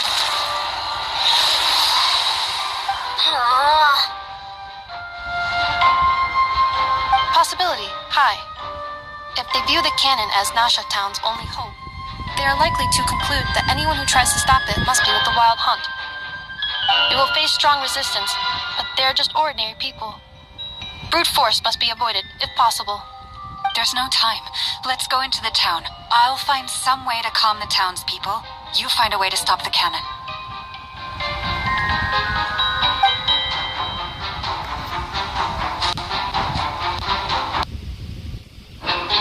Oh, you're back. And you have a letter? The traveler won't make it back in time. So they're heading straight over to Star Sand Shoal instead. Wait, what? Isn't that the cannon's target? Why would he go there? Assessing risk level. Maximum. So if we can't prevent the cannon from being fired... Then he's prepared for the worst.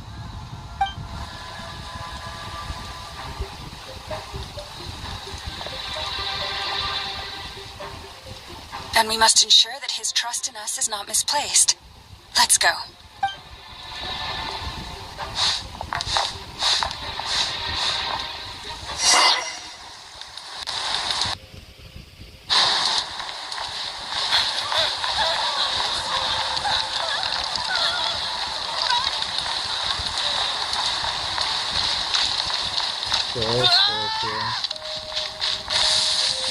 This place is burning too!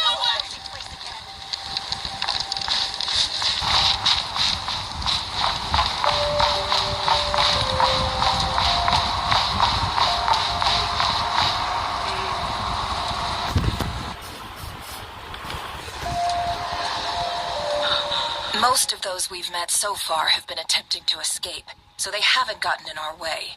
But it won't be so easy from here on out.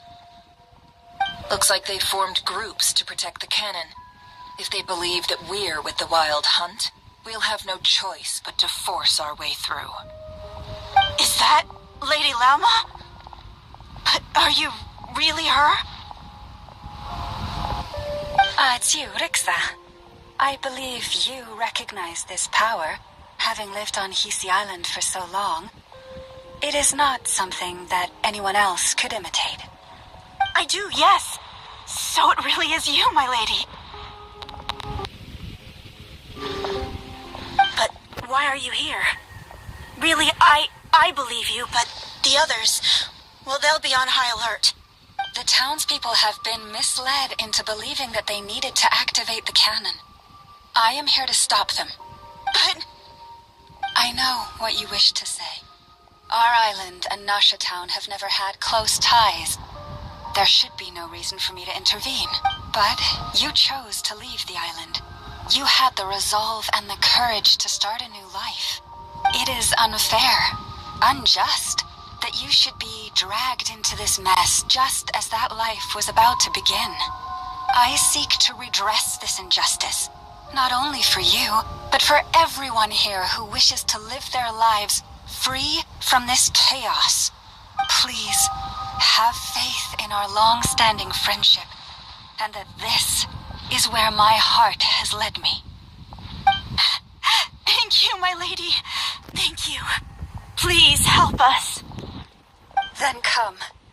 I need you to step forward alongside me, and to do your part too. All right, I understand. Seems we chose the right person for the job. All right, everyone. Let us meet again later. Huh? You're not coming with us? We won't be able to calm this storm by our power alone. As such, I'll need to contact some... let's call them friends in high places, shall we? Let's go, Yehoda. Okay. See you again, everyone. That is, if we can.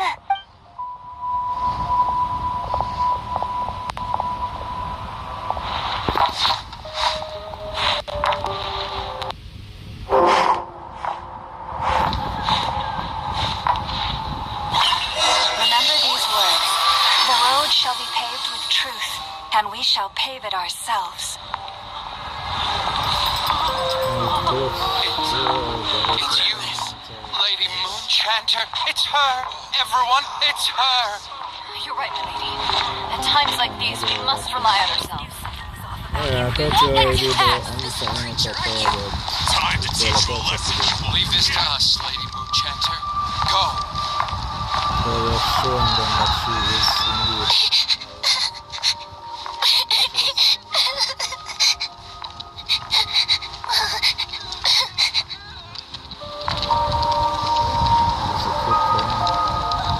Lady Moonchanter, there's a child here! It's all right now. Go, quickly.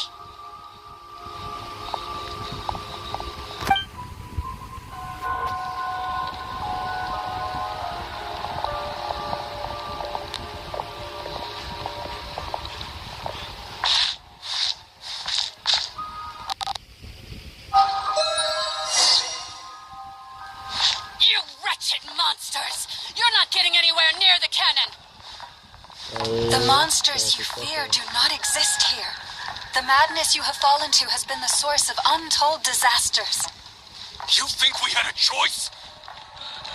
Destiny is no excuse for greed and destruction. The choice has always been yours to make, and it remains so, even now.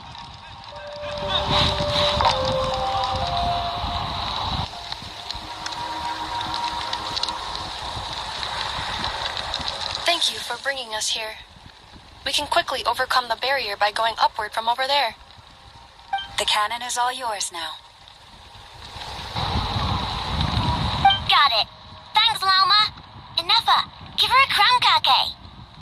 Orders received and immediately deferred. Departure takes priority. Yeah. That is not really the time for Konkaki. Please, everyone, listen to me.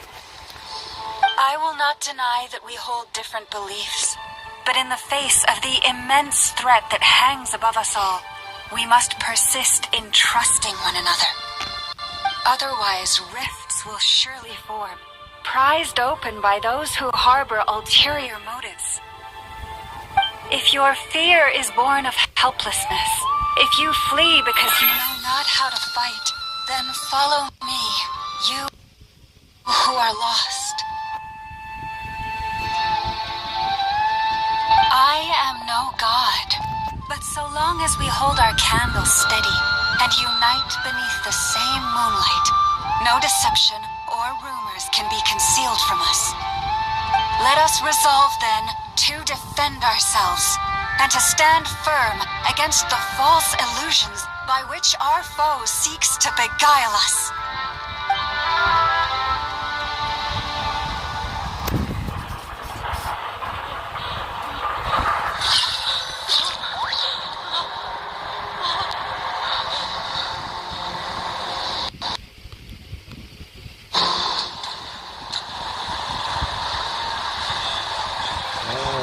Let's go, Enougha. This way up.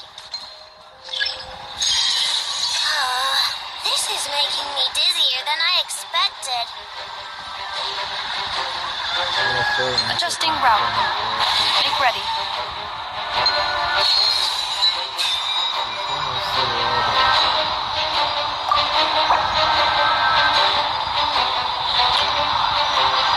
Out of the way, small fry.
Let's go, Enougha.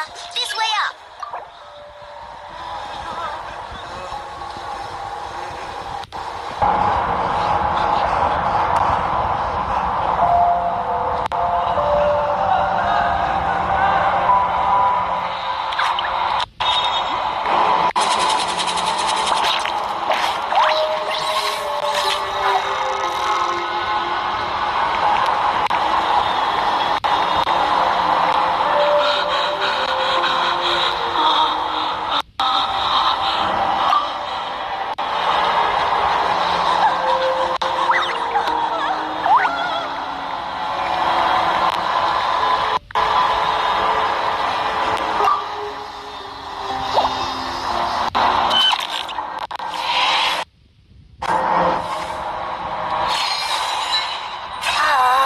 This is making me dizzier than I expected.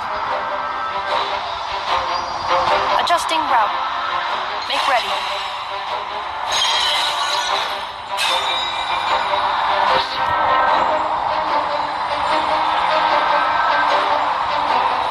Out of the way, small fry.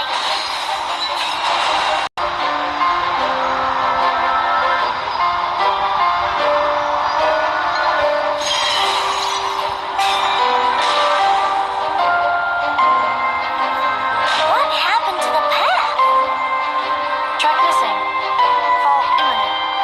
Come on. And get out of there. Oh, nice. Preparing barrier breakthrough. Brace for impact.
countermeasure mode.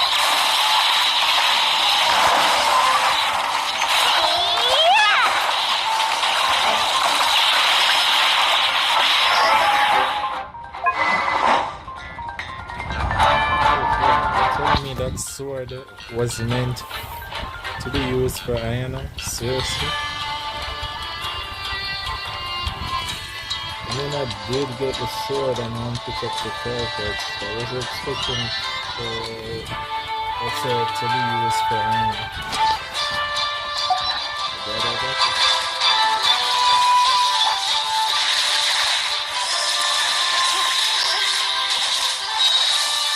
Preparing for dust up.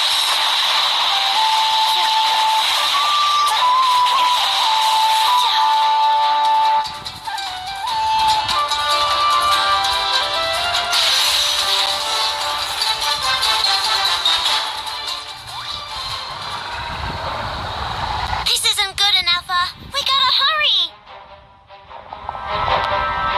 Scanning. Kuvaki ammunition fully loaded. Preheating complete. The cannon is going through its final pre-fire checks. Alright, let's hit the emergency brake. Assessment. Not enough time. Emergency brake will cause internal explosion of stored Kuvaki. Damage assessment. Incalculable. Nasha Town likely to be blasted skyward. No, I mean a manual brake, the primitive kind. A manual brake. Understood. Roger that.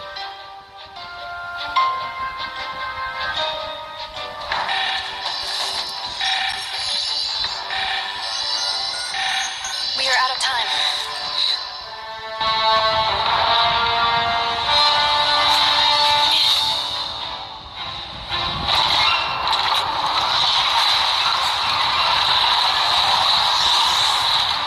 All your efforts have been futile. It is too late now. Perhaps you're right. Why aren't you running?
That's not good. Sluggish, torpid. This body is a disappointment. I can barely muster 10% of my original strength. You've ruined everything again. Let me guess. You didn't get a human body back, did you?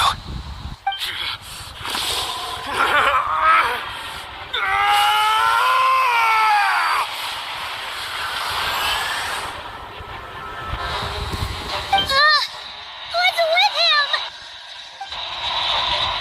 This is bad. His presence feels completely different now. He's almost stronger than before.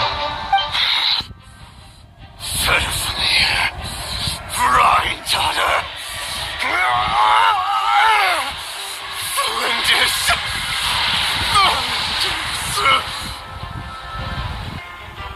Watch out! Whatever rationality he still had when he was searching for his body is gone. All that's left is the calamity you see before you. A monster fueled by nothing but his own obsession. Matters not. Having a heart. Being human. It's all irrelevant. Completely and utterly insignificant. You matter not. Anything in this world. None of it matters to me!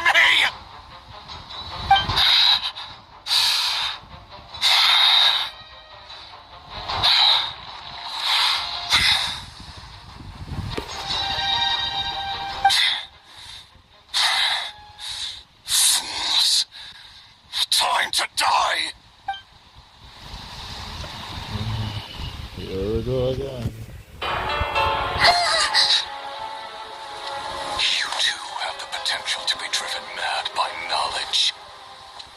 But the truths you seek are so insipid, laughable that you should die for their sake.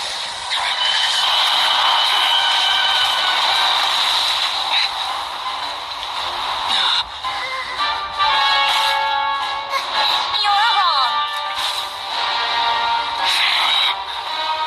The unknown is but a fog to be dispersed. Knowledge is the true pillar of the world.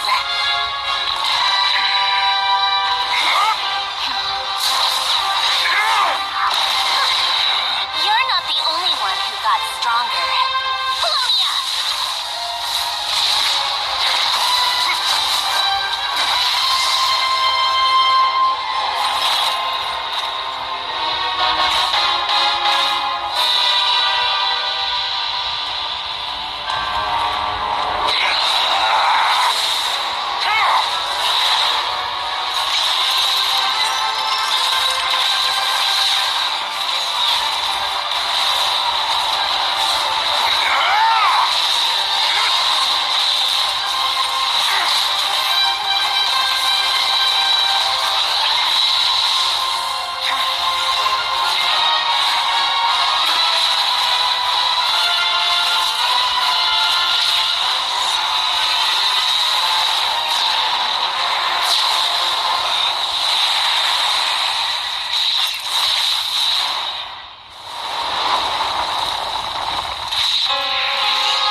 assisted in our escape. You You have my sincere gratitude, dear madam. The flowers here bloom in such peaceful silence. I imagine you would not have invited anyone here were it not an emergency. Huh? Talk about a good judge of character. Oh? I take it that means you've been here before then. In that case, I count myself fortunate to be your associate. Columbina! What did you do that for? I studied his abilities inside out, equipped Polonia with comprehensive countermeasures. We were going to settle the score! But he still broke through, did he not? What? You expect a battle to be completely one-sided? I just didn't expect him to have no sense of honor whatsoever. Polonia would have been fine in a head-on clash, but battles just get chaotic. Oh, talk about a sore loser. Oh, so you actually thought you could win. Have you been taking care of yourself lately? Your calculations seem to have deviated quite seriously. Perhaps you could try sleeping and rising earlier. Or you could adopt my previous recommendation and... Hey, listen here, Columbina. I tolerated your nonsense previously because we were colleagues. There's a Fatui warrant out on your head, and don't you forget that. Don't make me fight you right here and now. Oh, I was just a little concerned about you, that's all. Just like that time when you weren't making any progress with your research. So you went and cooped yourself up all alone. That was none of your business! And don't you ever drag me out to one of your freaky hovels again! Come on, Polonia! We're leaving!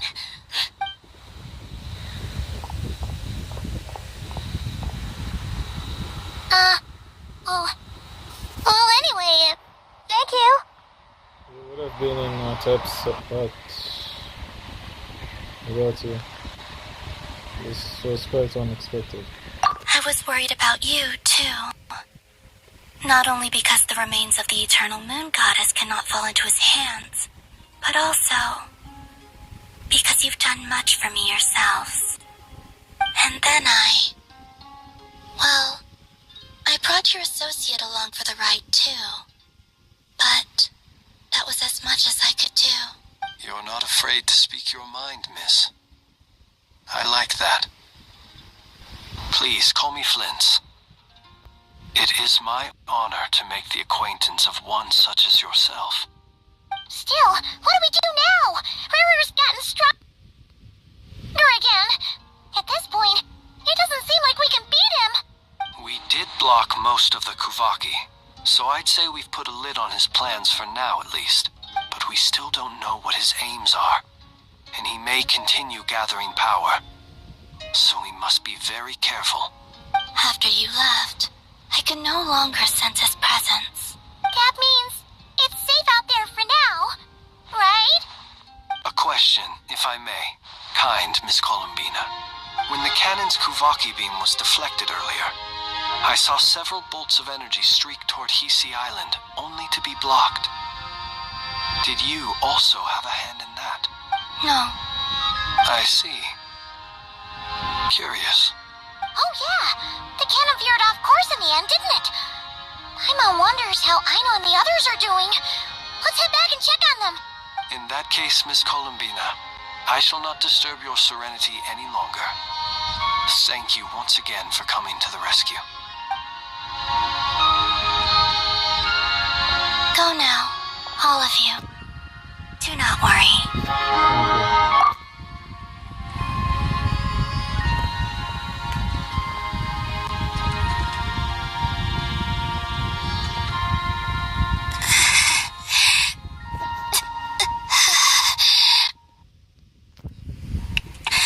Losing the power to save them with a toll on you.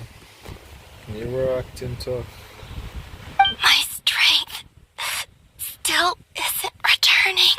I guess that's one thing both you and Uri have been coming. It seems my time is running out.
Fortunately, we were able to minimize the harm.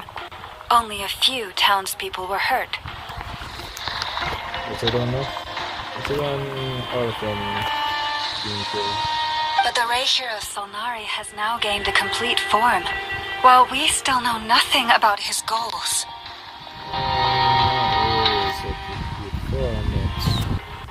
Yeah, he's... I would exactly say complete form, since he's not back to being a human being. Plus, we haven't regained his full form. It seems we have done something akin to releasing a vicious Kukusaur into the wild.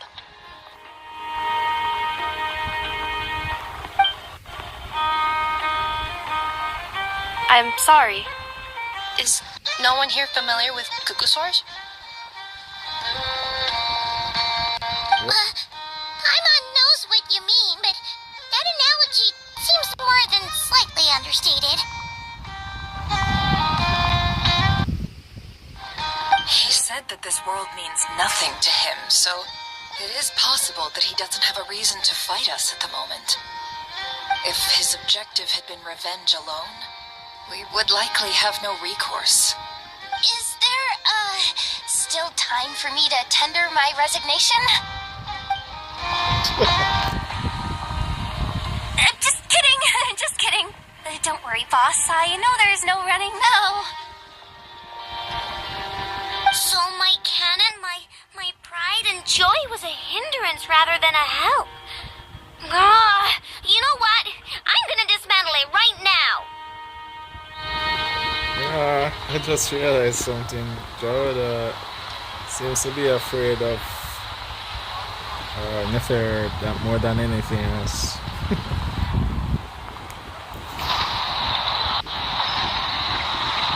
This wasn't very far down. With the cannons. That's right! And it still works on normal wild hunt anomalies. Don't let this get you down, I know. Flint's, we'll need you to attend to the aftermath with the Lightkeepers. Don't worry, I've explained everything to them. You're in the clear. My thanks.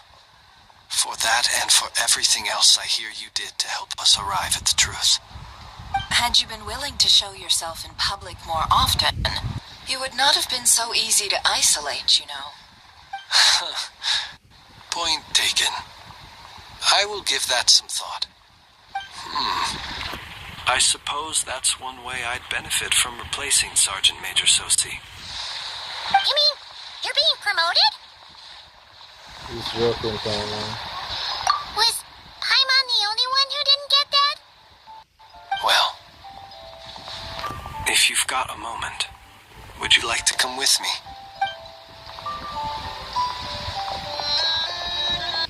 There's a certain gentleman I'd like to send off on his final journey.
Elemental damage with characters.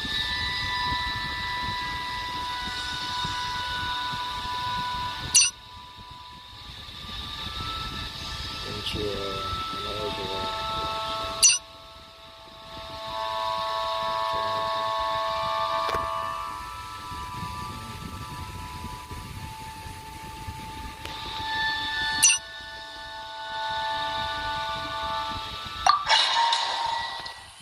want to check out the difficulty. I'm not really going to play it yet because the time.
on it. Just a little.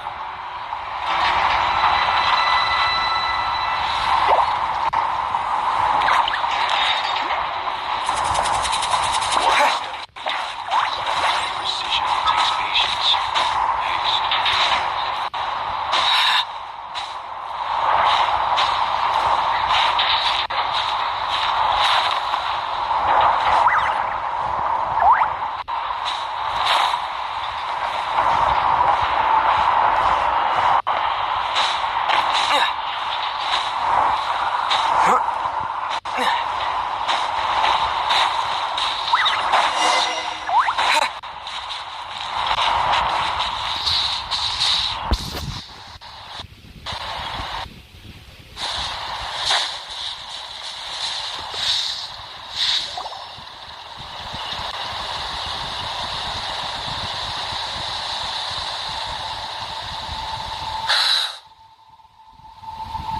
This man was like a lighthouse.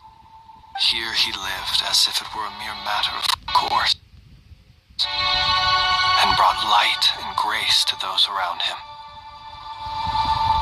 But people, once used to illumination, are apt to ignore the lantern's presence.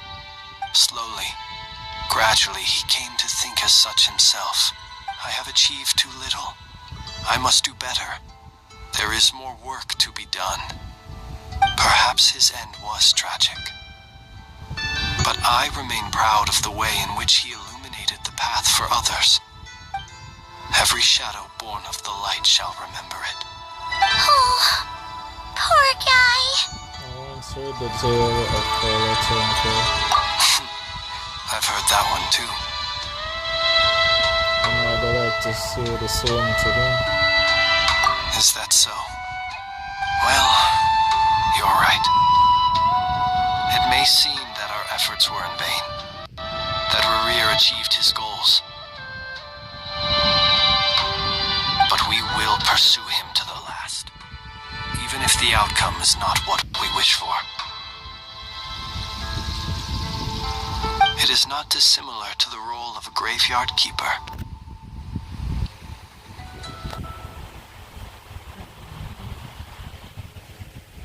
We do not seek to bring the dead back to life, only to grant them peace. Glad to hear that's how you feel.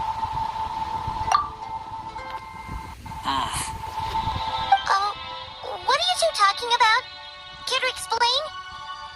I'll tell you when we get back. Okay. Either way, the Lantern Fae is not playing the leading role in these final rites. Lightbearer, with your blood you have paved the road to glory and justice. When Flint is spoken, he speaks Fae language. Even as we hurry on, bruised and battered though we may be, stay a while, and look back upon the world and all its love and hatred. Until it closes its eyes in the depths of night, and a lantern lit for you alone flickers softly into life. Thank you for everything, Sergeant Major Sosi.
probably going to play on Metro Columbia again.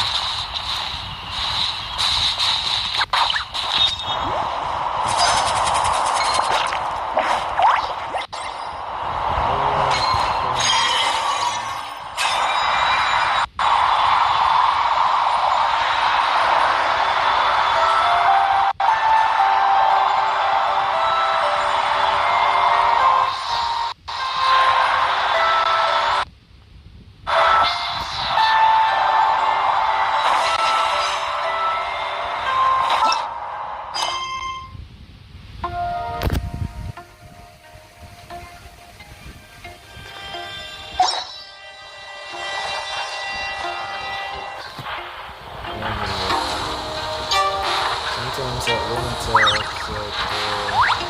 anyway. Like I should talk to everybody first.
I've come to visit you, Miss Aino. Here, I've brought some snacks from town in their traditional butter flavor. So, where should I leave them? Shh! Ineffa might hear you! So, what's the occasion? Are you gonna say that the Rat Ninki will be taking over all Wild Hunt incidents after that hiccup with the cannon? And criticize a genius like yourself on account of results that none of us could anticipate. We would not be that crass if we really did do that. I dare say we shall never again see technological breakthroughs. Sweet talker. It gladdens me to have set your heart at ease. Anyway, what's the matter exactly? Well, could you help me repair this lantern? I did bring it to Nasha Town to get it fixed, but it broke again during our previous battle.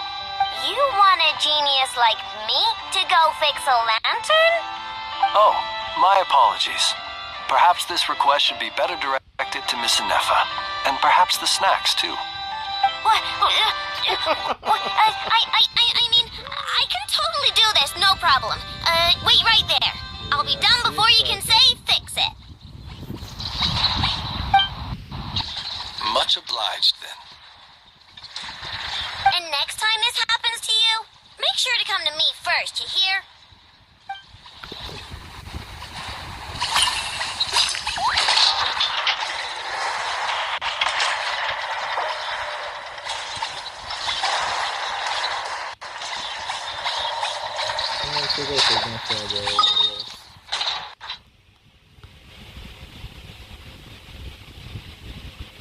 I guess we could go today.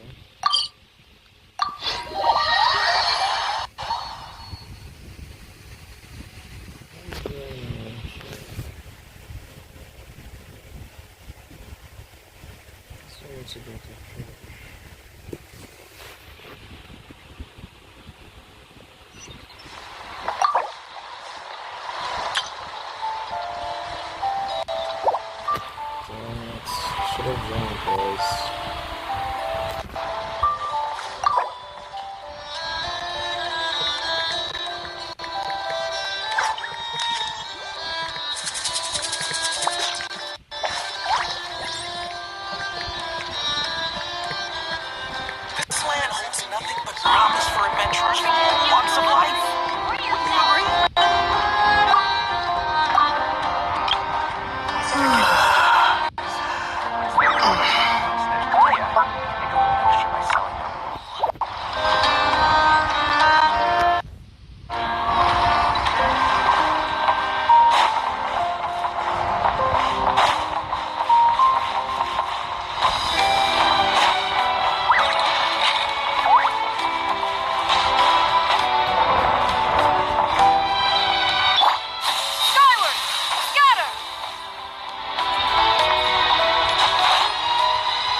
therefore. You are really only maximum. Okay, you can cut it. You're acting now. What? Why, I wasn't acting in the slightest. And didn't I tell you that my prices were reasonable? Oh, but you still turn to that curatorium of secrets, or whatever it is they call it. If even regulars such as you abandon ship like this, what can a businesswoman do but take her wares elsewhere? And how should I not be, Running small overseas enterprises is no mean feat. Never mind when such formidable competition exists. Forget it. Fortune and destiny are as one, so there is no use complaining. It's not as if Nefer did me no favors on account of our common homeland when I first arrived. If anything is to blame, it is the lack of opportunity to have her owe me in turn big time. Now then, should she ever need anything, you make doubly sure to inform me first, alright?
Krumkake creation complete.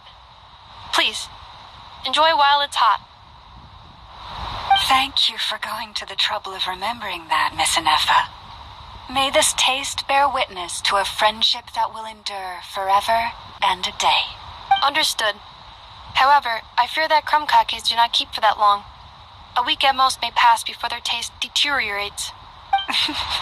That's not quite what I meant by... Oh? We appear to have some guests. They must have followed the aroma of the krumkake. It's all right. Come closer. Inefa is a friend. Affirmative. In fact, I can devise a cereal omelet based on individual preferences before crushing it into servings to share around.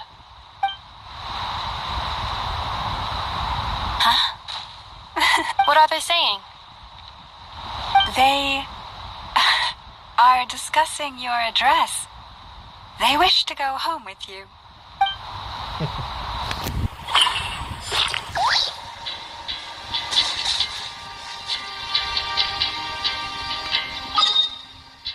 That's pretty awesome.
Lightkeeper.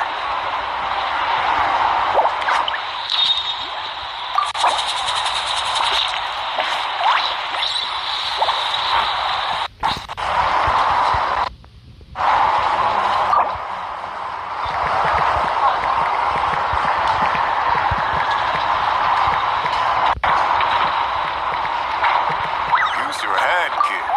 Look more leapless. Hey there. I was just trying to do my duty as a lightkeeper.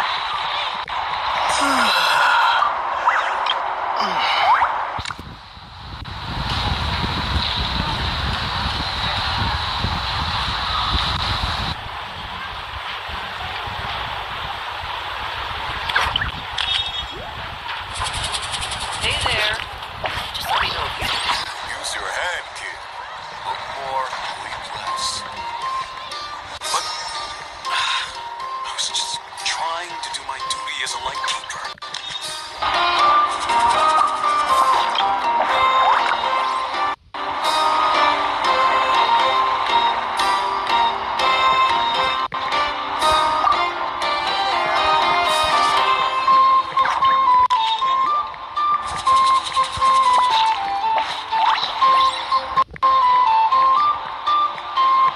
Use your head, kid.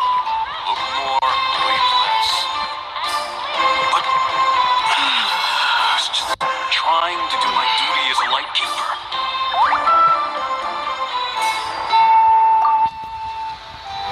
Hey there. Just let me know.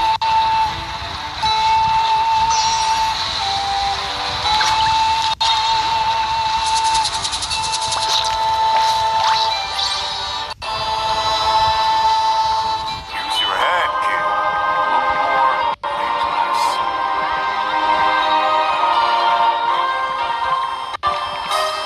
But I was just trying to do my duty as a lightkeeper.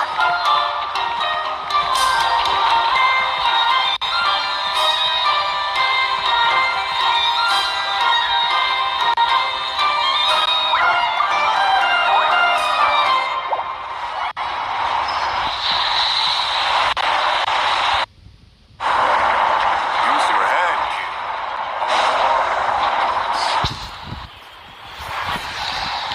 Boss, do you remember that thing that I wanted to ask your opinion about? On a scale of 1 to 10, how much effort should the Curatorium of Secrets put in if we were to work with others again? Is that a 1? Isn't that kinda low? Guess again. Wait, you mean 0? But wouldn't we just be slapping our brand on the joint venture and calling it a day? Why even team up at that point?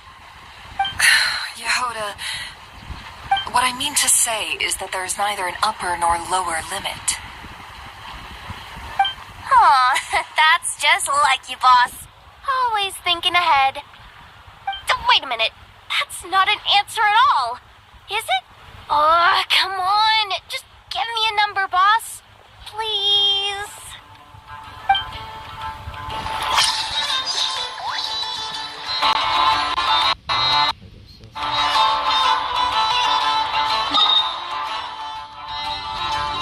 I thought it would be interesting.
to use King.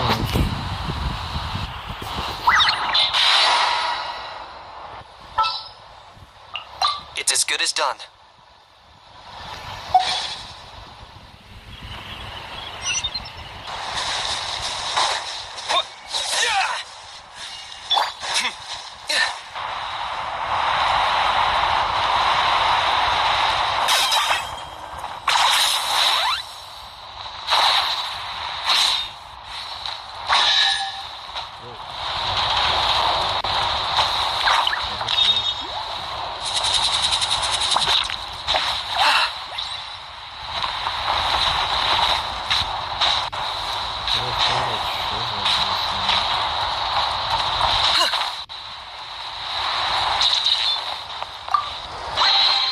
Everything has its use. Were you not given toys to play with as a child? Is that it?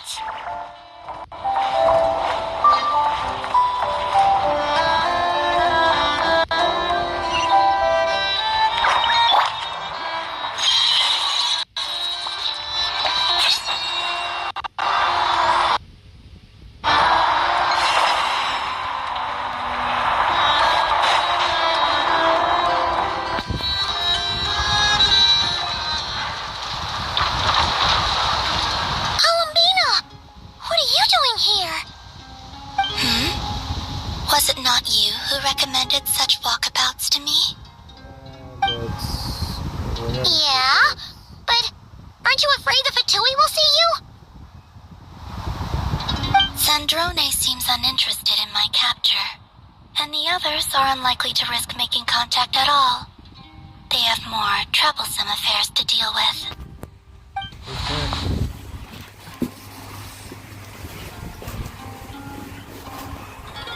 Rare, if I had to guess, he is a threat to all who live in Notcry. Well, it's good to come out for a walk either way. So, how do you feel?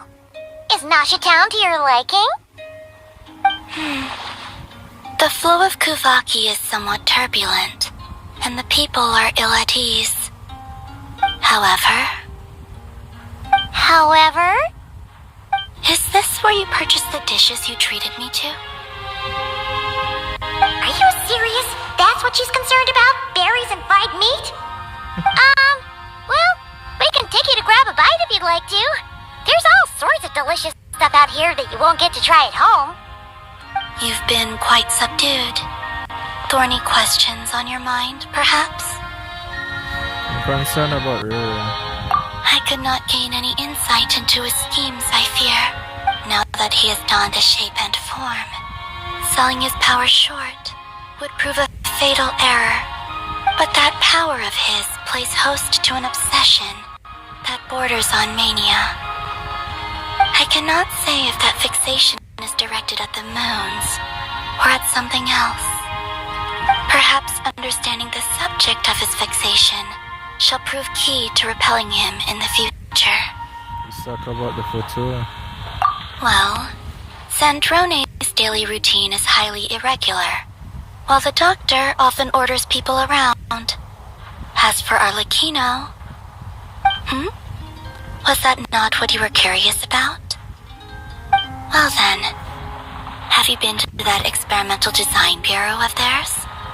That weapon will play a key role in the Tsaritsa's plan. That's what I've heard, anyway.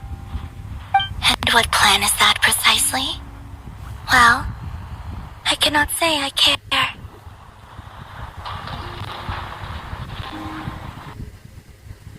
I've been thinking about our spaceship. I could look into the Eternal Moon's marrow for you, if you wish it so. But after our previous attempt, I suspect your spaceship has been intentionally hidden away. Perhaps someone has certain truths they wish to hide from you, or from others. And I doubt there are many who could accomplish such a feat. I'm good for now. I still wish to return to the moon that belongs to me. That is where the answers lie buried. That is my true home.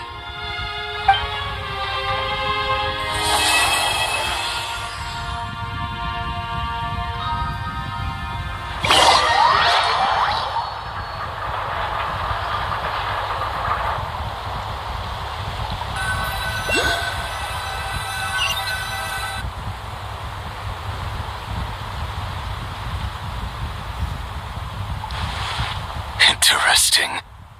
You followed me this far. Why not show your face? Haha! Right you are. I forgot to introduce myself. I'm guessing that's Varka. The name's Varka. Yeah, I just said Knight of Boreas and Grand Master of the Knights of Favonius. So what time he shows up?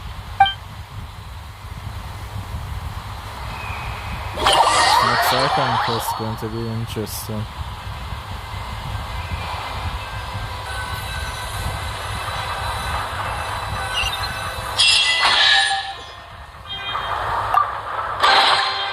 Is this an answer from this world?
I finished the first, so I got 500.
Så jag går upp från jag kan läsa klockan.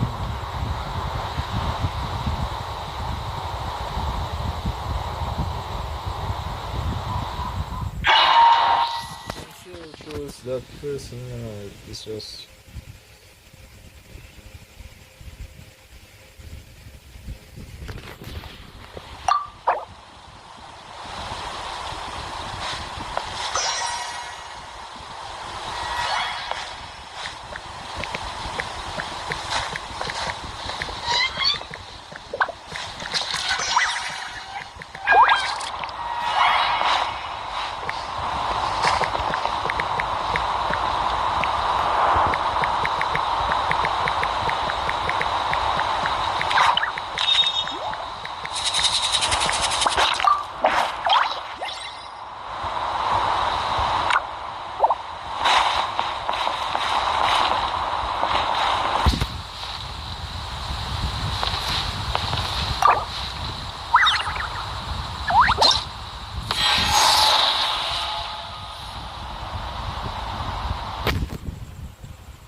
turtle. Bro, last time I did was a... Oh, they're not gonna... No, turtle. That's just still a self problem.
Something you wish to report?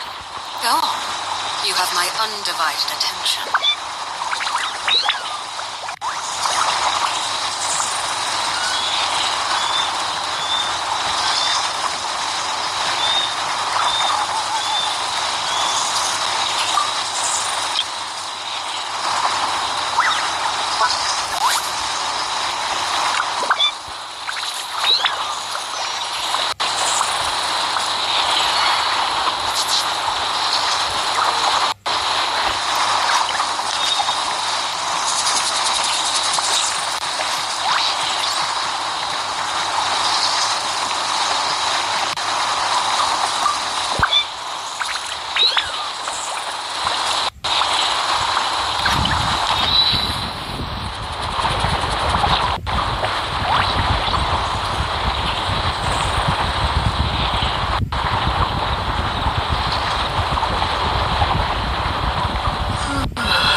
Something you wish to report?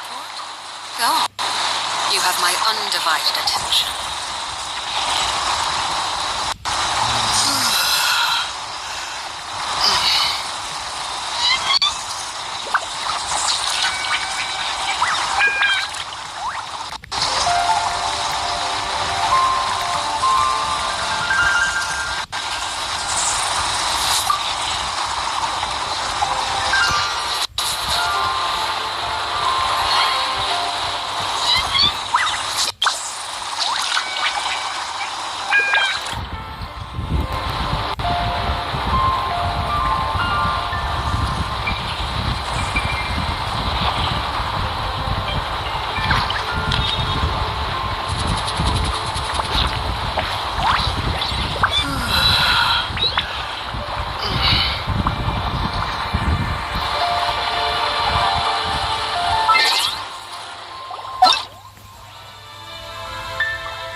All the world holds dear is but a backdrop of constant motion.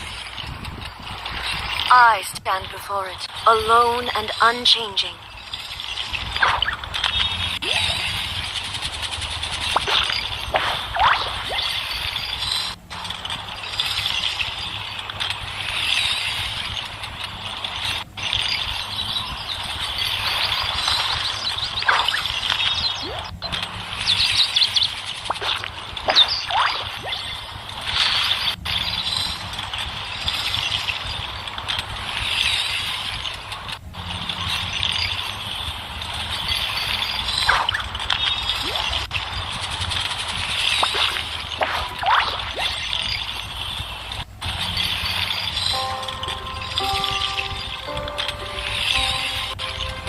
The world remains constant over the centuries, but human life is like the dew at dawn, or a bubble rising through water. Transitory.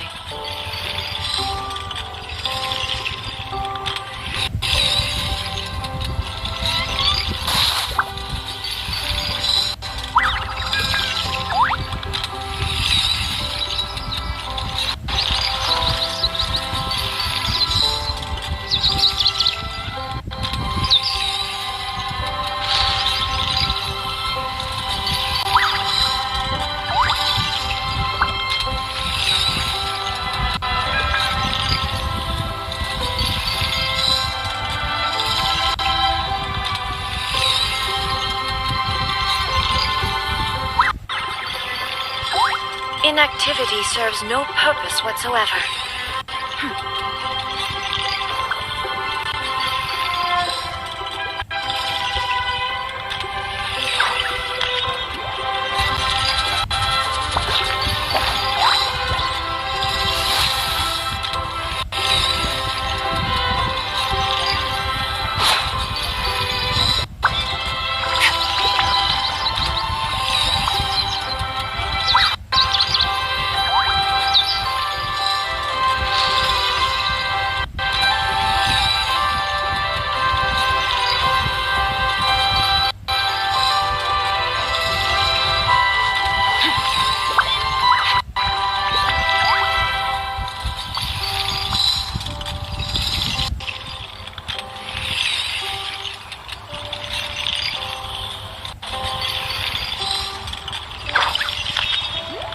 All the world holds dear is but a backdrop of constant motion. I stand before it, alone and unchanging.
The world remains constant over the centuries, but human life is like the dew at dawn, or a bubble rising through water.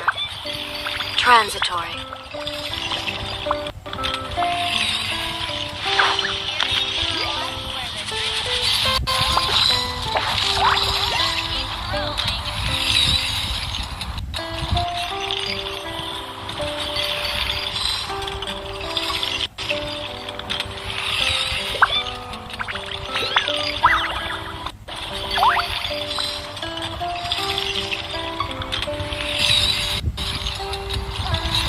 All the world holds dear is but a backdrop of constant motion. I stand before it, alone and unchanging.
Inactivity serves no purpose whatsoever.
The world remains constant over the centuries, but human life is like the dew at dawn, or a bubble rising through water.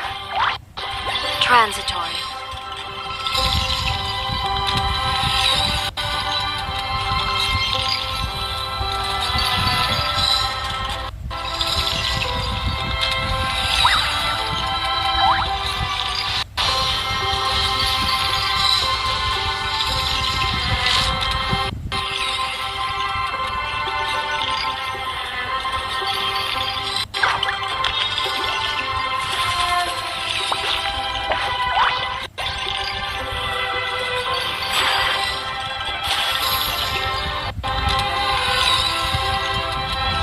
Inactivity serves no purpose whatsoever.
All the world holds dear is but a backdrop of constant motion. I stand before it, alone and unchanging.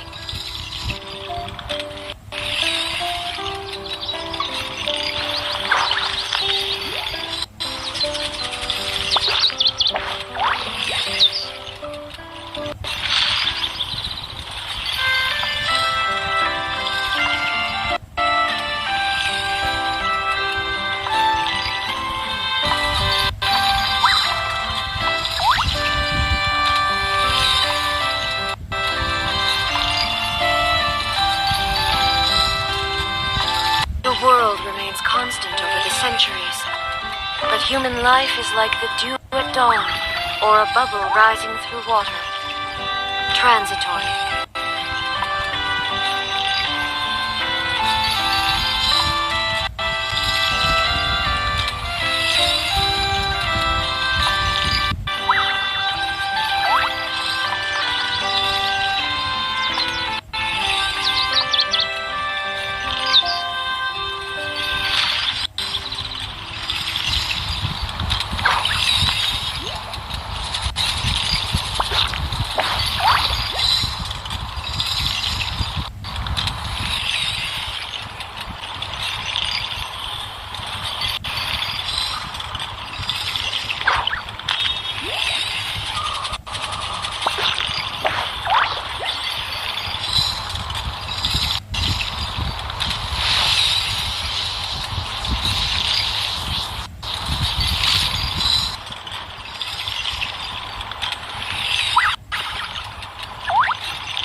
Inactivity serves no purpose whatsoever.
The world remains constant over the centuries, but human life is like the dew at dawn, or a bubble rising through water. Transitory.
Serves no purpose whatsoever.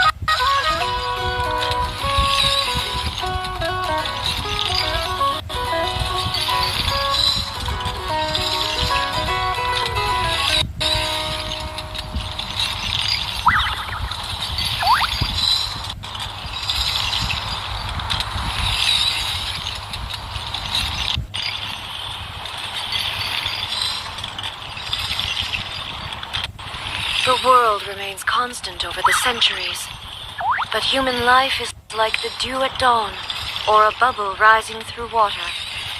Transitory.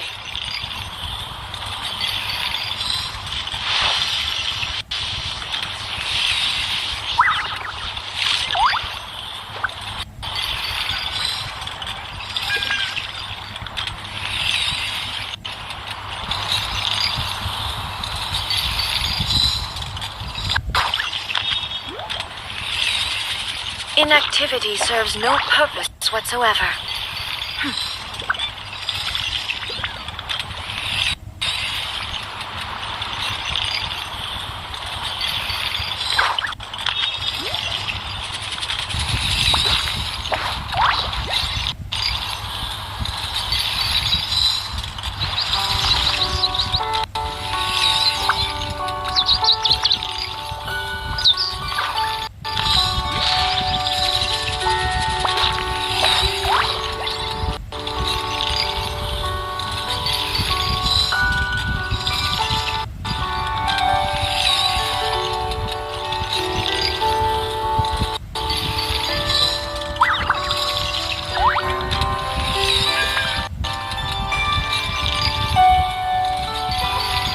All the world holds dear is but a backdrop of constant motion.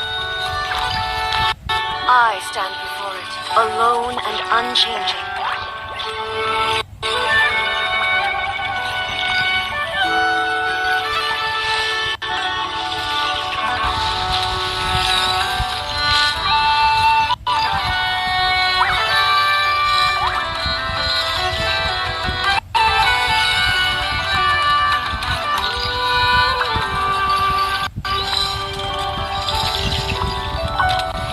Inactivity serves no purpose whatsoever.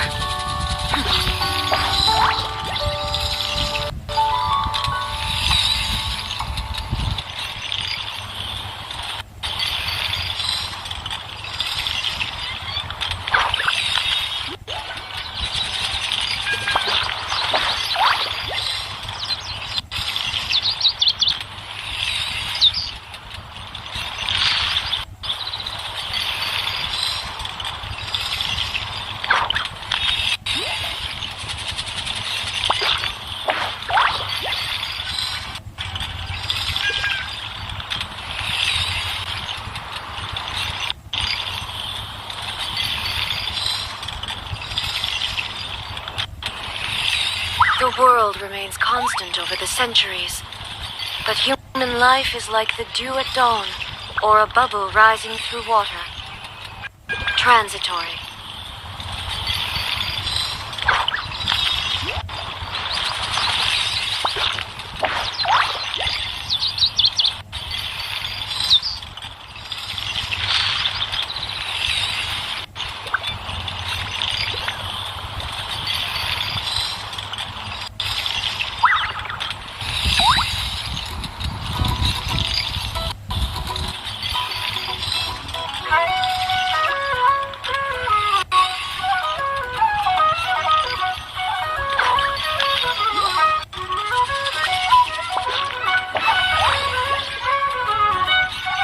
All the world holds dear is but a backdrop of constant motion. I stand before it, alone and unchanging.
Inactivity serves no purpose whatsoever.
Or a bubble rising through water.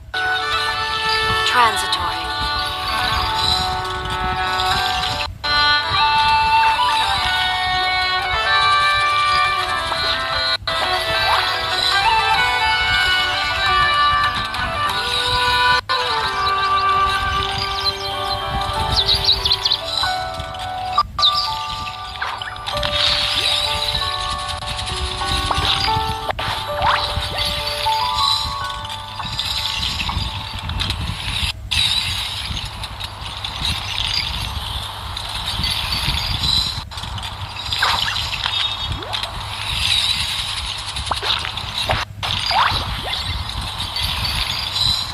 Inactivity serves no purpose whatsoever.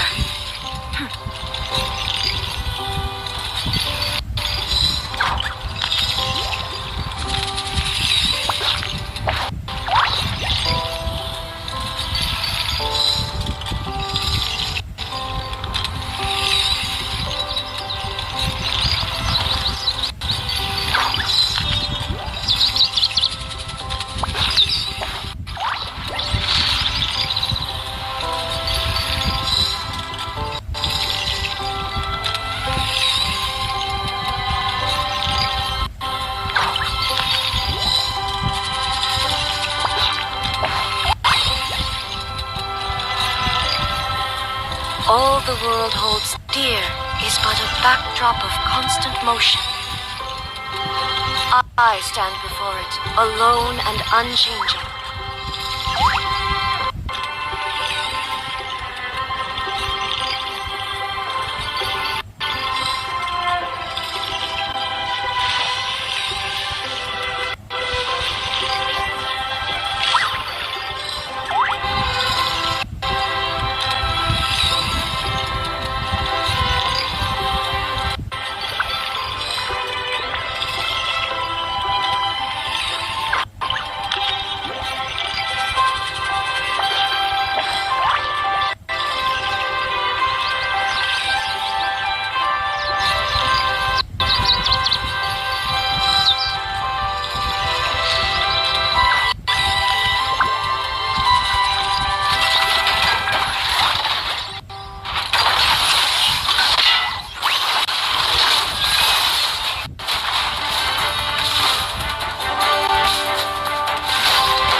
above.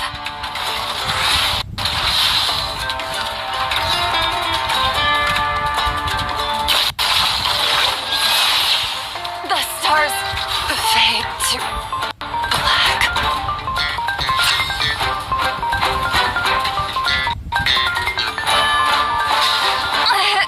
I'm sorry.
presently unoccupied.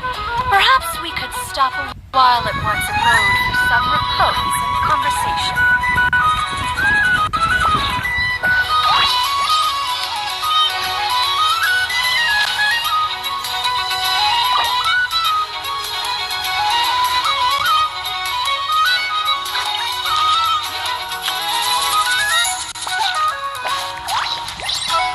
The secrets of the mechanical arts are too profound to convey in a few simple words. Oh, but why must the listener grow weary whenever I begin to divulge them?